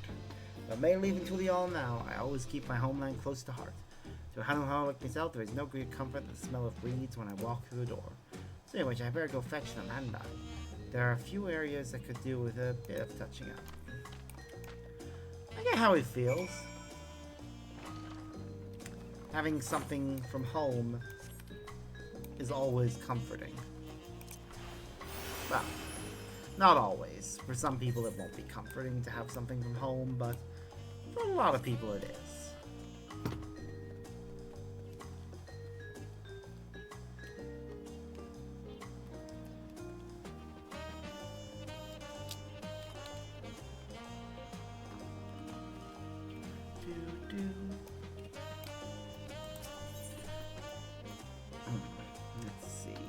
Based on my current XP, yeah, 2 quests.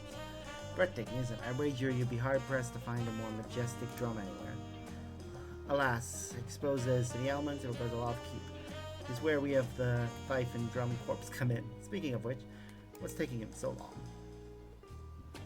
Say, you strike me as a turtle sort. Might trouble you to find our new recruit.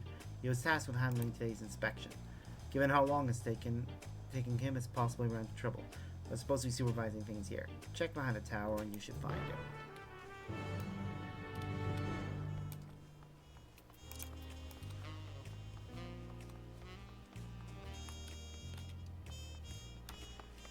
I'll go up. I'm pretty sure it's meant to be up that we go.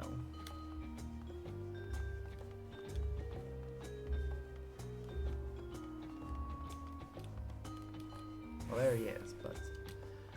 Oh, look at it. It's beautiful. I wish we could interact with it.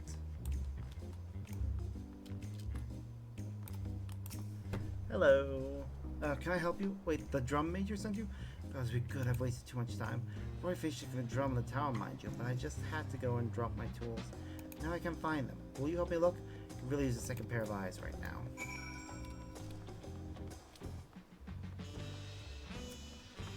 Well done, chat. Well done. Dropping your tools.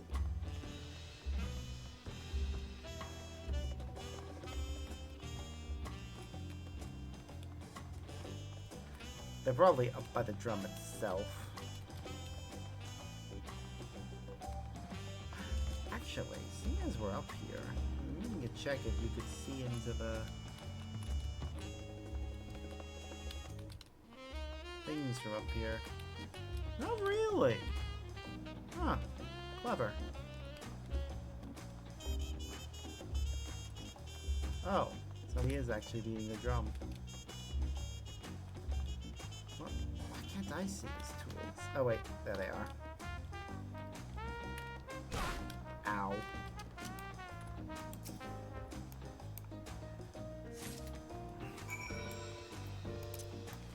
Now we walk around and return them to him.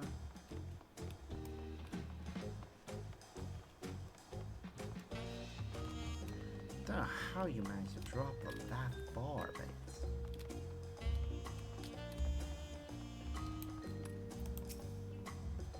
Any luck? Oh, I'm so glad you found them. You're a lifesaver, truly. I dared to report back without them. Major would have grilled me to a fine char. With that settled, I really must return to my other duties. I was grateful if you could inform the Major on my behalf.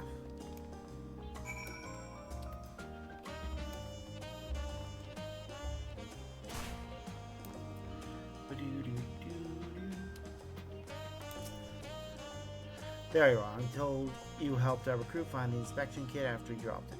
Your generosity means more to our community than you might realize. This drum is essential for protection and well-being of our people. It not only marks the time of day, but also honors the Landsguard returning home from duty. In times of crisis, it can be used to warn the populace of danger. That is why we must keep it in pristine condition at all times. But of course, our most common duty, Swife and drum courses perform as a musical ensemble. It takes tremendous upper arm strength to be a drum of this scale. As Major, my job is to pound our greenest recruits into shape. Perhaps I've been slacking. Before I forget, take this. You've earned it.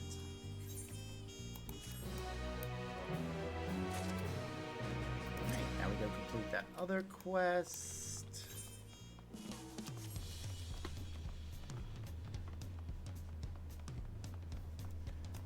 Ooh, that glow over there is pretty. What is that? Oh, it's the sun itself shining through things.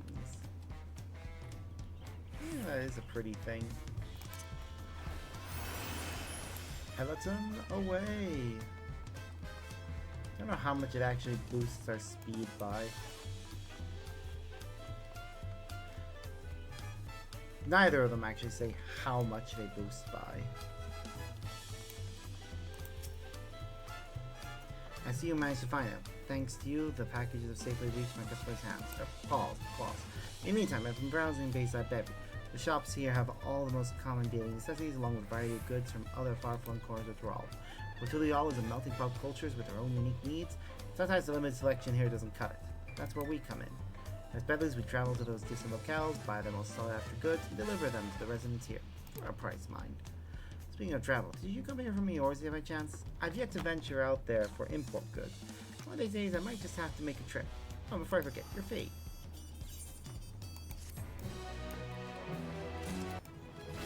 Yay! Leveled up. Okay. Materia vendor, materia melder, independent mender, tradecraft supplier. That's what we need. Buy tradecraft tools. No, it's not tools we need. It's items, because we need specifically Crimson Lugworm, I think is the one he said. Yeah, we'll also get some golden stonefly nymphs. I don't think I have either of these items yet. Yeah. Okay, these other ones are new. We'll get them later when we can actually use them. Because right now, don't think we have the right... Yeah, we don't have the right level for Fisher. Alright, well, let's go turn in these other quests. Why am I walking?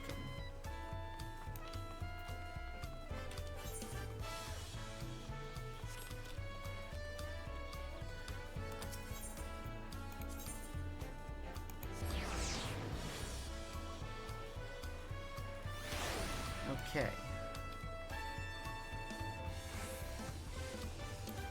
So, your metalworking. Thank you for bringing her back, Sparks. I think Pawnee didn't even know the makings of a pot. But that can come later.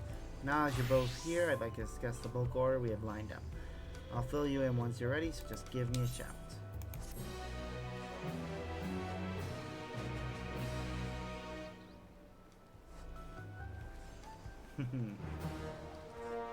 Woo, first deliveries. Accept. I take it you're ready. I'll elaborate on the details of the order then. A Hanu farmer requested a large supply of scythes to be used for harvesting reeds. Though reeds are relatively light, they're deceptively firm. That being the case, the both of you will need to take special care. The blades have a sharp edge, and also make sure the handles have enough girth for the hefty hands of the Hanu. Harvest season draws near, and time is tight. So you can prepare about 6 sides. Papani and I can handle the rest. Hang in it. Let's get to work.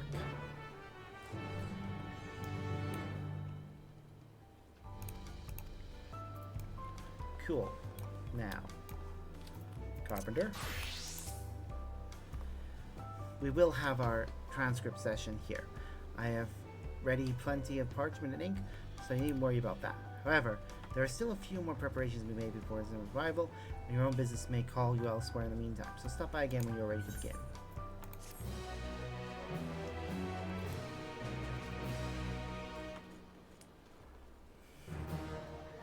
Ah, it's good to have all these started. So you get started, and I'll admit, so am I. According to my research, we'll require numerous components. Boards, covers, woven cords, the list goes on. Furthermore, a binding can be made of nearly anything, wood, cloth, leather. Possibilities are endless. I'll leave the particulars to you and your artistic taste. Once you have enough materials prepared, we will be ready to document Zillow's tales. Cool. And finally, Culinarian. I just want to reiterate how deeply grateful I am for your assistance. Together, let us make juice till y'all can be proud of, and profits that will save my shop.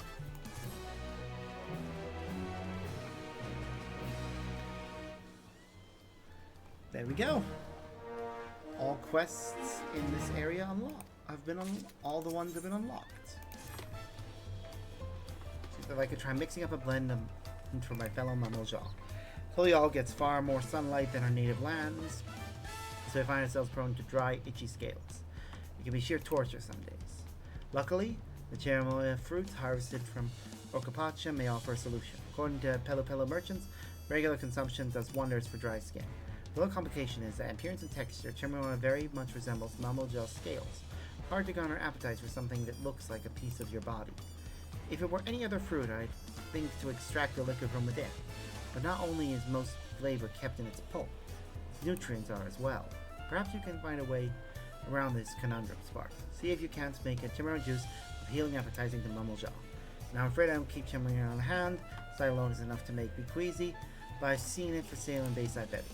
We'll be testing for flavor and efficacy both, so make a big batch if you can. 6 glasses or so. Thank you, and good luck. Okay.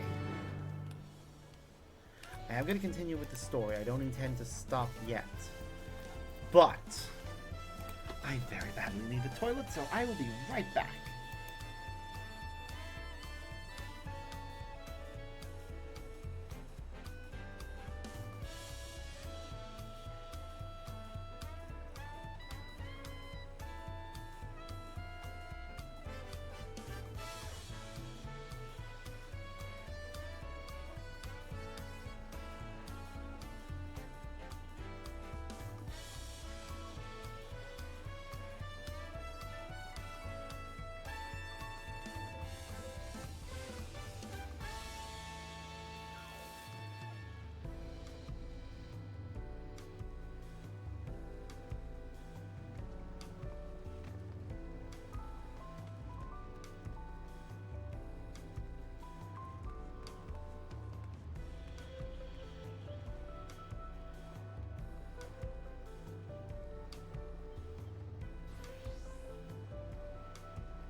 And we're back.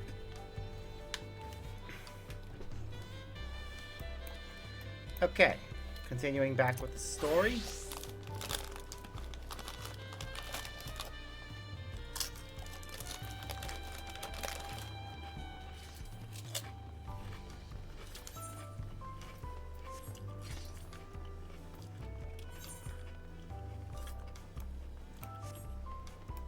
I don't know why I'm still walking there.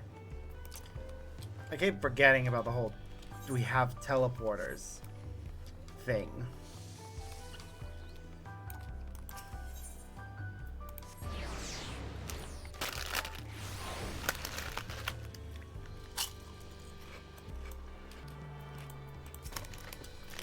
Look at Baxter. You have land to our messenger, most anxiously waiting on your return. Sarkis III promises Dawntrail, all of the city looking for you.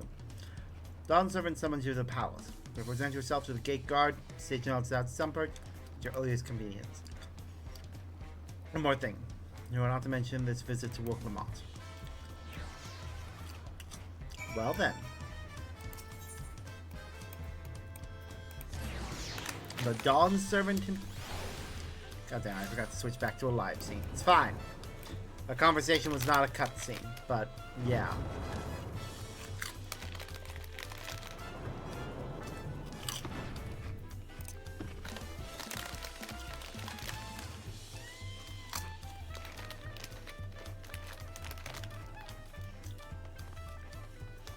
Summoned to meet with the Dawn servant. Why not? Oh shit. No. Dawn servant waits you within. Well, I was not informed of the reason for your audience in terms of attire. It's just full battle regalia.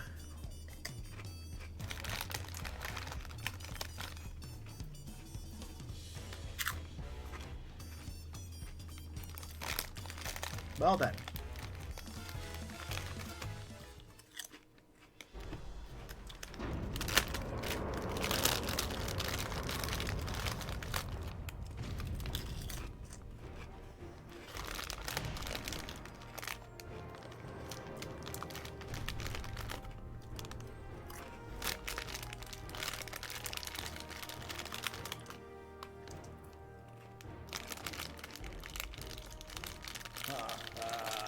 Forgive me this sudden summons.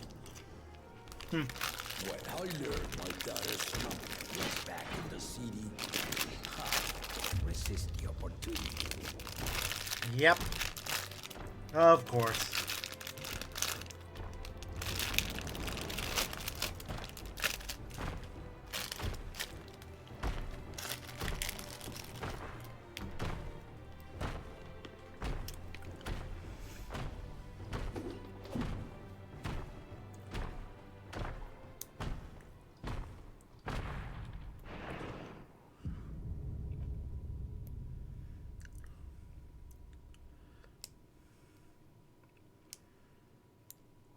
Of course you want to spar.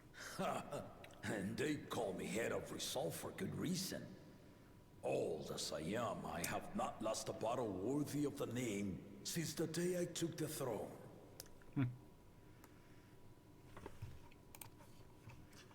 And I've been craving a proper challenge.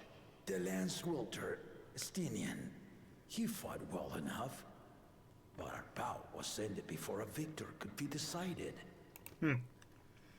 Judging by the sailors' gossip, you are a warrior of renown in your homeland. Yep. Yet I wonder, with all your deeds done and victories won,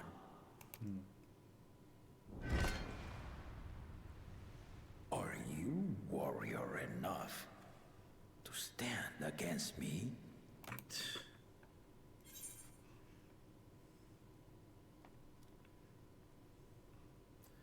Why don't we find out?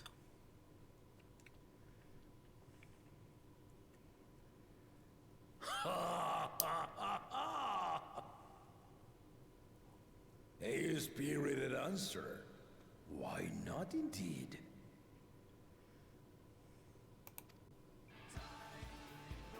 Oh! The battle Special rages song. upon me. I'll stop short of killing you, of course. But expect no other mercies. Come, ready your arms. Show me the truth of the tales.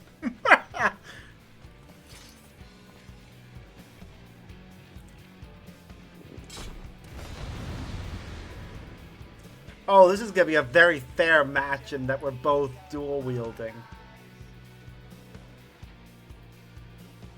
I'm loving the song right now.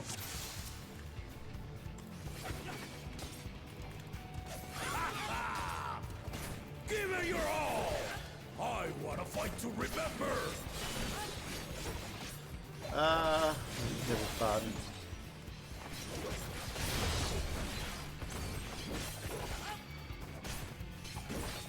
Let's test the waters.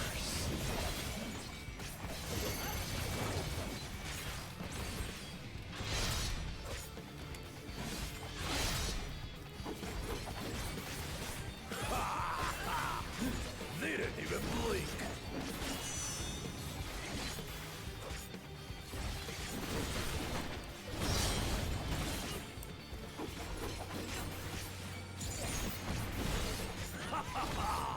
I see you know the Viper style. Yep. Ha! Let's see how you handle this. Ooh, that was a tough one. Didn't know what to expect from it.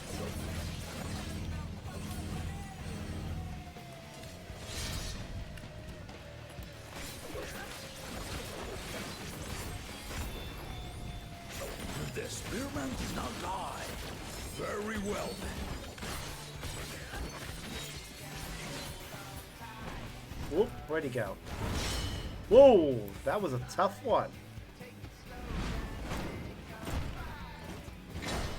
Resolve and listen, kingdom. Oh shit. All right.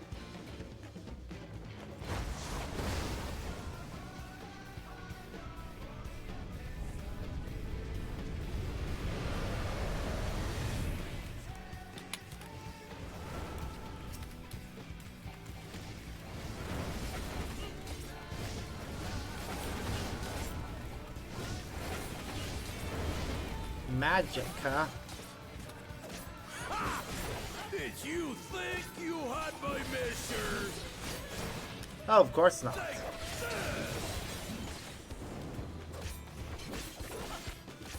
I knew I didn't have your measure. Damn it.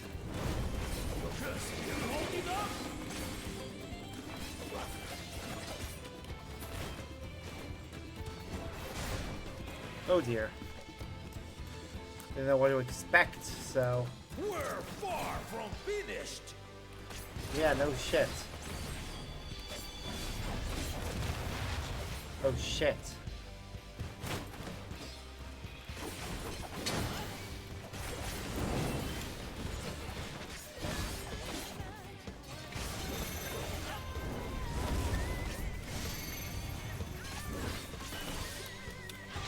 Fuck. No, no, no.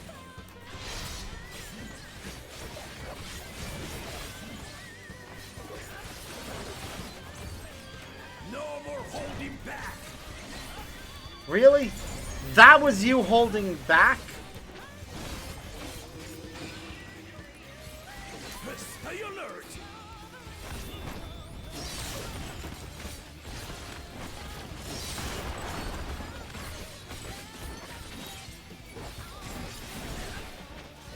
Jeez.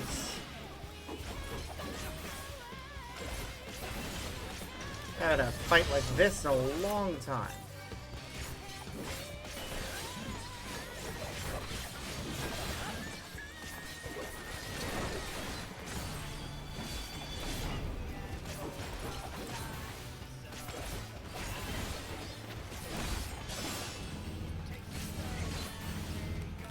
Okay.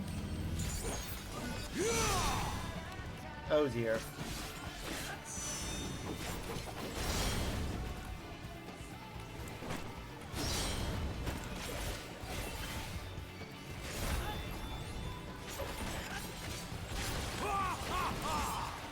You might well indeed.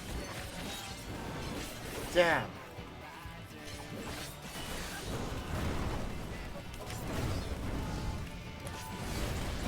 Damn it! Damn it!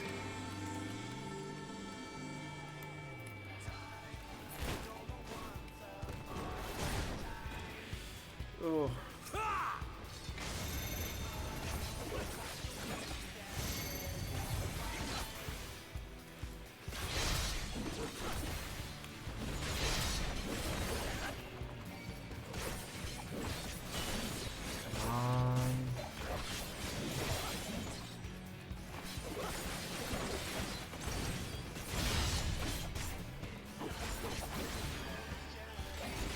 Oh, this is a tough battle, alright. Enjoyable, but tough.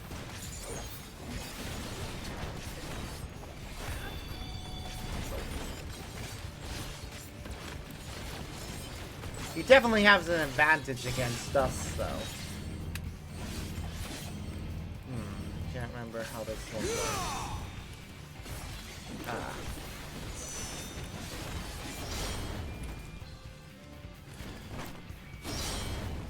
There we go. Okay, we're alright. Really are formidable. Yeah, no shit. You'll get called the country's champion for nothing, you know.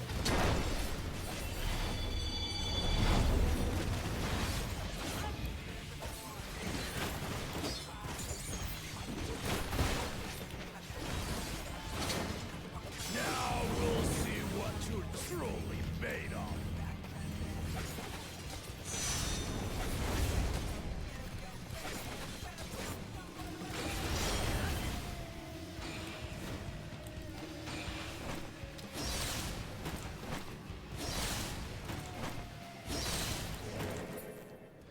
Oof.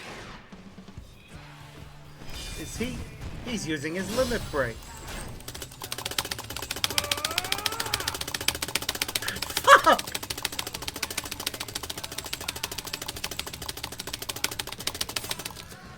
Fuck! That was I epic. will do. You've shown me more than enough.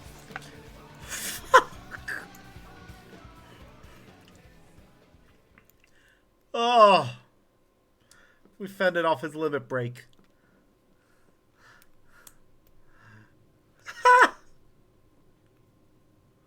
I brought my full strength to bear against opponents before, but you are the first to withstand it.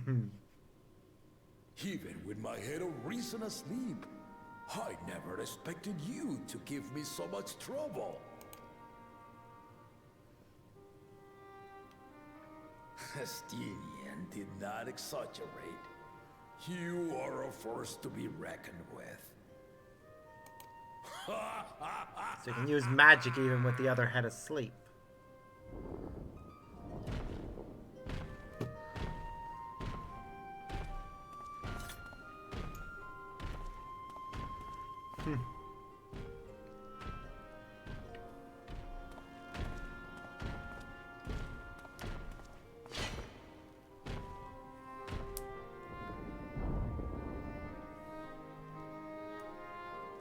Now, a confession. I said I crave a challenge, and that was no lie. But I had another reason for calling you here. Okay. I had to judge for myself if you were fit to attend my beloved daughter. Attend. In some respects, she is much like me. Hot-headed and prone to rush into danger. This is true.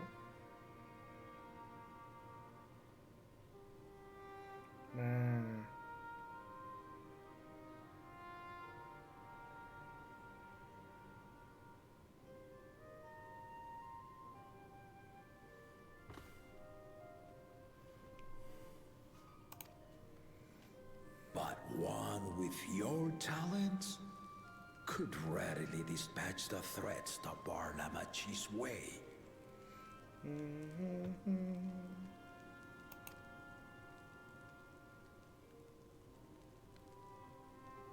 Will you hear my question and answer me plainly? Address me not as the ruler of Tuliola, but a concerned father.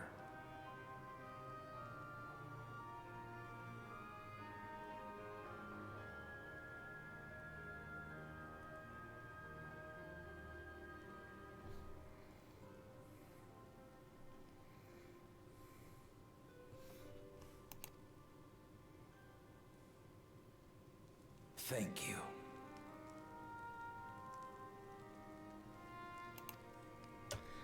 Then tell me, given your journey together thus far, What is your impression of Lamati?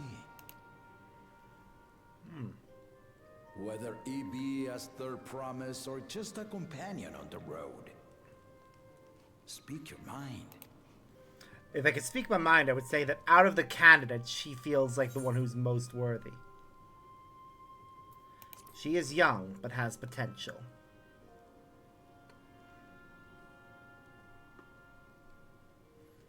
Ha! A tactful response, but agreed. She is not ready for the throne. Not yet. Lamati thinks she understands our many peoples. Their histories, their cultures, their beliefs. But she knows only what she's seen in the capital. And it's not only her who concerns me. Even this early in the contest, you must have realized. None of the other candidates are worthy. As potential rulers, all 4 claimants are lacking. Yep. This is why I elected to hold the right of succession. Not to choose a fitting candidate, but to cultivate one. That's why I thought it was being held like that. It is a perfect way of doing it. Send them to go along the path that led to him becoming the person that he is. So they can learn what they need to learn. And if no one has impressed me by the end of it, then to no one will I yield my throne.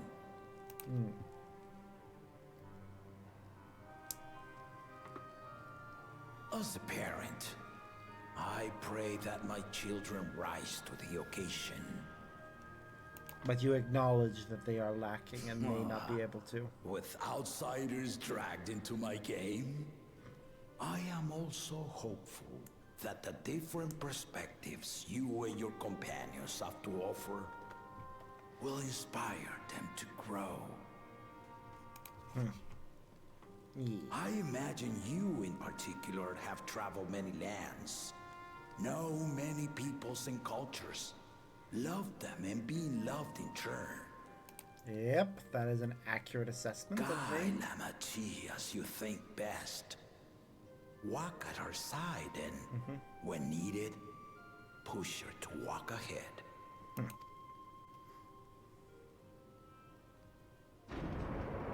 I knew it.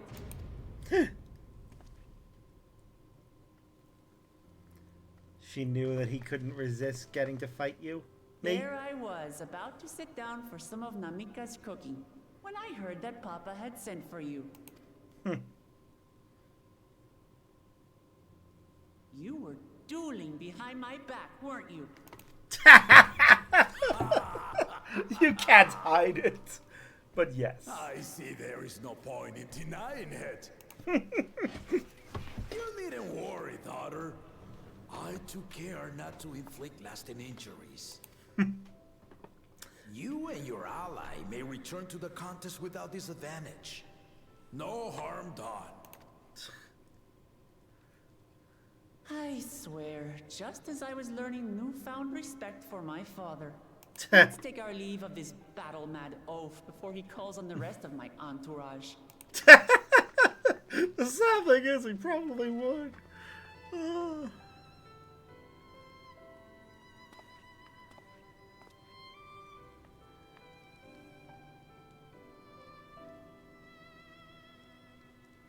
Watch over her, champion.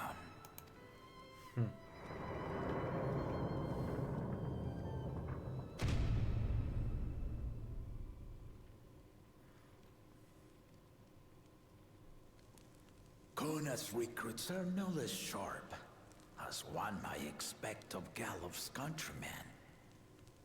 They saw the flaws in our claimants from the outset.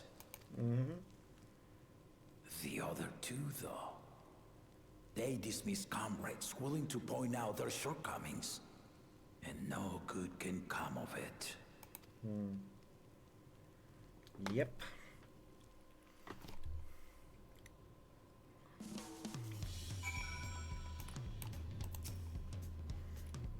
If he had his way, Papa would keep dueling until the day he dies. Even now, I know of only 3 people who didn't need to be carried away after the bouts. Zoraljaw, your lance-wielding friend Estinian, and yourselves. Self, you really do live up to your fearsome reputation. I'm curious though, did Papa want anything else of you? I'm not gonna lie, a small favor, nothing more. Well, if that's all it was.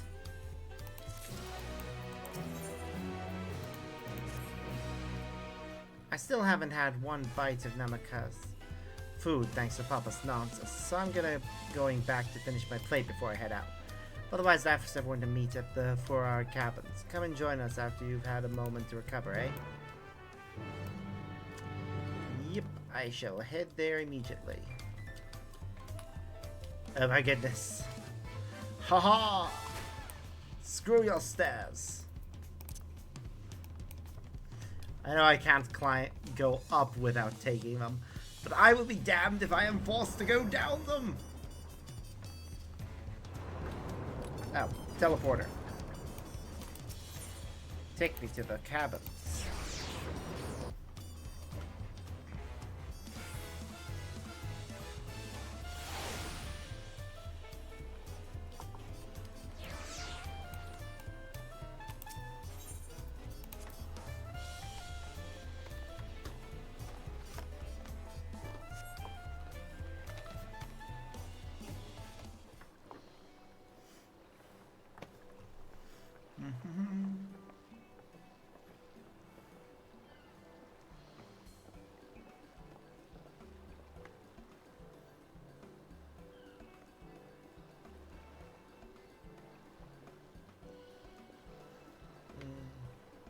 Sorry to keep everyone waiting. Is that it? You're all set to go? I left Eorzea prepared to travel in search of work, so I had few belongings to begin with. Bidding farewell to my fellow artisans took rather a lot of time, however. Again, I appreciate you making this commitment, Fontaine.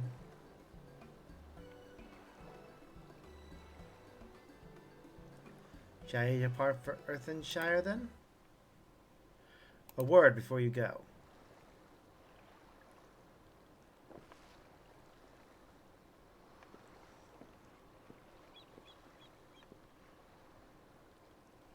Well, Gelu, what are you doing here?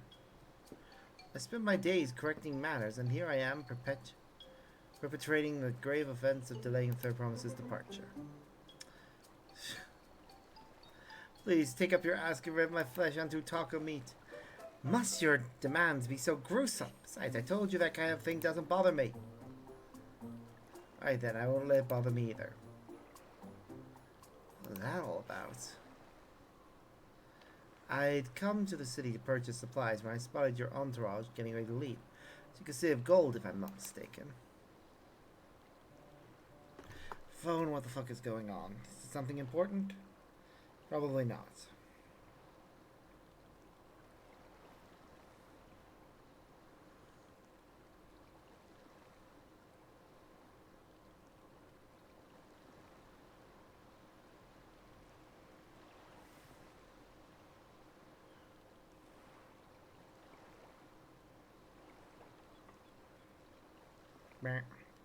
That's right.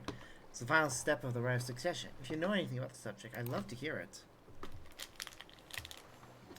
Then allow me to be of service. As you know, legends of Golden City have been passed down in Tyrol for 1,000 years. Yet, when it comes to describing the place itself, the stories do not always agree. Some portray it as one might expect, a glittering metropolis of golden towers. This says it is more unassuming and owes the name to a fabulous treasure hidden at its heart. Every telling, however, has a common thread. Those who go search of the Golden City do not return.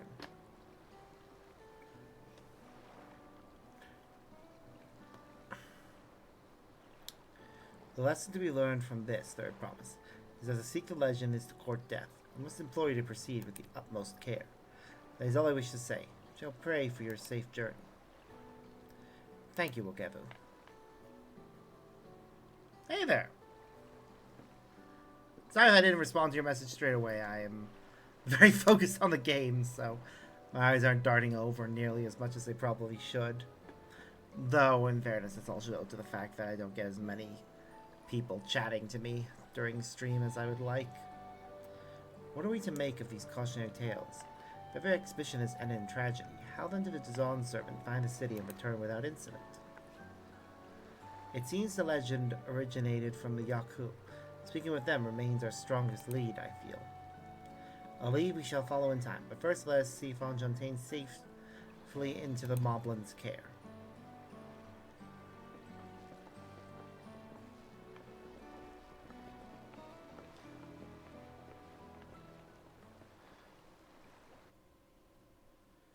Are we getting a meanwhile, or are we just auto-transporting to where we need to be?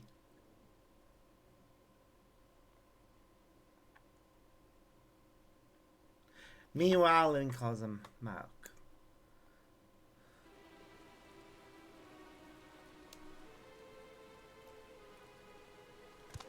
Finding a willing artisan was even easier than expected. Many indeed are eager to curry favor with the Resilient Sun, especially if it means sharing the promise of new territories.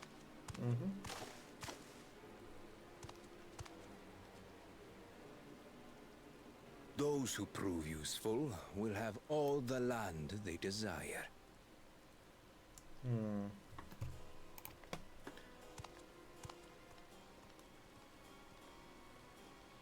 Such generous words, yet the manner in which he speaks them.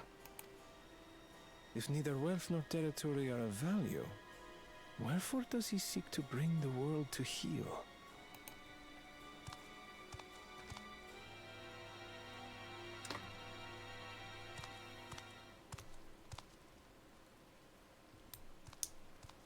Step aside. Remind me. There was no rule against poaching craftsmen from other claimants. Was there?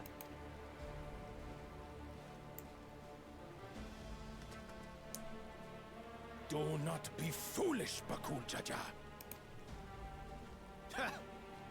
Foolish would be carrying on with these dull feats when all I need to win are the keystones.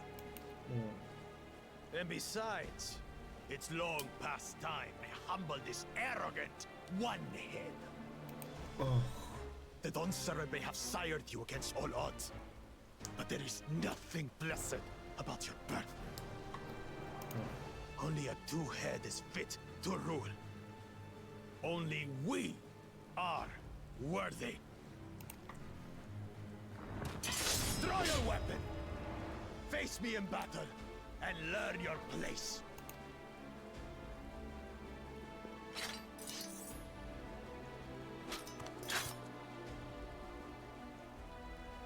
A moment, First Promise.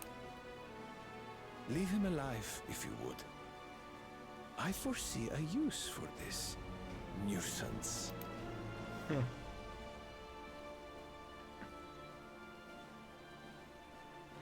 Too scared to make the first move? Then allow me!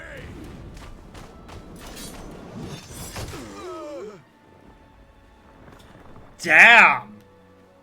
Thank you!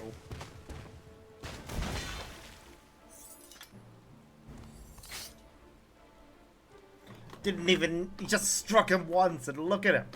On his knees, gasping for... He's just a runt. Nope. He's the First Promise. Head of the Landsguard. My thanks for your restraint. I can kill him whenever I please.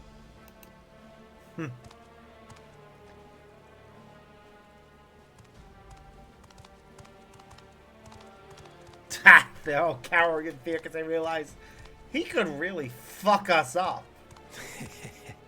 Your part in this is far from over. Should have killed him right here and now, though. Would have been better for all of us.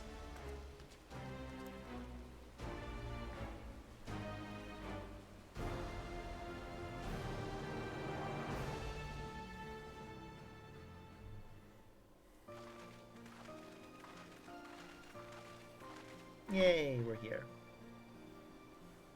We're back, and we brought with us a willing potsworn. This is Fontaine, a talented goldsmith who once worked at Eshmi's Aesthetics in Ul'dah. Wonderful, impressive. You are first to return, Third Promise.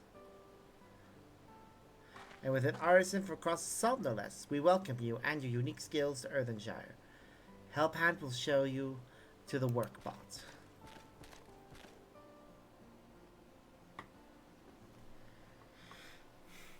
This is it then.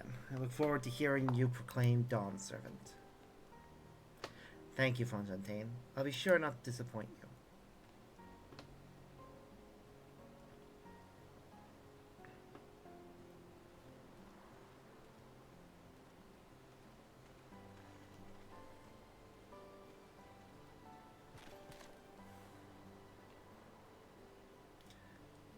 You have reached me to the requirements of the Feat of Pot.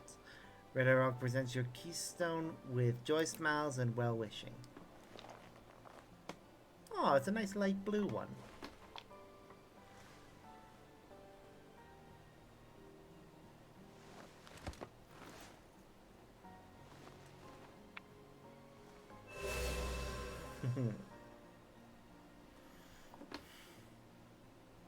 That makes 3.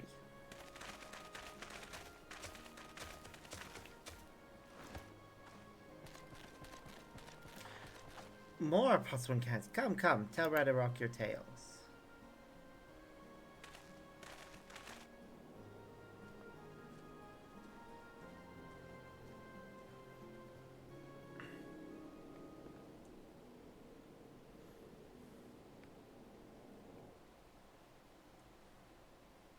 Another feat accomplished, another keystone acquired. Oh, you are doing well. Expecting nothing less of Zoralja's esteemed stiplings. Her cleverness in particular is most admirable, Second Promise. Must have you apply that Shellian knowledge you so cherish, an armed Thrall with weapons of Magitech design. In your role as the new Dawn Servant's chief advisor, of course. The tools of war hold no interest for me. We should only improve our nation through practical innovations. Foreign powers will think twice about testing our strength when Tulial is known for its advanced technology, just as the Gallian Empire was deterred from invading Sharlayan. That may well be true, but how long will it take Tulial to progress to this advanced state? How many years? With a collective commitment to education hard work, it should take so very...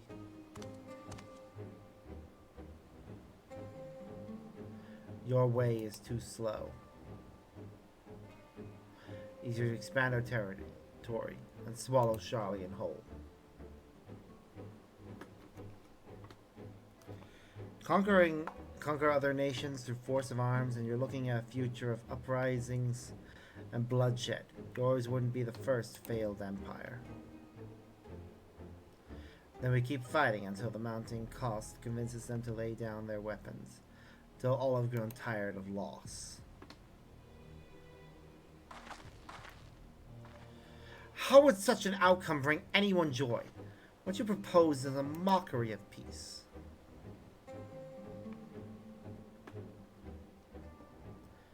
Red Rock is reminded of days long ago.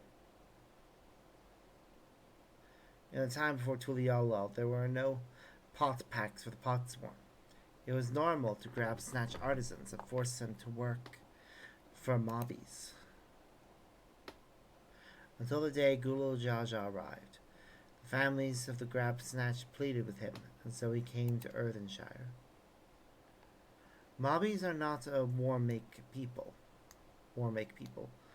We feared death had come to us. For us, Gulul Jaja just wanted to talk.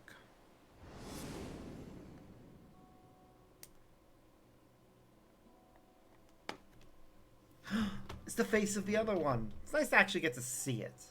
Yes, he has those eyes I don't like, but that was expected. Be at ease. We are here to trade words, not blows. The gold work crafted in this village is superb. One can tell at a glance the quality of materials used. the mastery of technique employed. Yet it does not stir the heart. The goblet shaped by bound hands and broken spirit is devoid of luster. Compare that now to the works of a joyful artisan. She pours her very soul into her creations, and they shine like the newly risen sun. Have you not seen this to be true? And so began the custom of good living. Happy podsworn make good works, and good works make mobbies happy. Gul Jaja's words were wise. Joy's smiles did indeed bring fine craft and much jingle shine. So the head of reason was behind the forging of pot packs? Yes, reason and clever think changed Mobby's way of life.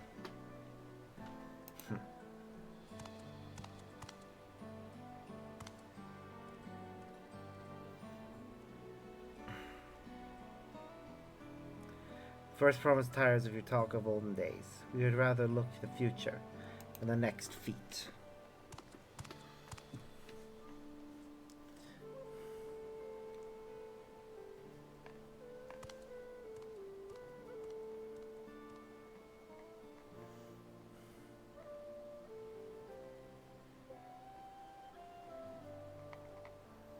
We should be getting on as well.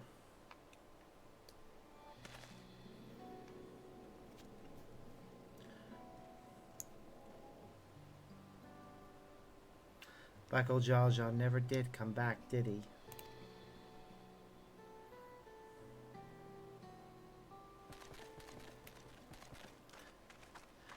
Do you have a moment, third promise? Rakarok would repay you for hand helping with Kahi. He brings a tale of the Golden City. Really? I'd love to hear it. The towers, the streets, all fashioned from gold. Everywhere you look, every splendor you can imagine. The young, the old, and everyone in between, they live in golden happiness. See eternal bliss, forever perched above the clouds.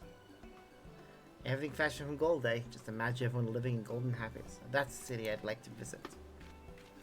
Excuse me, Ragnarok. Where did you hear that particular tale? From our longtime Yaku friends. They live up in the mountains in Urgapasha. Giants again. Seems everything is pointing us their way. This feat and everything leading up to it has taught me much about the Moblin way of life. I'll be sad to leave Earth and Shire and your joy smiles behind.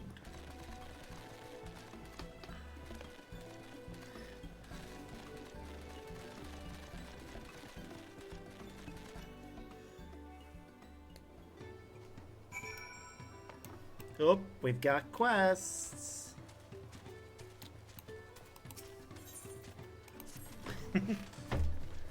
You are Sparks, are you not?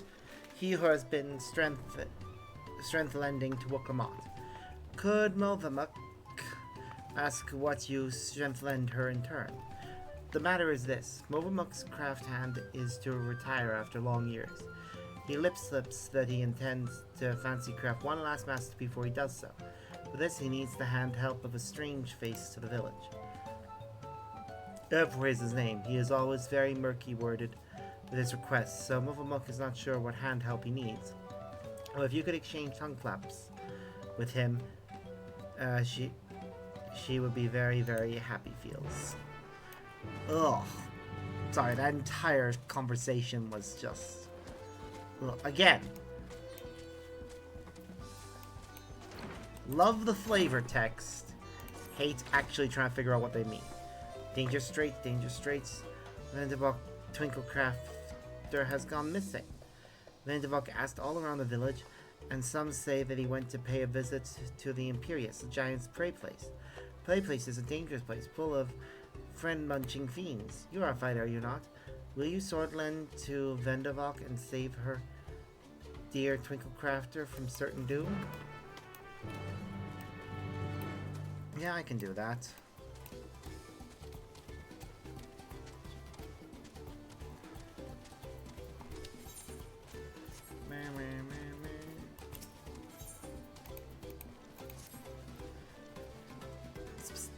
You are a stranger to Earth and Shire, not?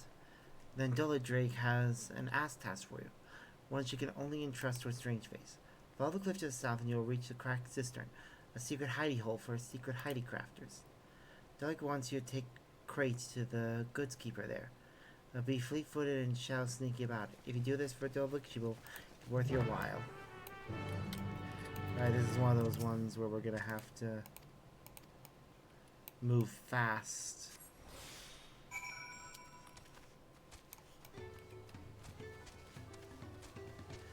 And try and avoid detection.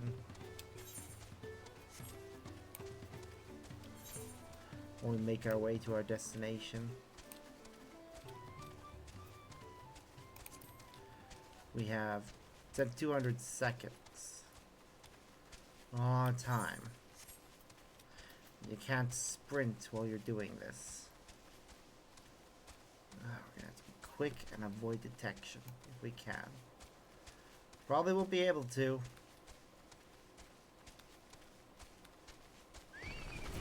Nope. We failed. We failed so badly.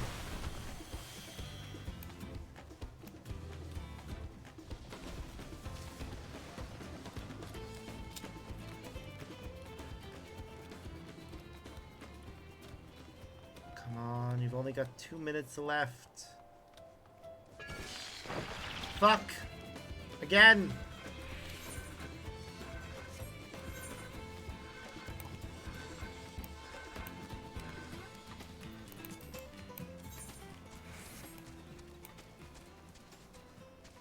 Got 1 minute left. Hurry!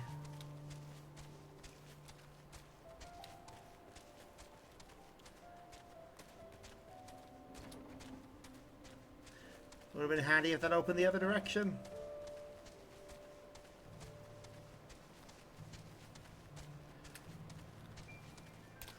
Ah!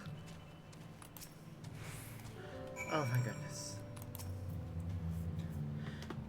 That from Doladrick, is it? Thanks for carrying it over. She'd do it herself, but you know, politics. Also, I used to work in Earthenshire, see. Appreciated the Moblins' patronage, sure enough. We just couldn't hack them sniffing and clawing down our necks all the time. We needed our freedom, so we canceled our contract and moved out here, where we can finally work for ourselves, by ourselves. Of course, not every mobby was too happy about us taking to the hills. Most of them deem us terrible ingrates, I'm sure. Others, lovers of the arts like Dullah Greek, still think we're worth patronize. Patroning. Not patronizing. Patronizing is patronizing is a completely different thing. And so she keeps us in coin and materials on the quiet, and we share with her our creations. Speaking of, if you're heading back to Earthenshire, give her this, my finest masterpiece yet, if I do say so myself. My way of saying thank you.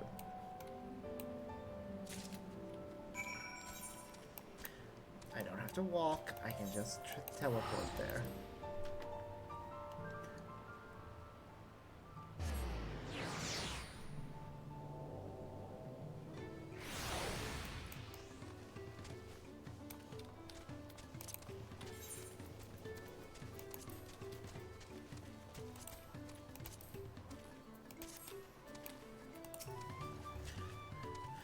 Did you do as Doug asked?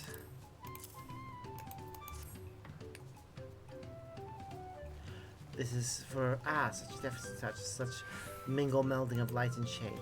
Truly, cracked cistern craft hands are correct in their thinky feels. That they can produce masterpiece without us. Still, it makes ugly damp eyes that they thought our help hands were not but metal hands. We Moblins pride ourselves in providing the perfect craft place for the pots worn. That we should fail to upload our side of the pot pact is our ever shame. Doladrick will not give up. She swore to support the finest artisan in Toral, and so she shall, even if it means begging the hand help of every adventurer to pass through Earthenshire. And in a spirit of supporting work well done, allow to offer you her own small reward for help handing her. Yay!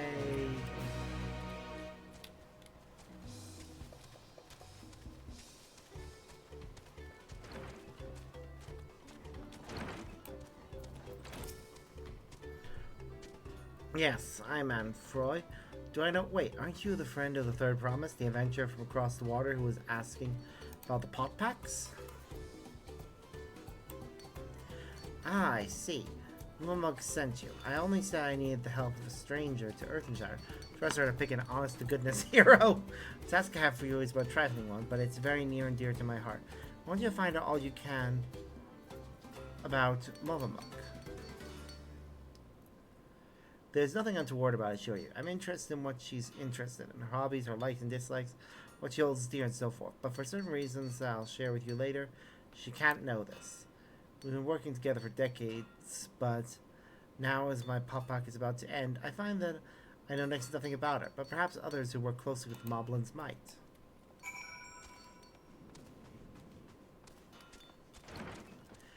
Okay, yeah, that's fair. Let's go and talk to people.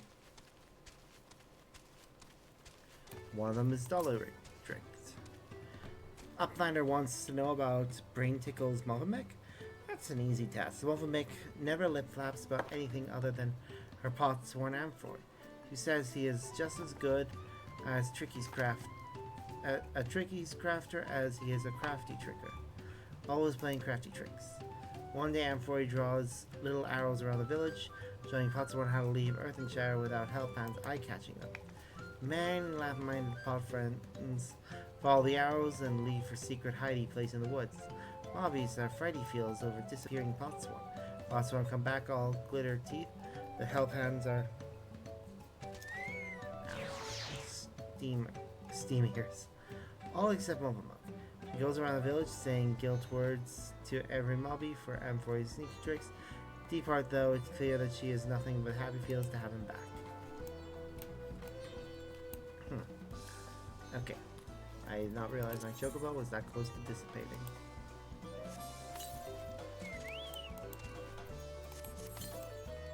Probably shouldn't resummon it while I'm just doing side quests, but what does Movok value most? Her Potsworn, of course. Any mobby who says otherwise is a fib speaker. She keeps the treasure he gave her heart-side at all times, or so he once slipped to Tarnatic. He hasn't a flimsy thought what this treasure might be, but whatever it is, it's sure proof of the friend bond between them.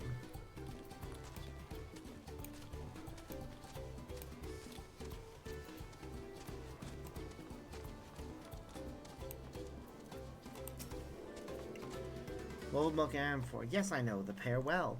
She's famously well protective of him, sometimes even rejecting his patron's orders outright. It's not that she thinks him unequal to task, you understand. Quite the opposite, in fact. She knows how exacting his standards are, and how discontented he'll be if his work failed to meet them.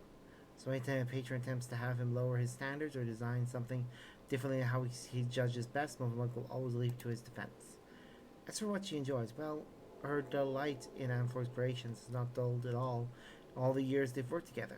I should think she likes nothing more. Well then. Temperdew is so near and so far. Erland Tempered Rig Lowlander. She told Potsworn friend about the beautiful waterweed of Marsh Gucky, and Potsworn friend says she wants to study it close eye. Waterweed grows at the bottom of the water and Tempered Rig can't fish well. Can't ask Potsworn to collect it herself either. It'll go against the potback. You wouldn't happen to be a talented fishwalker, would you? Yes, actually, I can breathe underwater. You're a talented fish breather too? You are the perfect little lander for the job. You need to gather 3 types of waterweed from Marsh Vickay. Foxy leaf and pink, and poison looking. Fancy leaf and lacy and lovely. Gray leaf is super shimmery shiny. Please find them for Temperate.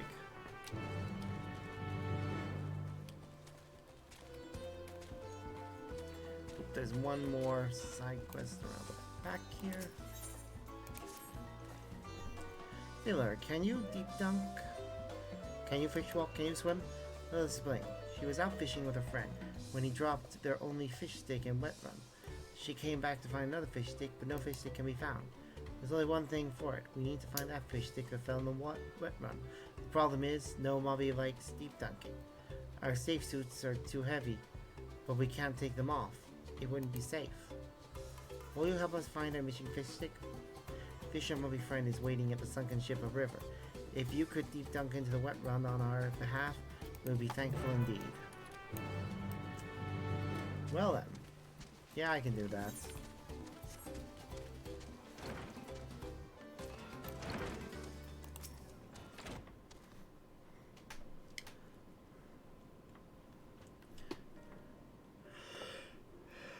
Oh, you're back. So what did you find out?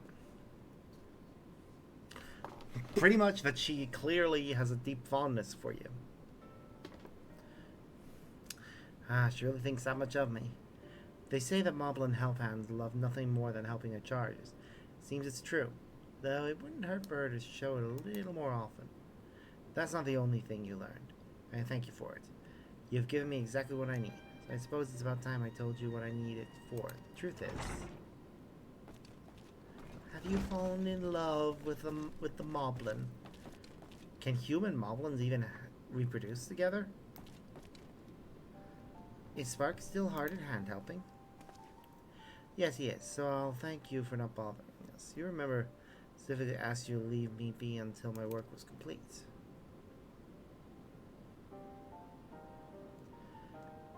Always such angry words. Mobile Monk means no bother. Just needs to do daily mob duty, sharpening tools until they sparkle shine. Telling you that I don't need you to. Not now anyway. I'm almost retired. All my commissions are already dealt with. Until the end day of the pact, Mobile Monk will uphold her pact part. It is her duty as Hellhound.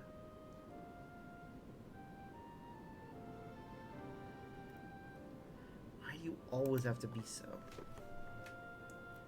I'm sorry, Mobile Monk, but I'm going to have to put my foot down to forbid you from touching my tools until my work with Sparks is finished.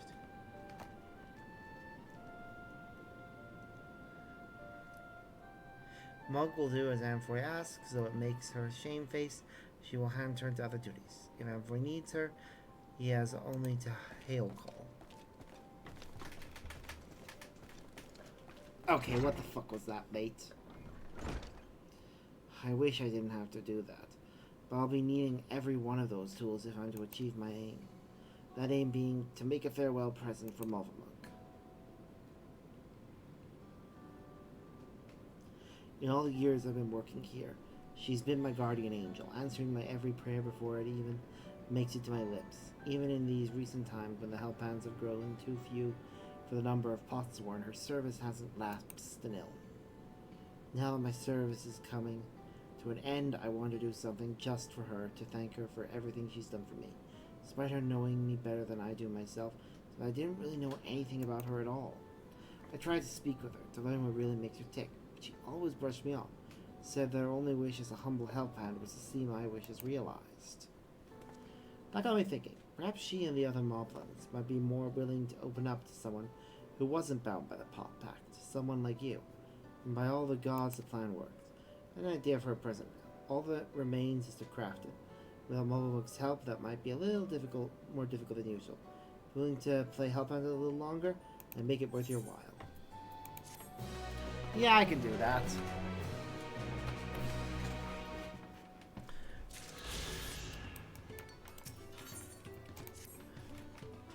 So, regarding ideas for my present to Momobook, a particular item of information that caught my ears was that nugget of Tarnatic. He said that she treasured the treasure that I once gave her, right? Then she would surely love something similar. Unless I can't remember ever actually having given her a gift as such. It must have been very early in my career. Would you speak with Tarnatic again? I know he said he had no idea what this treasure was. Any little deals he might have gleaned, its size or its shape, the occasion I gave it to her, might just be enough to jog in memory.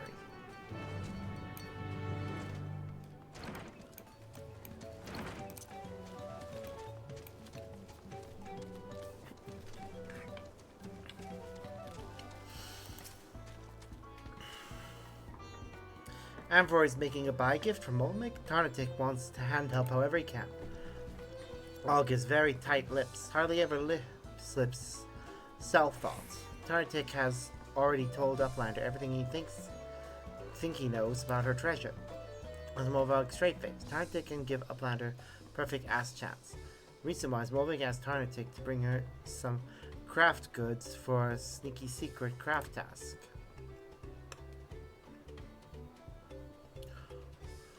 He managed to obtain the toolbox she ordered, but the second craft good eluded him. Tarnatic is shamefaced for his failure. He wants to mend make for hope smashing, so he sends a strong-arm adventurer who can succeed where he failed. Go. Take the toolbox mug and tell Tarnatic sends you to hand help with the craft task. Will under hand help not only craft hand, but help hand too.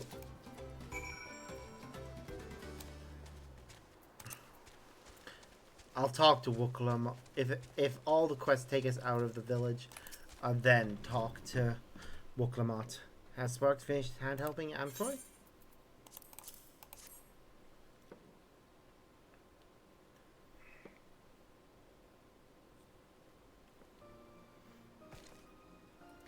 This is from Tarnatic. He told you about my super secret craft task then. Hard to remove if you didn't lip slip this to any mobby else. Many thanks, Sparks. If it will not be hindermentally to your help task for Amthroy, I will be happy feels to accept your offer. Moonmaker is trying her hand at crafting making. She wants to crafting make a special buy gift for Amthroy. Middle bit of present will be something very deep feely to Moverbook, a memory from many 10 years ago, when he had just thumbprinted the pot pact. Moonmaker found for a big glitter sparkly ruby, the perfect middle bit for a piece of pricey dangle. And for his squeezy pins are slipped and left a bad scratch on the jewel. He was so shamefaced about it. He tear-begged Moverbook to take it and never let anybody else eye catch his poxy work. One mug has close kept it to her heart ever since. You must value it very much. Did Tarnatic tell you about this too? My most high-valued treasure. Yes, it is the ruby. It is a symbol of our pact, of our journey together. As that journey comes to a long stop, it will make for a perfect buy gift. But as Tarnatic's tongue flaps tell, Morg needs certain other craft goods to make this buy gift. She will be hearty thank for Sparks' help so long as he is sure to hush keep it from Amthroy. First thing, need to surely make that Amthroy is full hands of busy work. Can't risk him eye-catching what Morg and Sparks are doing. Would Sparks safe check for her?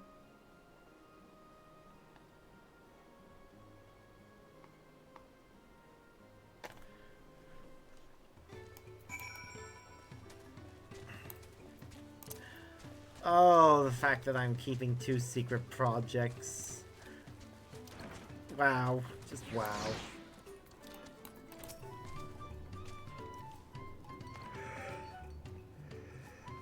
Ah, of course I did cover that room, didn't I? Must have been the shock of ruining something so precious that made me forget all about it.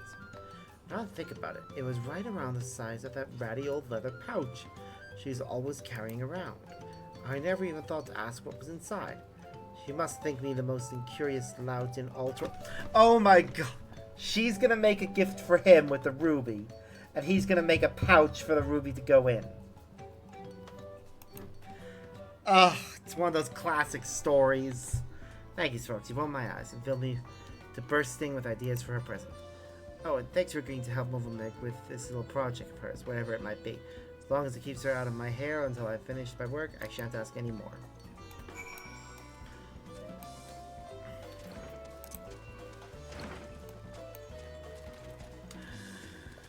Oh. It hurts me knowing exactly what's going to happen here. And for his busy hands with craft work, then let us be busy hands too. Mulg knows where craft stuff for buy gift can be found. As soon as you are ready, let the grab task begin. Fairies Vex and let the gather task begin. Our aim place is many fires, over the rivers of east. Let us meet there and Mulg will mind share more. Alright, onwards with the main scenario quest. Alright, we should go and see the giants next. Great, golden mysteries notwithstanding, their village is featured prominently in the saga and is not to be ignored. The Ogopoka Highlands should be easy enough to reach from here. If we leave Earthenshire from the west, there's a road which leads up into the mountains. Let's find that first.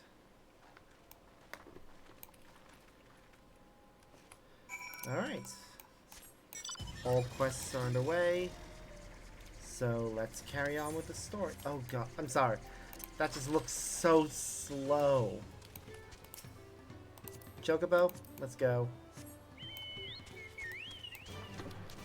You're not much faster, but you don't look like you're going really fucking slow. Do do do do do do do do do do do do do.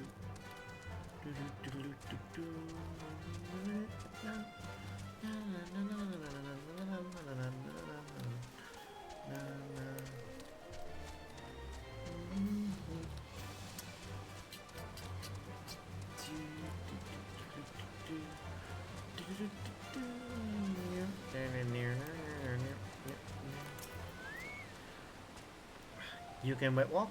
Oh, might find his missing fish stick. Many thanks, Lord. Their fishmobile is lost without his fish stick. No fish means no happy Tom and no jingle shine. If you could give Fisher Moby this favor, swears. Okay. Well.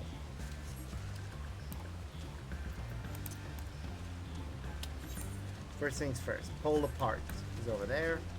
Then we'll go diving in the water for the other quest.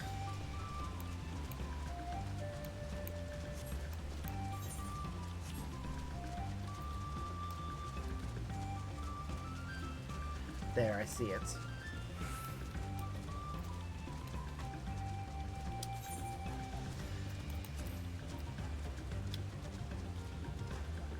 I have plans for all the other quests.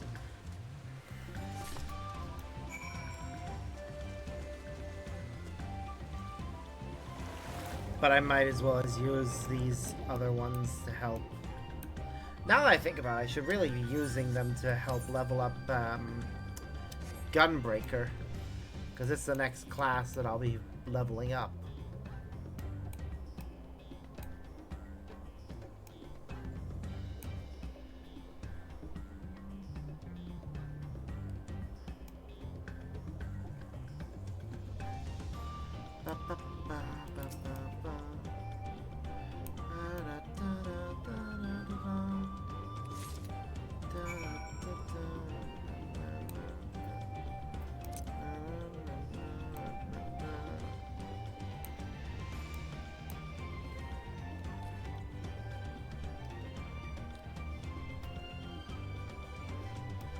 And there's the next one.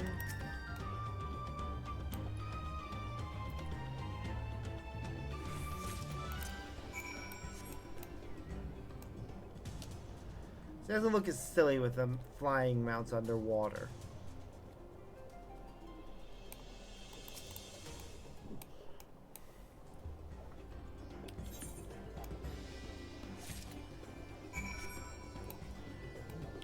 Anyways.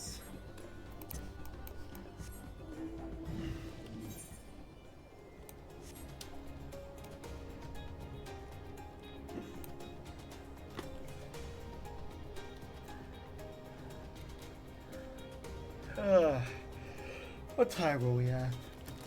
Oh damn, I should really take a break and actually make myself my dinner.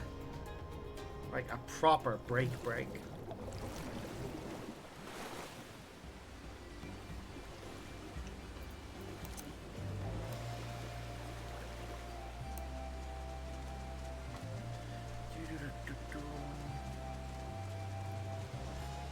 And we'll finish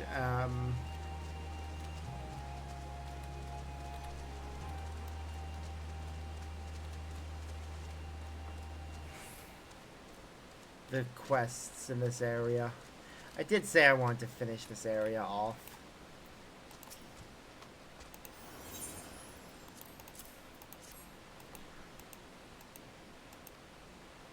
There are lovely in these waters. Fish Moby pulled up some specimen before his fish stick went splish splash. Jake took our catch back to Earthenshire to trade for Jingle Shine. Tell the Lowlander helped, and she'll surely share our Jingle Shine with you. Yep, probably. Now we need to go over to Many Fires, because that's where the next quest is.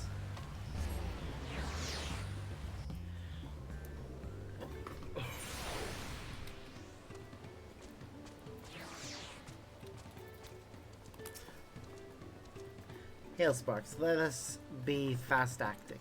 The craft stuff Mug asked Tarnok to collect was steel strong hide string. Mova ordered it special wise from Stuff Sender in Tuliolo.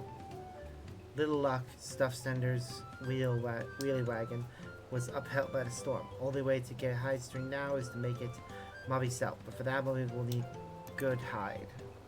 Big luck, the Tegu that live to the southeast of here have very good hide indeed. Sparks help Mova Mug buy out seeking one in skin strip.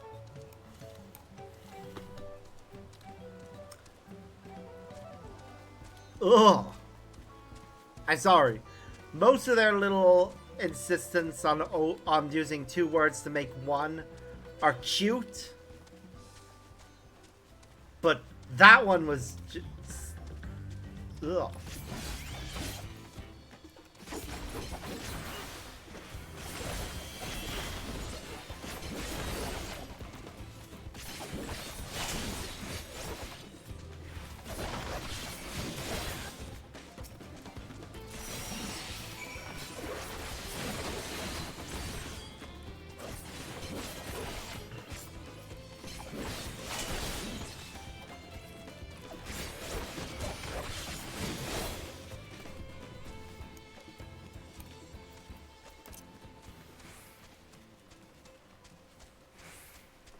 Also, we should eat something.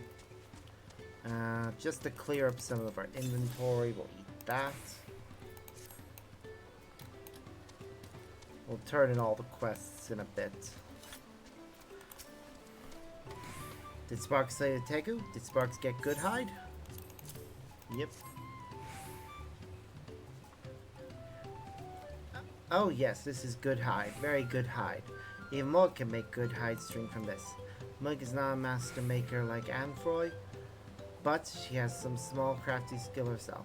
She'll pour her airy self into it to show her thanky feels for all his years of crafty making. It's very rare for craft hands to end their pop-packs due to long years, you know. Every year we bid bywords to a few craft hands, those who want a scene change or who no longer need mobby help or who suffer from home sadness. Not Anfroy though. He withstuck us to the end, hardly ever lip-slipping a moan word. As Mug's long arm to be his help hand. But enough soppy talk. Let us back walk to Earthenshire and see this by-gift crafted for and for mine catch as we are gone.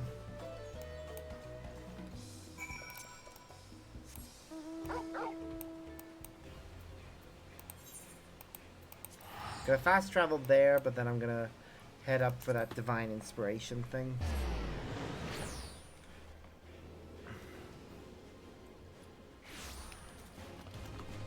Because I'm gonna have to come back here anyways for its completion probably.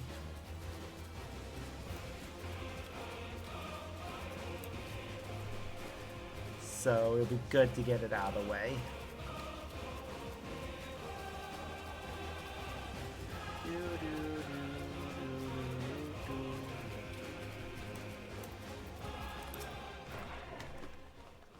You're looking for a twinkle crafter? That's me, most likely. I'm one of the Moblin's contracted artisans, specializing in jewelry making. Van de Valk was concerned for my safety, you say? How kind of her to send me my own personal guard. I have ever been fascinated by the unique visual language of the Yaku, you see. I often visit this place to bask in its grand imposing glory. Yet I've never once taken a step beyond this point. The beasts that lurk within are far too dangerous to risk delving any further. But with you at my side, I can finally make a detailed study of the rest of the ruins.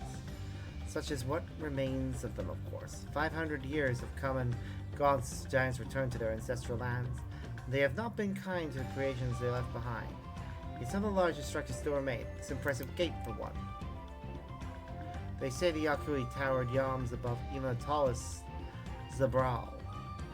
But I wonder if their architecture might have played some part in exaggerating those tales. A sheer sense of scale serving to inflate the giant's own.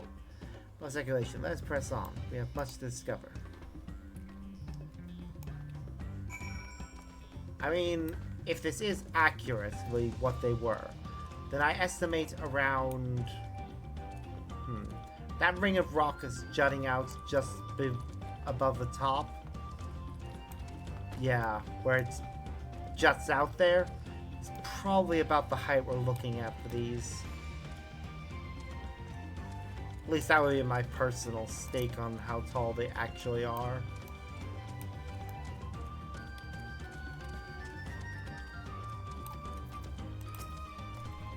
Pillars of stone overlooking the nave. Fascinating, isn't it?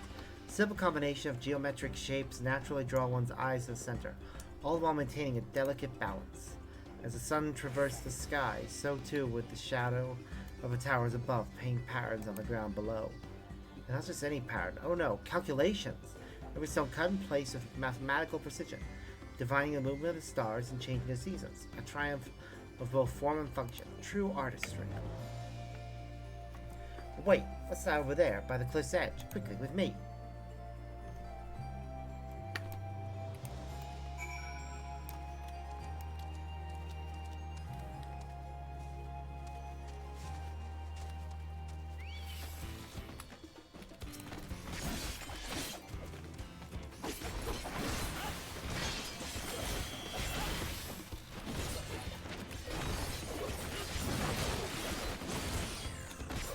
Ba-ba-ba-ba.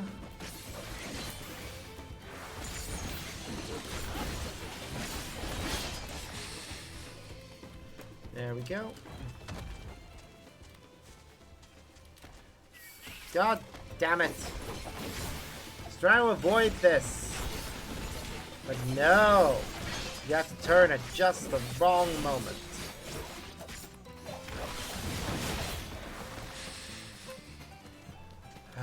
Whatever. Oh my goodness. Really?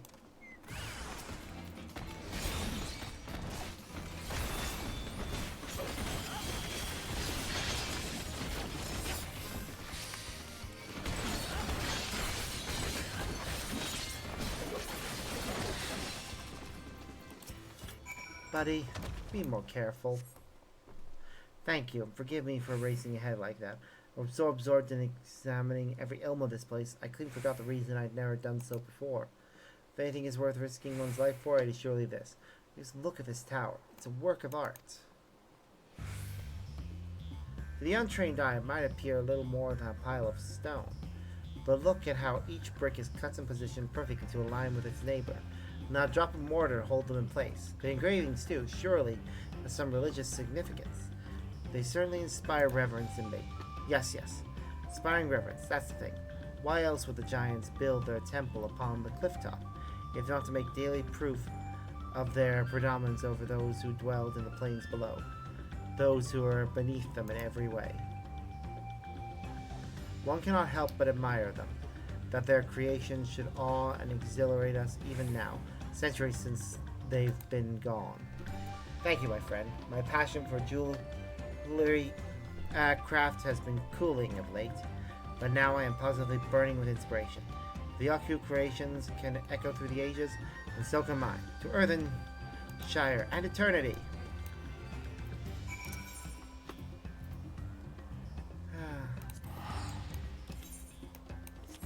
Yep, back to Earthenshire. Time to turn in a bunch of quests. So first, Vendavalk. Tell him that his friend's fine. Big thanks for bringing the Twinkle Crafter back to us. Not only is he safe and well, but full of mind fruit too. He says that he found it in the giant's prayer place. This need for mind fruit is common among the Potsworn. Some try to find it in history, some in nature, some even in firewater. It is our side of the pot pact to keep them well supplied with it, a duty that is a constant source of brain pain. But all the ideas they come up with when they have it. Such fresh thinking. Vendavalk can't wait to see what our friendly Twinklecrafter wrangles next. Oh, okay. Well, next quests.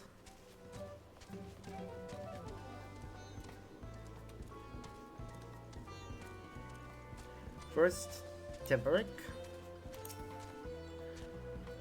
Did you find the waterweed?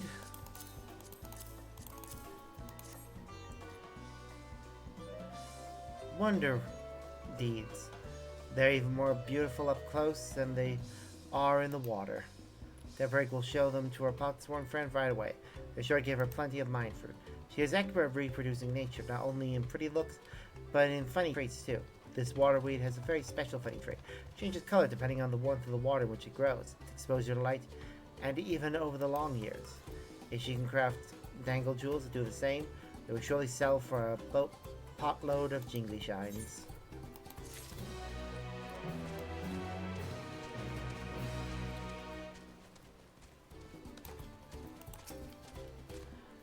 You found the fish stick?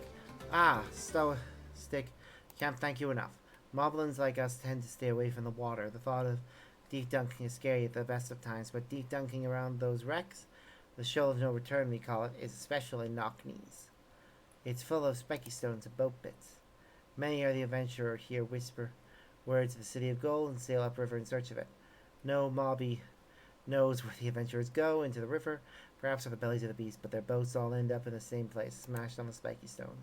And that's why shoal of no return such a splendid fish spot, as all the broken boat bits not only slow down the river run, but provide a lot of hidey holes for the fish to hide in. It just goes to show, even Gloomcloud has a glimmer lining. Fair.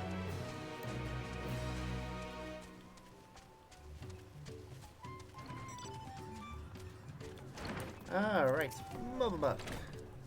Sparks, trouble times. The crafty making will have to wait. Amphor is nowhere to eye catch. He's vanished from the village.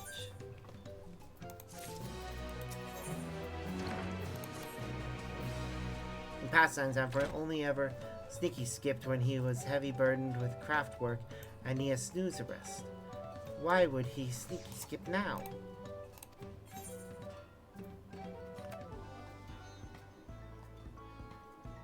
Maybe he's making something in secret. Amphor sneaky skips to pastime hidey place, the Mova make think he knows how to find him.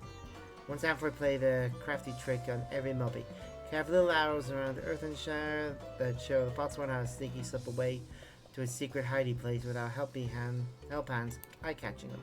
Amphor has sneaky slipped to that same hidey place, you just have to eye-catch the arrows. Please, Sparks. Search for tiny-sized arrow around Earthenshire and find Amphor. Oh, this is gonna be a pain.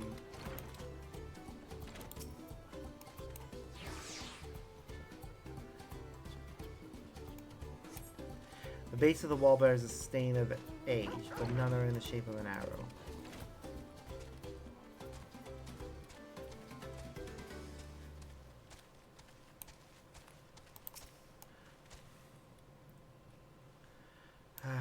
Come on. You find what looks like some old graffiti. The symbols are too weathered to read, but as best you can make out, none of them are ever an arrow. Where?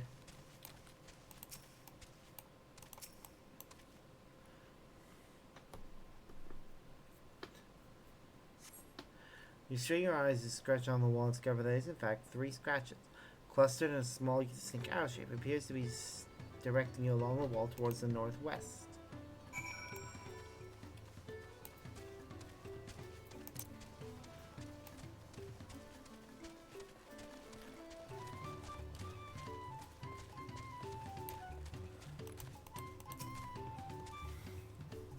Please be the right one.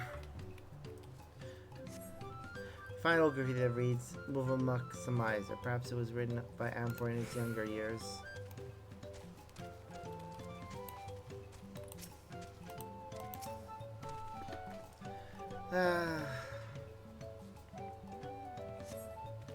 You see some scratches in the soil, but they form more of an asterisk than an arrow.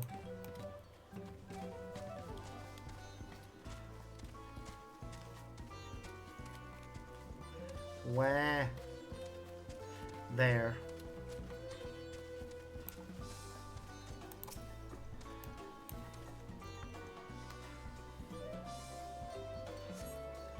You find an arrow pointing out of the village towards the west. This must be the direction which Amphor left Earthenshire.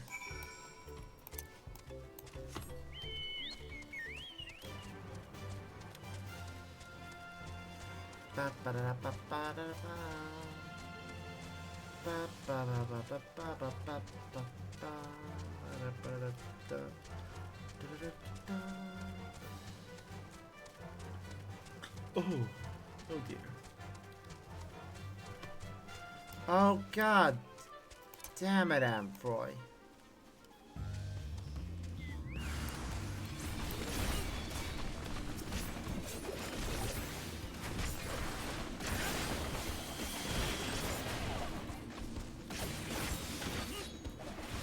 You are lucky I am nice.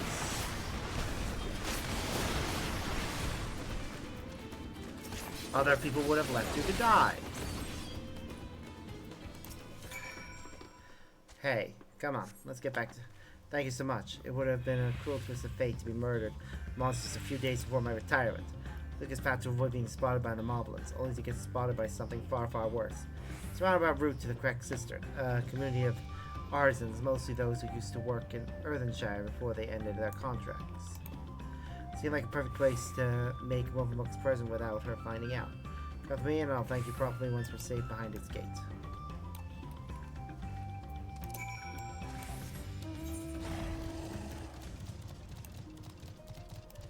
Roundabout...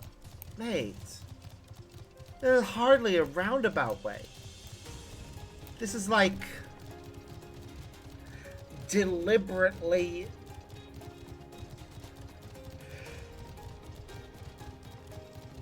putting yourself out of the way.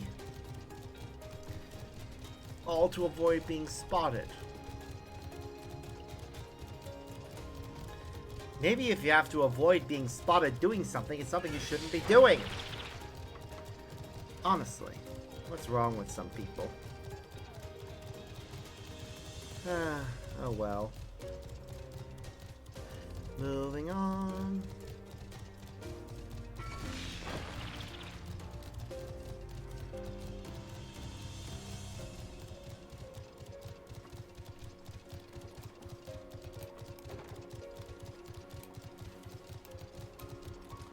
Alright, and Froy. Ba ba ba. Here we are, safe and sound, thanks you. Before we start work, let me introduce you to a good friend of mine, Sparks. Sparks, meet Rostan, the finest artisan in all Tyrol. Don't listen to what he says. If I ever had any real talent, it withered long ago. And that's the reason you find me here rather than in Earthenshire. Crafting's best left to the true masters of the art, I say. That's why I'm letting Amphoy here use my workshop to make his gift for Wolvermuck. I don't know if it's a good idea anymore, though. I was hoping she'd never find out that I left the village. But now she has, she's gonna be furious. Wolvermuck's done so much for me over the years. All I've ever given her is headaches. Will this gift be enough to make up for all that? You'll find out when you give it to her.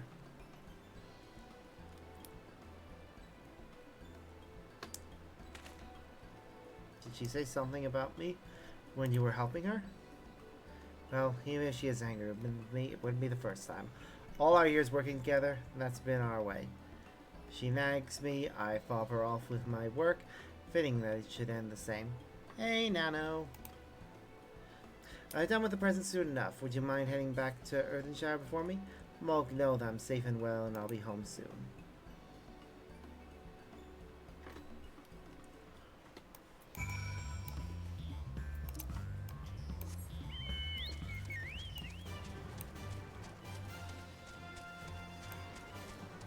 Yay!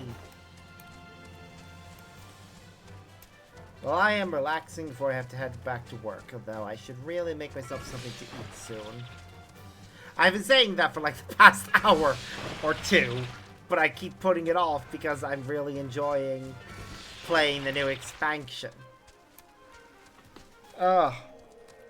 When I do, at this stage, it'll probably be a case of when I take the break, it'll be ending for the evening and then coming back tomorrow.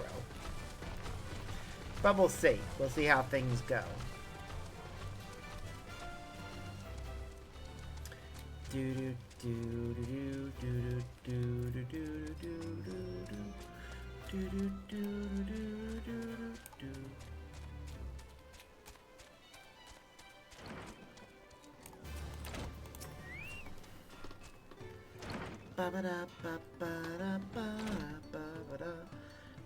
Is a weight lift here the amphoy is dangerous and healthy-wise. Mug is still puzzle-brained why he would fair walk to the cracked cistern, though. But no time for puzzle thinking. She needs to finish crafting making her buy gift. Amphoy back walks to Earthenshire. We will have plenty time for gift-giving and crumbly words.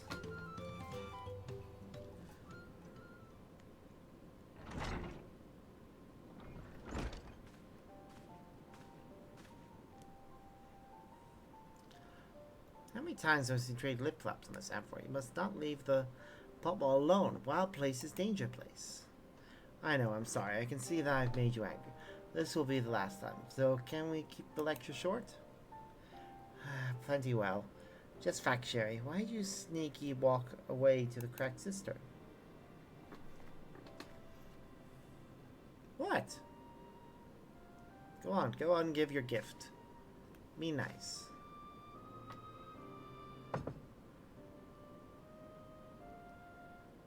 Aw, it's a pretty chest. Let's make this. It's a present. A treasure box. I just took a liking to that ruby I once gave you. Didn't seem right to keep something you supposedly treasure so much in a tiny old pouch, so... This is for Movamuk?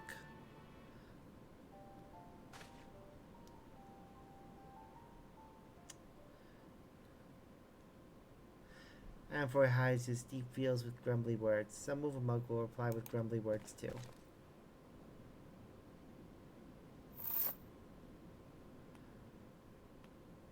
Wow. It's beautiful. And you said you weren't much of a crafter. Look at that.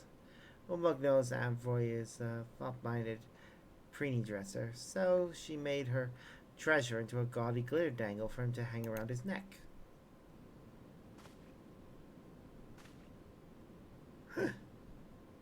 You made your treasure into a necklace? And you're giving it to me? I accept this. If I did, you have nothing to put in the treasure box. All my work will have been for naught. Amphoy must accept it. Movamuk made it special-wise.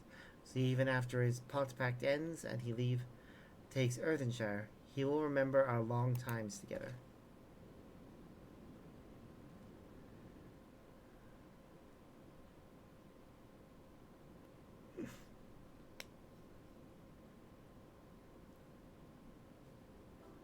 It's all your fault, you know. If you'd only told me what you wanted, I wouldn't have had to guess. If you'd told me you were making me this necklace, I wouldn't have made you the box. Movamuk's fault. Only an adult brain would even think of ruining a surprise buy gift. Saying I ruined it? If you asked me, we both ruined it. Bickering like this until the very end. We're both of us irredeemable adult brains.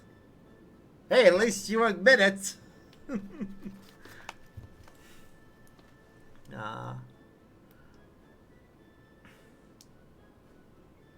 Though we do have a knack for handicrafts, this necklace of yours is a little rustic perhaps, but anyone can see it was made with care. As for the box, take it. Perhaps your next potsworn will earn you enough to buy a better treasure. More grumbly words. Movamuk has many smileful memories exchanging them with Amphoy, and this is the most powerful of all. Only damned by that it may be our last. Aww, that was adorable.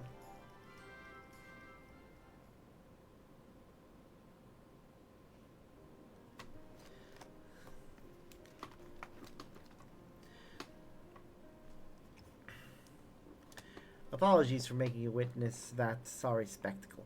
Thank you, Sparks, for helping with Movamuk's gift, and with mine too, apparently. Wasn't quite the perfect farewell scene I had in mind, but it was perfect for us. Our pop pack is at an end, and so we must go strange ways. Amphoy to a new life, Volvic to a new craft hand.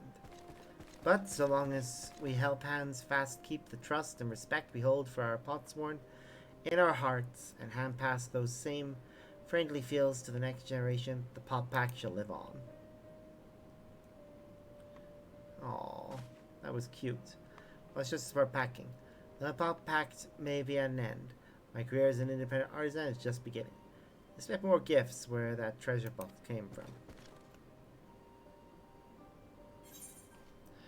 Aw, that was adorable. And we got our own necklace as a reward. Oh. And another quest. Huh. Logan Amfor's pact is at an end. Now she must hand help others. Sad feels her next craft hand has not been decided yet, so she must hand help in other ways. Firstwise, by caretaking Astas, Boba Monk received send word from many fires. There is an Astasker there who wishes to ask of us. A fighting hand of Landsguard by name of Nahashi. Oh, I know him! Is he a friendly face of yours, Sparks? Then you must come with Mug to exchange greedy words. I didn't expect to run into him so soon, but I guess in fairness, completing all of these special expanded quest lines is gonna do that. I'm sure that in the Northern Territory we'll have the same kind of thing.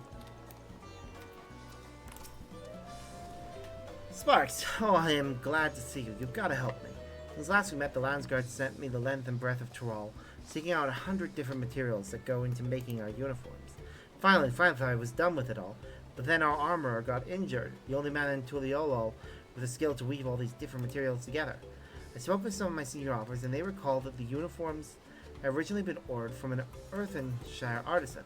They sent me out to find this man and asked if he'd restore them to the original design. But nothing in this life can ever go to plan. Movamug has ear-caught tales of his armor crafter. Sab feels he is not an Earthenshire craft hand anymore. He lives in the Cracked Cistern, very difficult deal maker. May need Sparkus' hand help to deal make.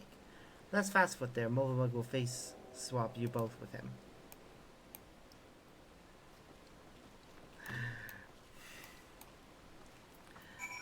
You know, I'm not even surprised that we're still going. Ah well, it's fine. It will be faster if I first teleported to Earthenshire and then walked the rest of the way with my mount.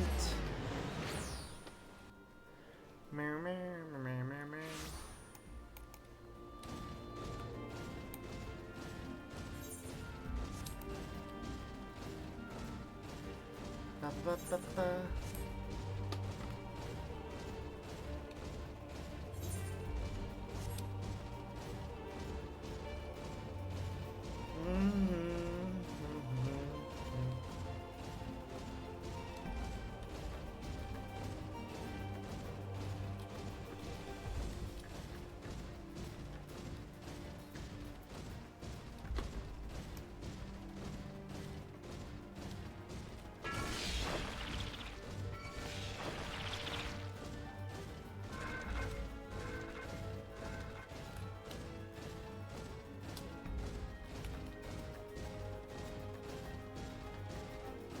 Amphor is here. Amphor tells Movamaker, the craft hand, and who think he built the Landsguard uniform, is a man named Rostand. Rostand is an armor maker from across the Wet Plain, one with such crafty skill that Dawn's servant gave him the Aztec Self-Wise. But some years ago he said that his crafty skills had started to off-drop, so he ended his pact and moved out here. If Movamaker asks, Rostand will say no, but maybe friendly-faced Amphoy and worldly-wise Sparks can mind change him. So that's your game bringing me here. Alright, it can't hurt to try.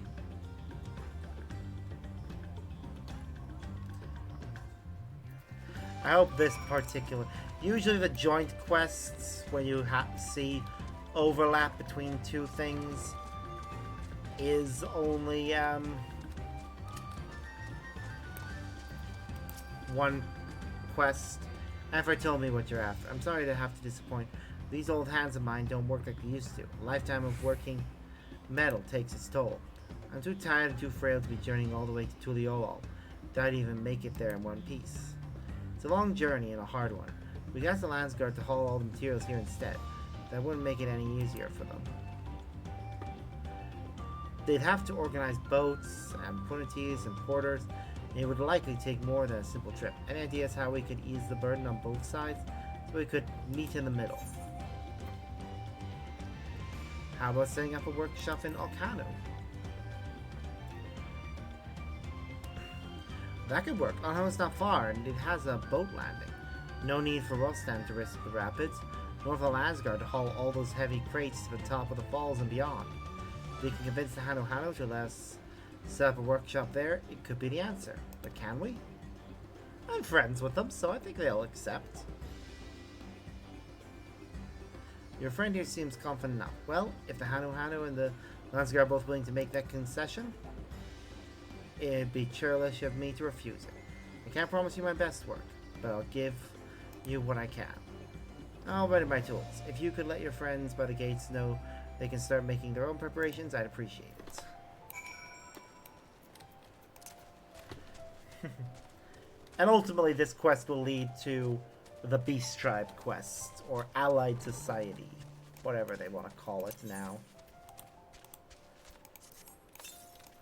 It will be interesting to see what the new one will be. That sounds like a perfect compromise. I doubt my colleagues in the Landsguard would balk at the arrangement, but I should probably check before making any promises I can't keep. Meanwhile, Exec Movamug will need to set up the workshop. It looks like talking to Lano Hano about it is a job for you.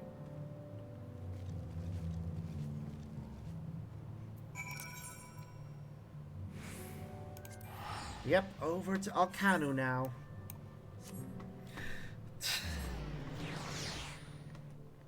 All these side quests.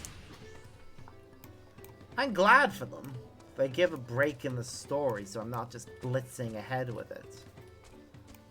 And they add a lot of flavor to the world. Where'd the boat go? It must be elsewhere.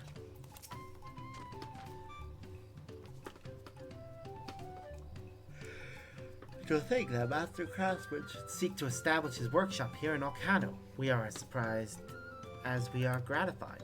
I should inform the villagers of our guests coming. Please make yourself comfortable until everyone arrives. If all is used, support his efforts till the end. As the crafting post may take several minutes, you may wish to cancel any pending duty finders. Wait for everyone to arrive. Yes. This will be a...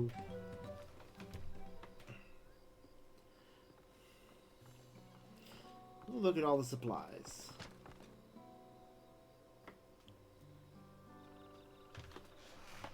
Well, it looks like we're all here. Thank you for making the journey, Rostand. Not at all. After everything you've all done to accommodate me, only right I return the favor. Landsguard uniform come in a few different flavors, so I was thinking I'd first make a sample of each, starting with yours, Nahanchi, the Peacekeeper's uniform.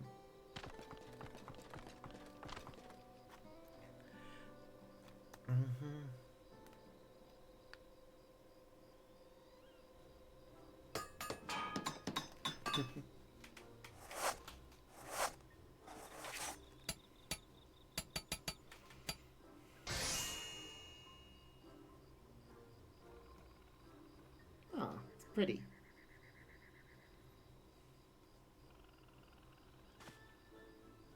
It's close to what I remember designing back in the day, but is it really the same? What do you think? It's perfect.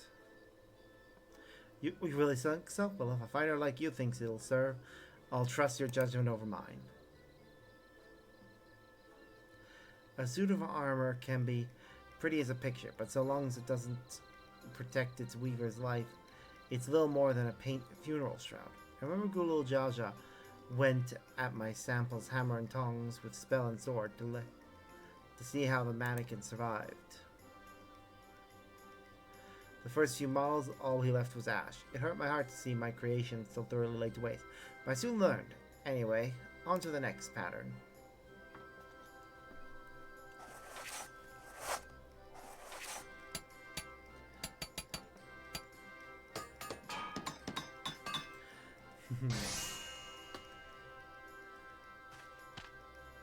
Yeah, that is nice. This is for the frontline fighters. The lighter construction allows for more movement. It's different, but is it right? Is any of this right?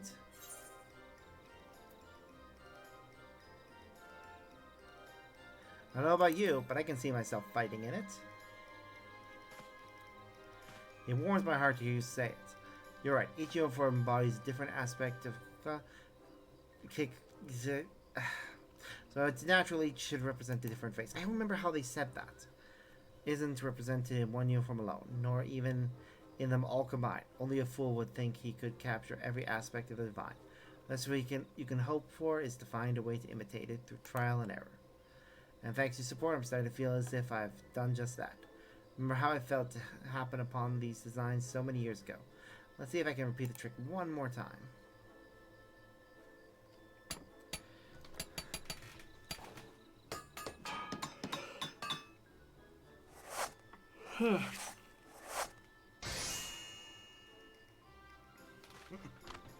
Oh, that is really nice. Like that one, I think the best. And that's the last of the lot. I gave it my all, but was it enough?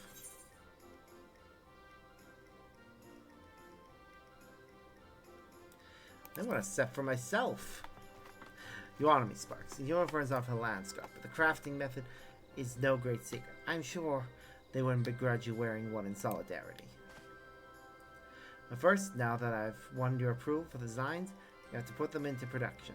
And for it, if you wouldn't mind lending me a hand.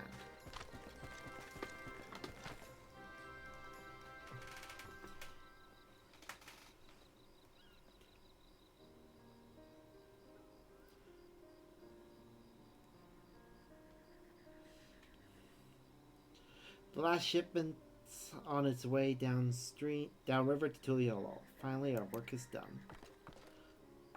Very well done. Armor Crafter is just as sky-skilled as he ever was.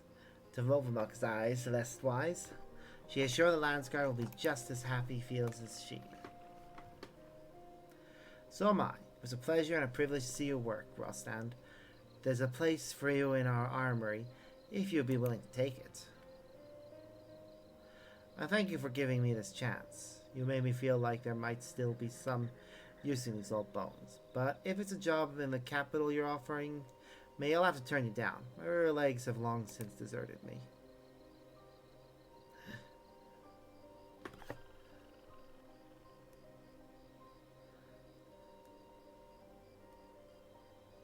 Why not simply continue this arrangement? You are welcome to remain here in Alcano. It's easier to bring crafting materials here than to haul them up the great stairs, no? Or perhaps Alkbekbi might be a more desirable location for a workshop. There you will be among your own kind, not surrounded by Hanu Hanu in our unfamiliar ways. Wherever you wish, we shall see it granted. I'd take him up on that offer if I were you, Rostan. You never did lose your eye or your arm, only your confidence in them. It's time to start taking on commissions again, even if you do have to travel a few moms downriver to do it. Lumuk is same-minded. If Rostan needs any craft goods, whether upfalls or downfalls, he need only ask the help hands.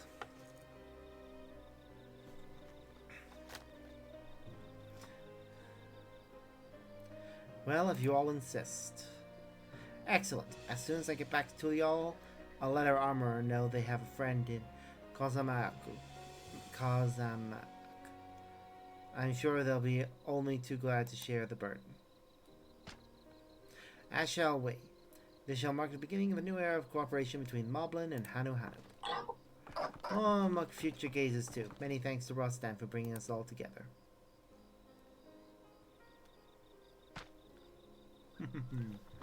Yee!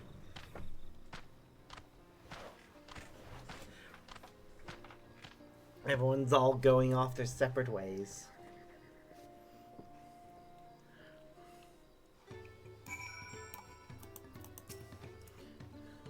I was so busy helping Rostam with the uniform, I didn't take the time to get a good look at this place until now. Isn't the architecture fascinating? I think I'll stick to touring Tyrol for the time being. I have a lot to learn here. As I wander high and low, I'll sure come back to call on these two every so often. Can't wait to see the masterpieces Rostan crafts next, nor how this new friendship between the Moblins and the Hanu Hanu develops. Speaking of Moblins, I should be heading back to Earthenshire to finish packing my things for the road. Thank you for everything, Sparks. Pray that our paths cross again someday. We got an orchestrated roll out of that quest.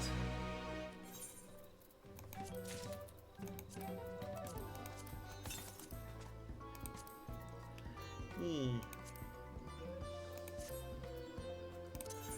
Alright, back to Earthenshire ourselves so that we can turn in the next quest. We're nearly finished with this area, and that makes me happy. When we get to the next area is when I will call it for the day, I think. Based on the time, I don't think I'll be back on later. Especially when I want to get all my dailies done so that I can try and maximize how much game time I get tomorrow.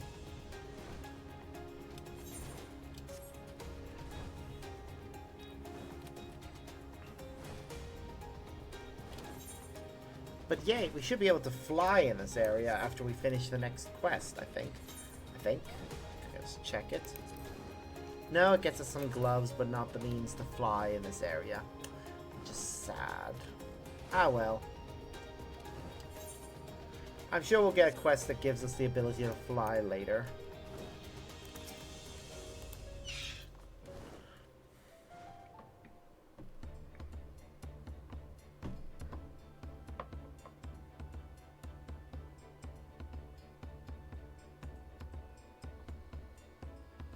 Looks like a trail is gonna get steep from here on in. Hope everyone is ready for some climbing. Third promise. Glad I caught you. Redderock asked me to bring you back to the village. She says it's something she forgot to give you. Huh? Something other than the keystone? Yes, and I am of great importance, or so I was told. It shouldn't take long if you would please follow me. I have suspicions. Wonder what this is all about. Well, no need for everyone to come. I'll be back in a little while. I have bad feeling.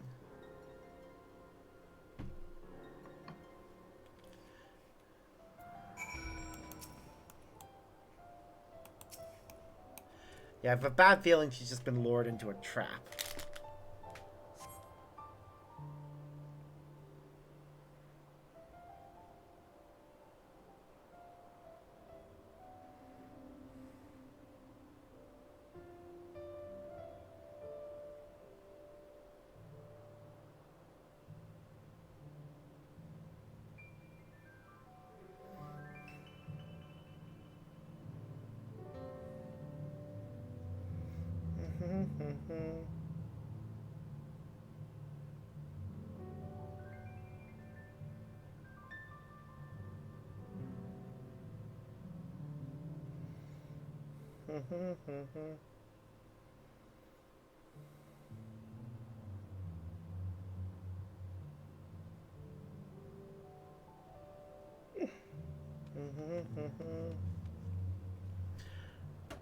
This is taking quite a while.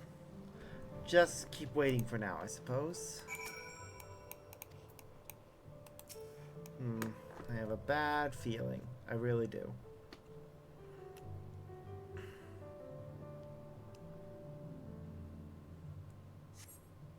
Perhaps there were complications.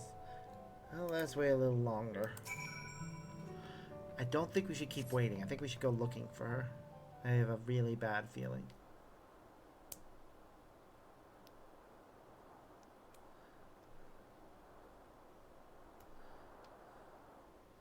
This is getting a little ridiculous. Did she get lost on the way back to find us? But how? There's only the one road. I wonder understand Book Lamott's sense of direction, or lack thereof. Fortunately, she has a link up. Let's see what's keeping her, shall we?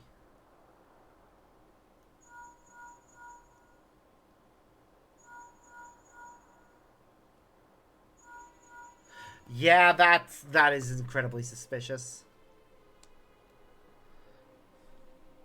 She's not responding. Perhaps we should all return to Earthenshire.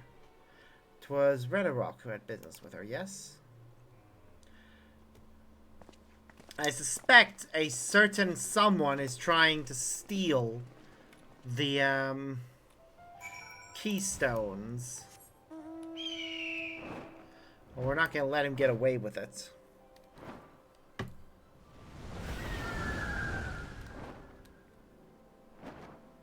I still love that.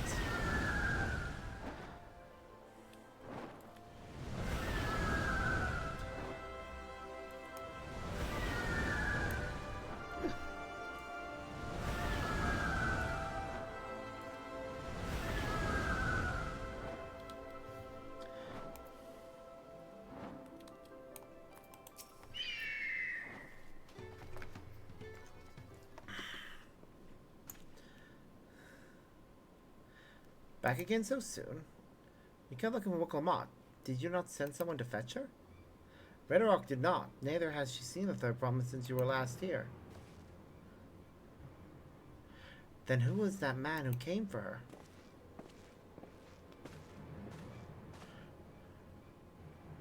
Oh, I thought you'd left already.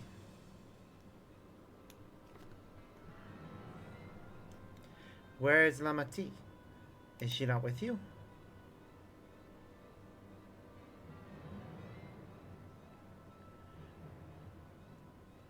You don't know where she is? How could you let this happen? Oh, fuck off. That thou shouldst worry for thy sister is understandable. Yet rather than assign blame, thine energies are better spent on locating her. Thank you. I will help you search. This is not how I'd wish a fellow claimant to lose the contest. My sister least of all. In that case, dividing our forces will allow us to cover more ground. Sparks and I should work together at least. The better to facilitate communication between our groups. Agreed. Then the rest of us will split up. Report in should you find anything. Groups of 2. The Twins, Kryland, Erinville, and these. We'll be on our way as well. Right, keep in touch. Yeah, these are all reasonable pairs.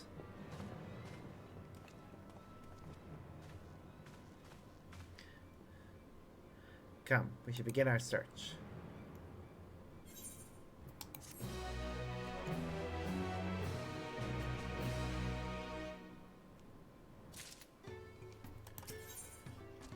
And this will get us a hat. If Lamati was returning to Earthenshire from the west, then she should have passed through here.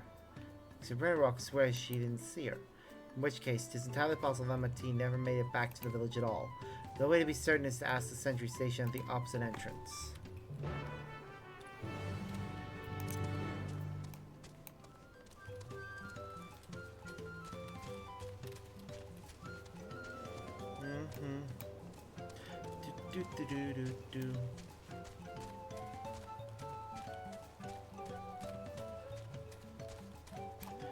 Kona.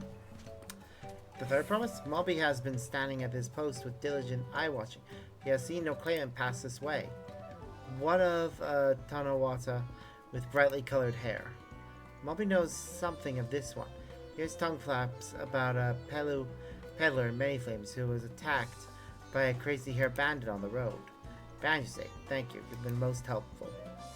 My sister is clearly not here, though I wish it were otherwise. Let's consider the possibility of the Tanawata messenger and the brigand described as sentry are one and the same.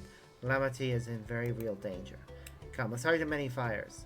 I'd like a word with this peddler, should they still be around.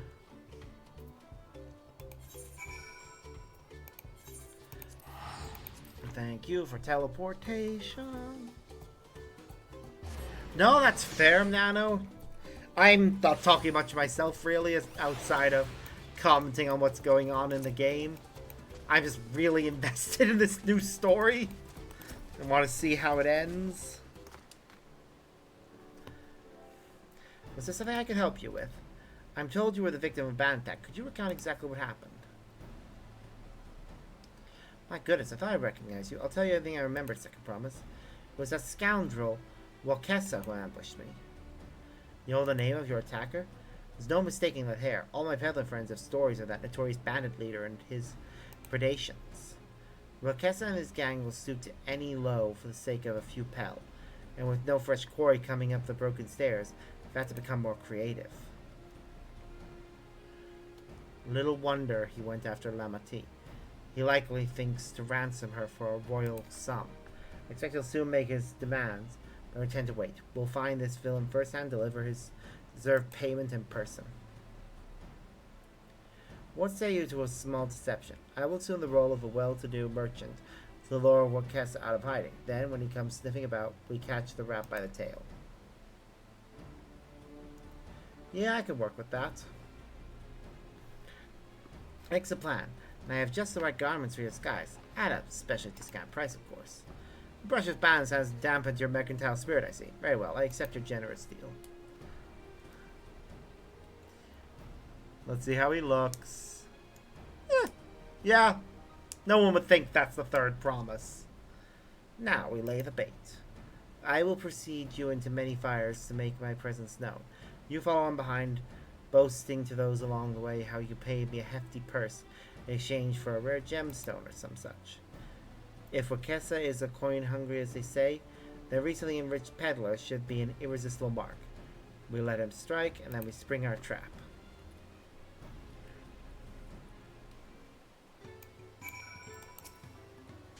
Time to play our parts.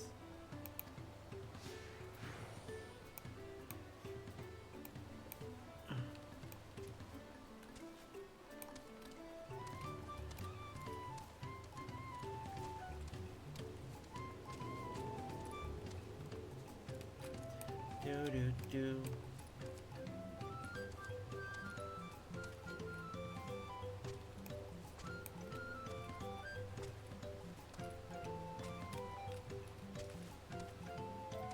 There, that's the brawl fellow. Share with him how happy your imaginary deal with me has made you. Once you put it on appropriate display, we can continue to our next performance.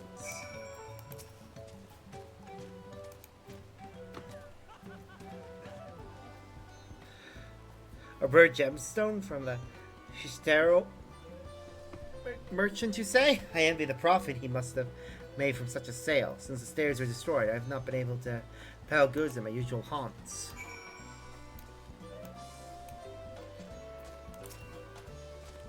A good start, but I would make certain Wilkes is aware of me. Let's continue.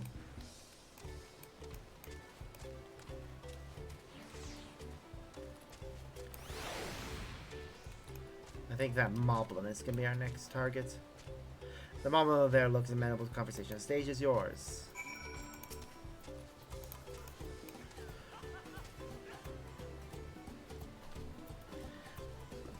The Hoshero sold you a sparkle stone for your collection? Well, that explains your giant Joey smiles. Mobby is happy for your happiness. Mobby is also jealous of the merchant and all the jingle shinies he must have made. That should be enough, but perhaps one last act to drive it home.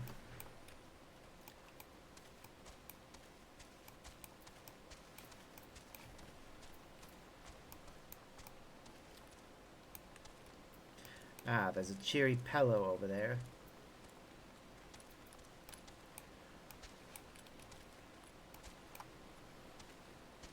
You see that cheerful pillow? Tell him the tale of your precious gemstone, and they'll be done with this part of the charade.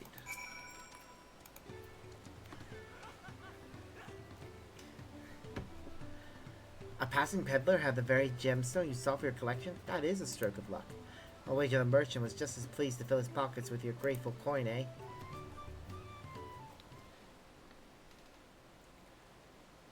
Oh, I decided to go and earn some pel of my own. Who knows? But you will find me even as it found you.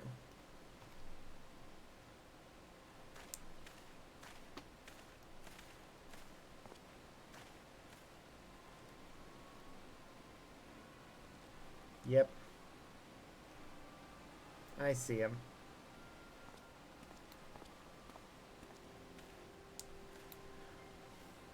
Ah, my most valued customer. The profit from that single purchase of yours should see me through weeks of idle leisure.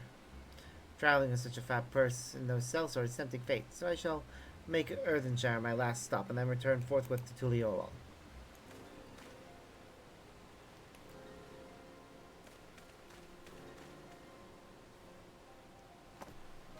You see, the rat has come for a nibble.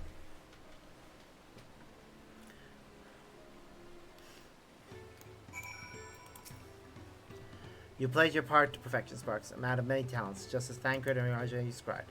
Let us lure Wakesa out and spring our trap. Let us execute the final stage of the plan. I will set out towards Earthenshire alone and unarmed, the better to sell the act of a defenseless merchant. Assuming Wakesa is watching, he will likely wait for some quiet stretch of the road before accosting me. I'm relying on you to follow closely behind, remaining hidden until the time comes to spring a trap. Our bandit, just remember, we need him alive.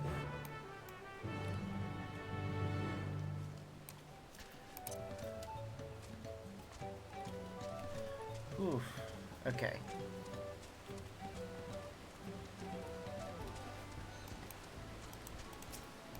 Here we go. We need to remain undetected.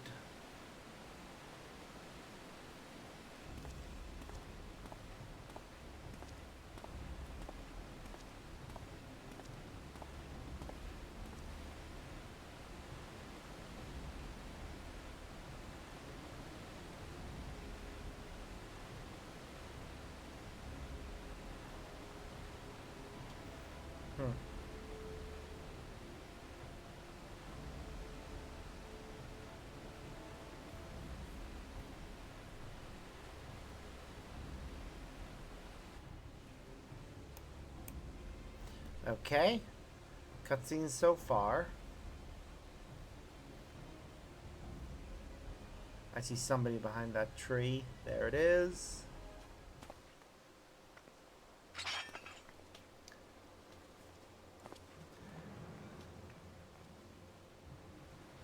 I hear business is good to you, Master Merchant.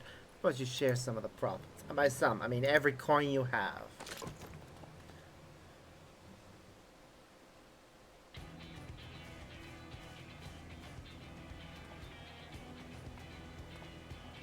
Hello.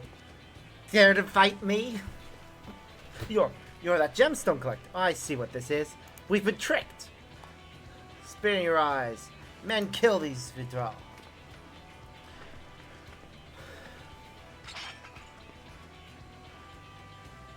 Slippery vermin will have to interrogate his underlings instead. You'll be some kind sparks. Pray leave them capable of speech. Oh, don't worry. I know what to do. Ooh. Hi there.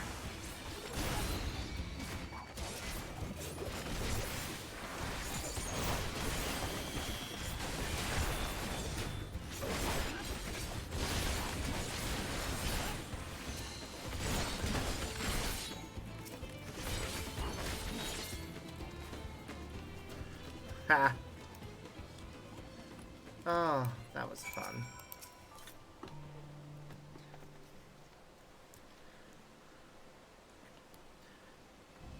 I was hoping to talk with your boss, but I suppose you three will have to do. Wait, that's the second promise. What do you want with us? I think I'm scared of a fancy towel. I'll take your royal ears as a trophy as soon as I get through this. Wow. I know your gang is behind my sister's abduction. Tell me where she is. Eat Paka shit, salt lover. You'll get no answers from us. We'll get no answers. Okay. Salt lover. That's right. We don't serve you. Do not play games with me. Where is Wuklamat?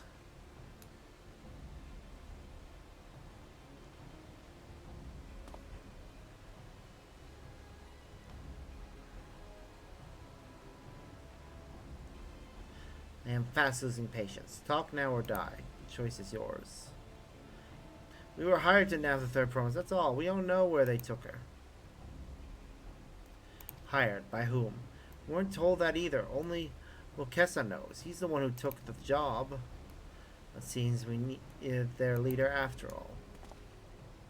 Once I've arranged for Landsguard to take custody of these criminals, I'll call him Thancred and his tracking skills. Perhaps you could pursue Wilkessa in the meantime. The bandit was running in the easterly direction. Should you locate him, I suggest you shadow him rather than force a confrontation. He might lead us to where Lamati is being held. Lamati. Yeah.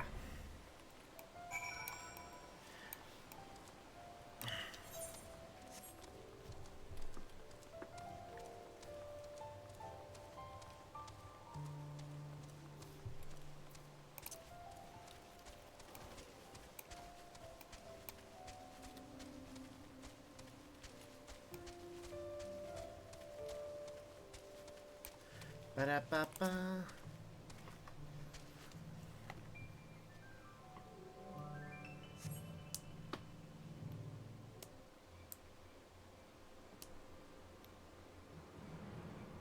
There he is. I see him.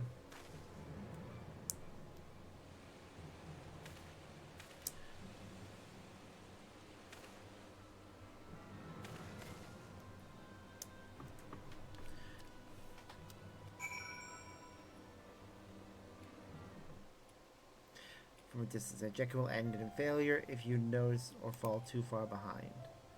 Should your quarry begin displaying the effects shown in the picture, you'll be discovered when he turns around. To avoid detection in these cases, make use of cover such as rocks and trees. The objective will also end in failure if you follow too closely. Keep your quarry in sight, avoid stepping into the detection circle. Objective, you may try again returning to the designated location.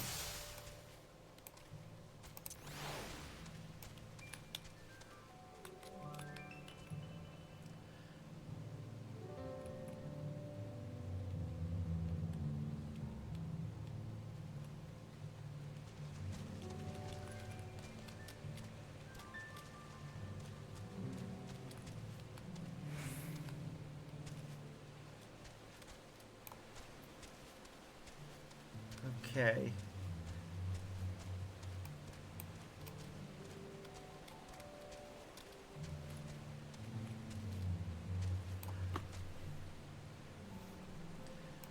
I see him, but he can't see me.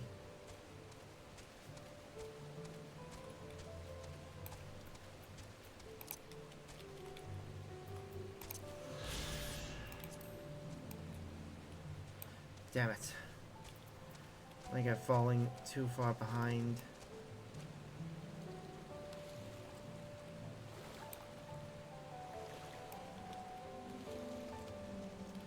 Better get behind this tree.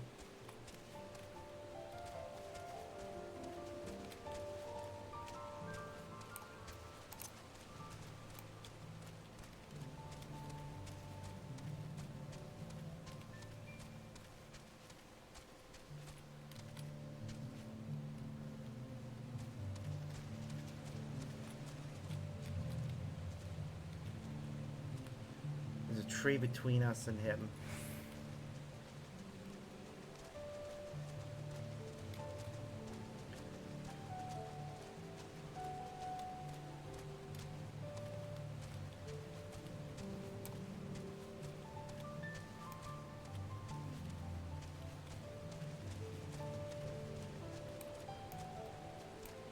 This rock is like the only cover that I have right now. Come on, get moving again.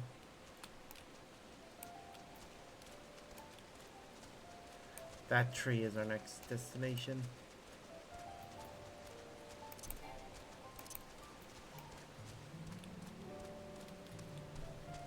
Nope, he's still moving.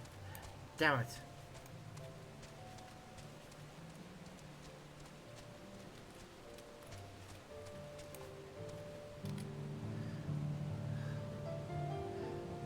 This is way too risky for my liking.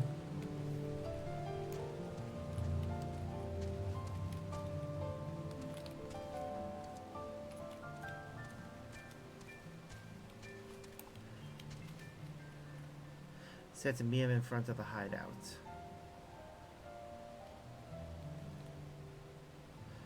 Where's that damn Hoopa go?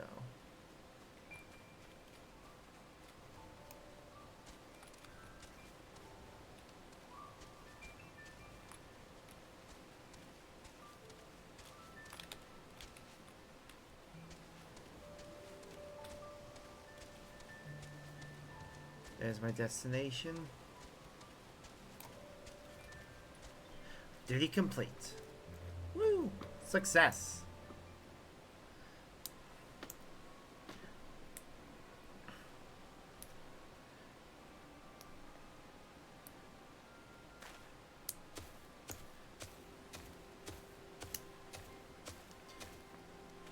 Finally, my money. Give it to me now. The Landsguard may be hunting us already. Calm yourself. We had our own troubles finding a suitable hideaway. Right, we're finished. Take your prize and leave me out of the rest. Such hostility.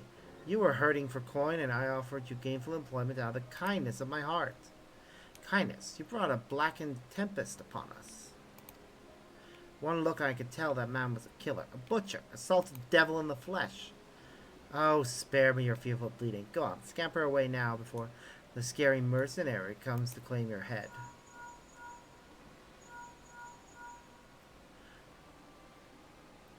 Kona told me the news. You found the abductor then? What's the situation?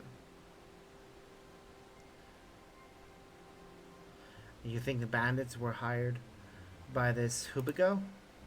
Alright, new strategy. Forget Wakesa and stay on the Mamaljal's tail. We don't want to endanger Third Promise, so keep your distance until we're certain they have her. I'll catch up to you as soon as I'm able.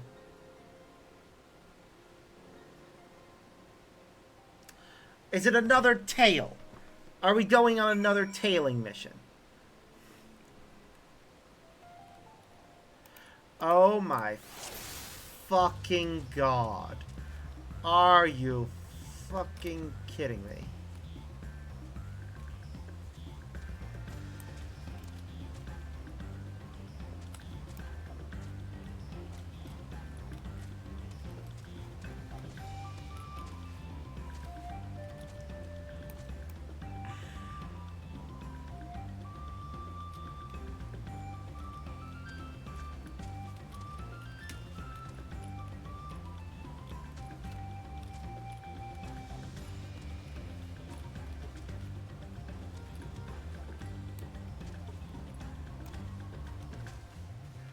This tree.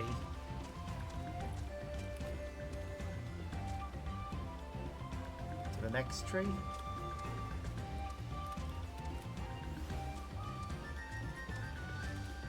Ugh, we're way too close for my liking.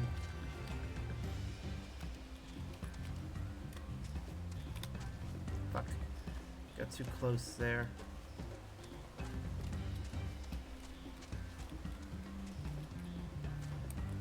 We're safe. Can't see us right now.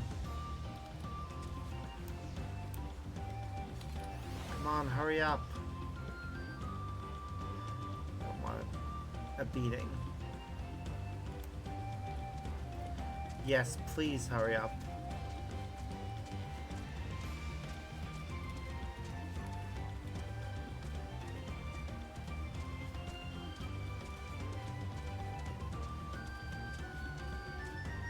If I stay off to the side like this, I should be fine.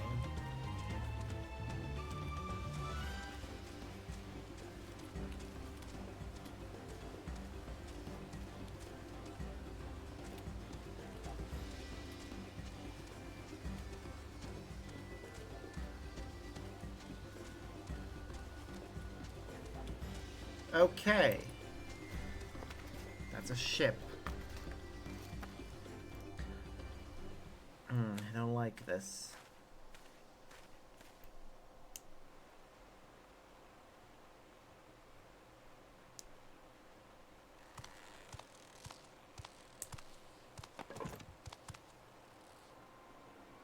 Hey, what's he doing?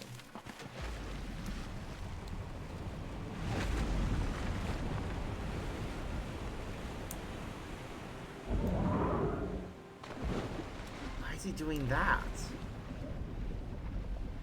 Oh no. Wait.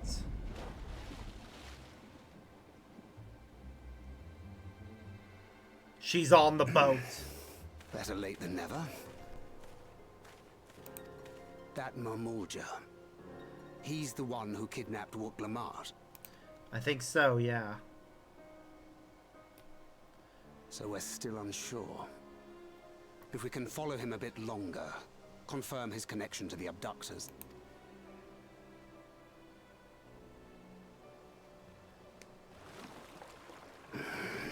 That will complicate matters.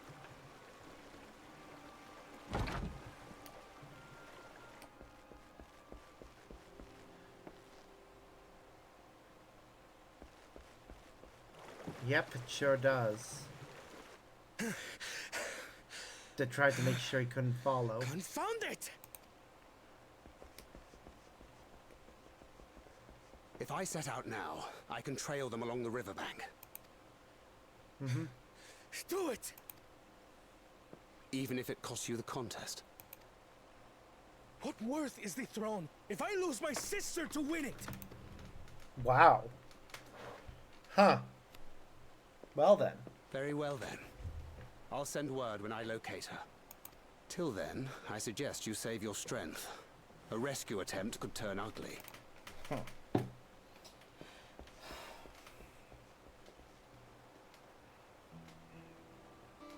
that Hubigo just now. I swear I've seen him with Bakul Jaja. Same. Knowing the way that monster works, he probably hired bandits to kidnap her so he could steal her keystones. Yep. But even alone, my sister is more than a match for a gang of untrained ruffians. She must have been ambushed or deceived. Yep. You're not wrong. I should have been there! If those bastards have hurt her!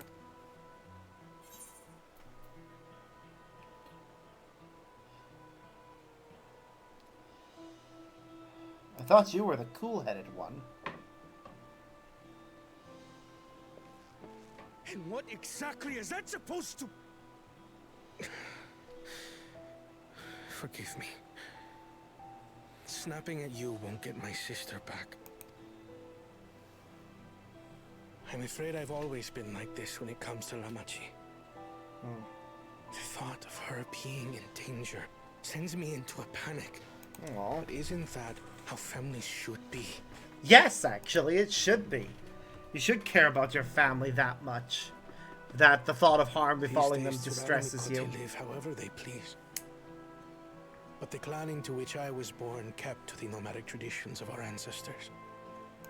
They herded their own neck across the plains, always moving with the seasons. During one such migration, my birth parents left me behind.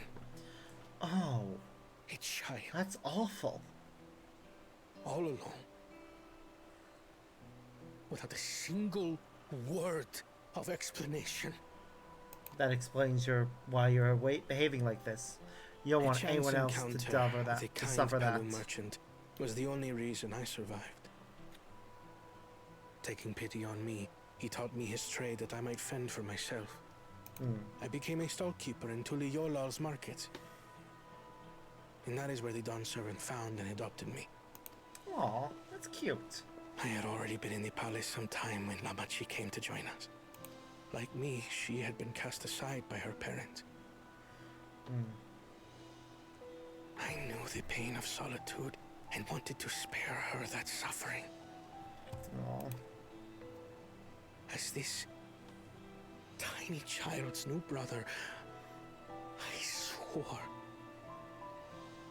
I would always be there for her. I respect that. Well then. Shall we? So, as you might now understand, I will stop at nothing to rescue her. While we await word from Tancred, I suggest we prepare ourselves to travel downriver. You have a boat, yeah? Well, I did, but... Why release the Ponity if not to delay pursuit? If we were unsure of their guilt before, then this surely proves it. Yep. Before we act, however, let us regroup with your comrades. Would you mind making the call?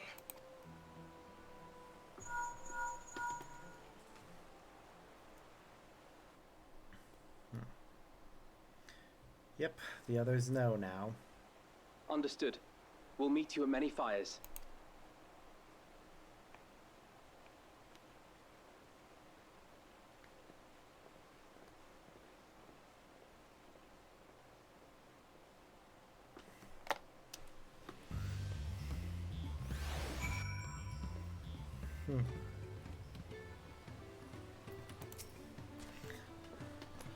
I may have put rescuing Lamatia ahead of my own progress.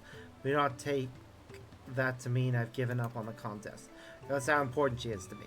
Yet regardless of how close we were, I would have made the same choice. After all, if I am capable of seeing my sister while also winning the throne, then I am not fit to inherit our father's heavy mantle. A fair thought to have. We need to gather our forces. And I need to stop for a bit.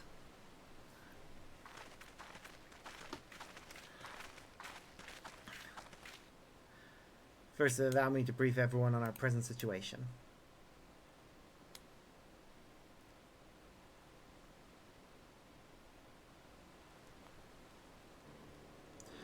Thus, at the very least, we believe this Hubigo knows where Lamati has been taken.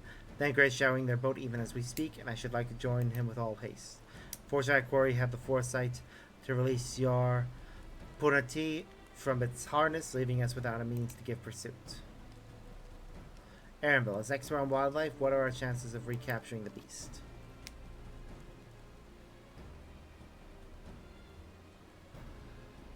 With the right mix of feed, it can be done. I should like an extra hand to help scatter it about, however. Would you accompany him, Sparks? Meanwhile, the rest of us should work on getting the harness repaired. It appears to have been damaged when the Punti was let loose. With all the peddlers here in camp, we should have little trouble purchasing replacement materials. As for any necessary metalwork, Earthenshire's artisans are but a short walk away. Then let's divide the tasks and have at it.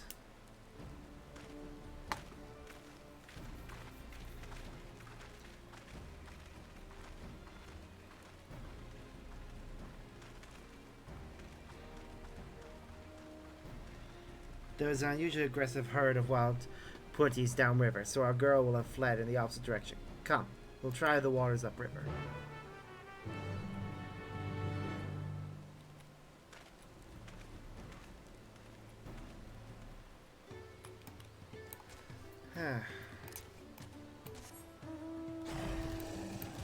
Screw it. I'll make my food in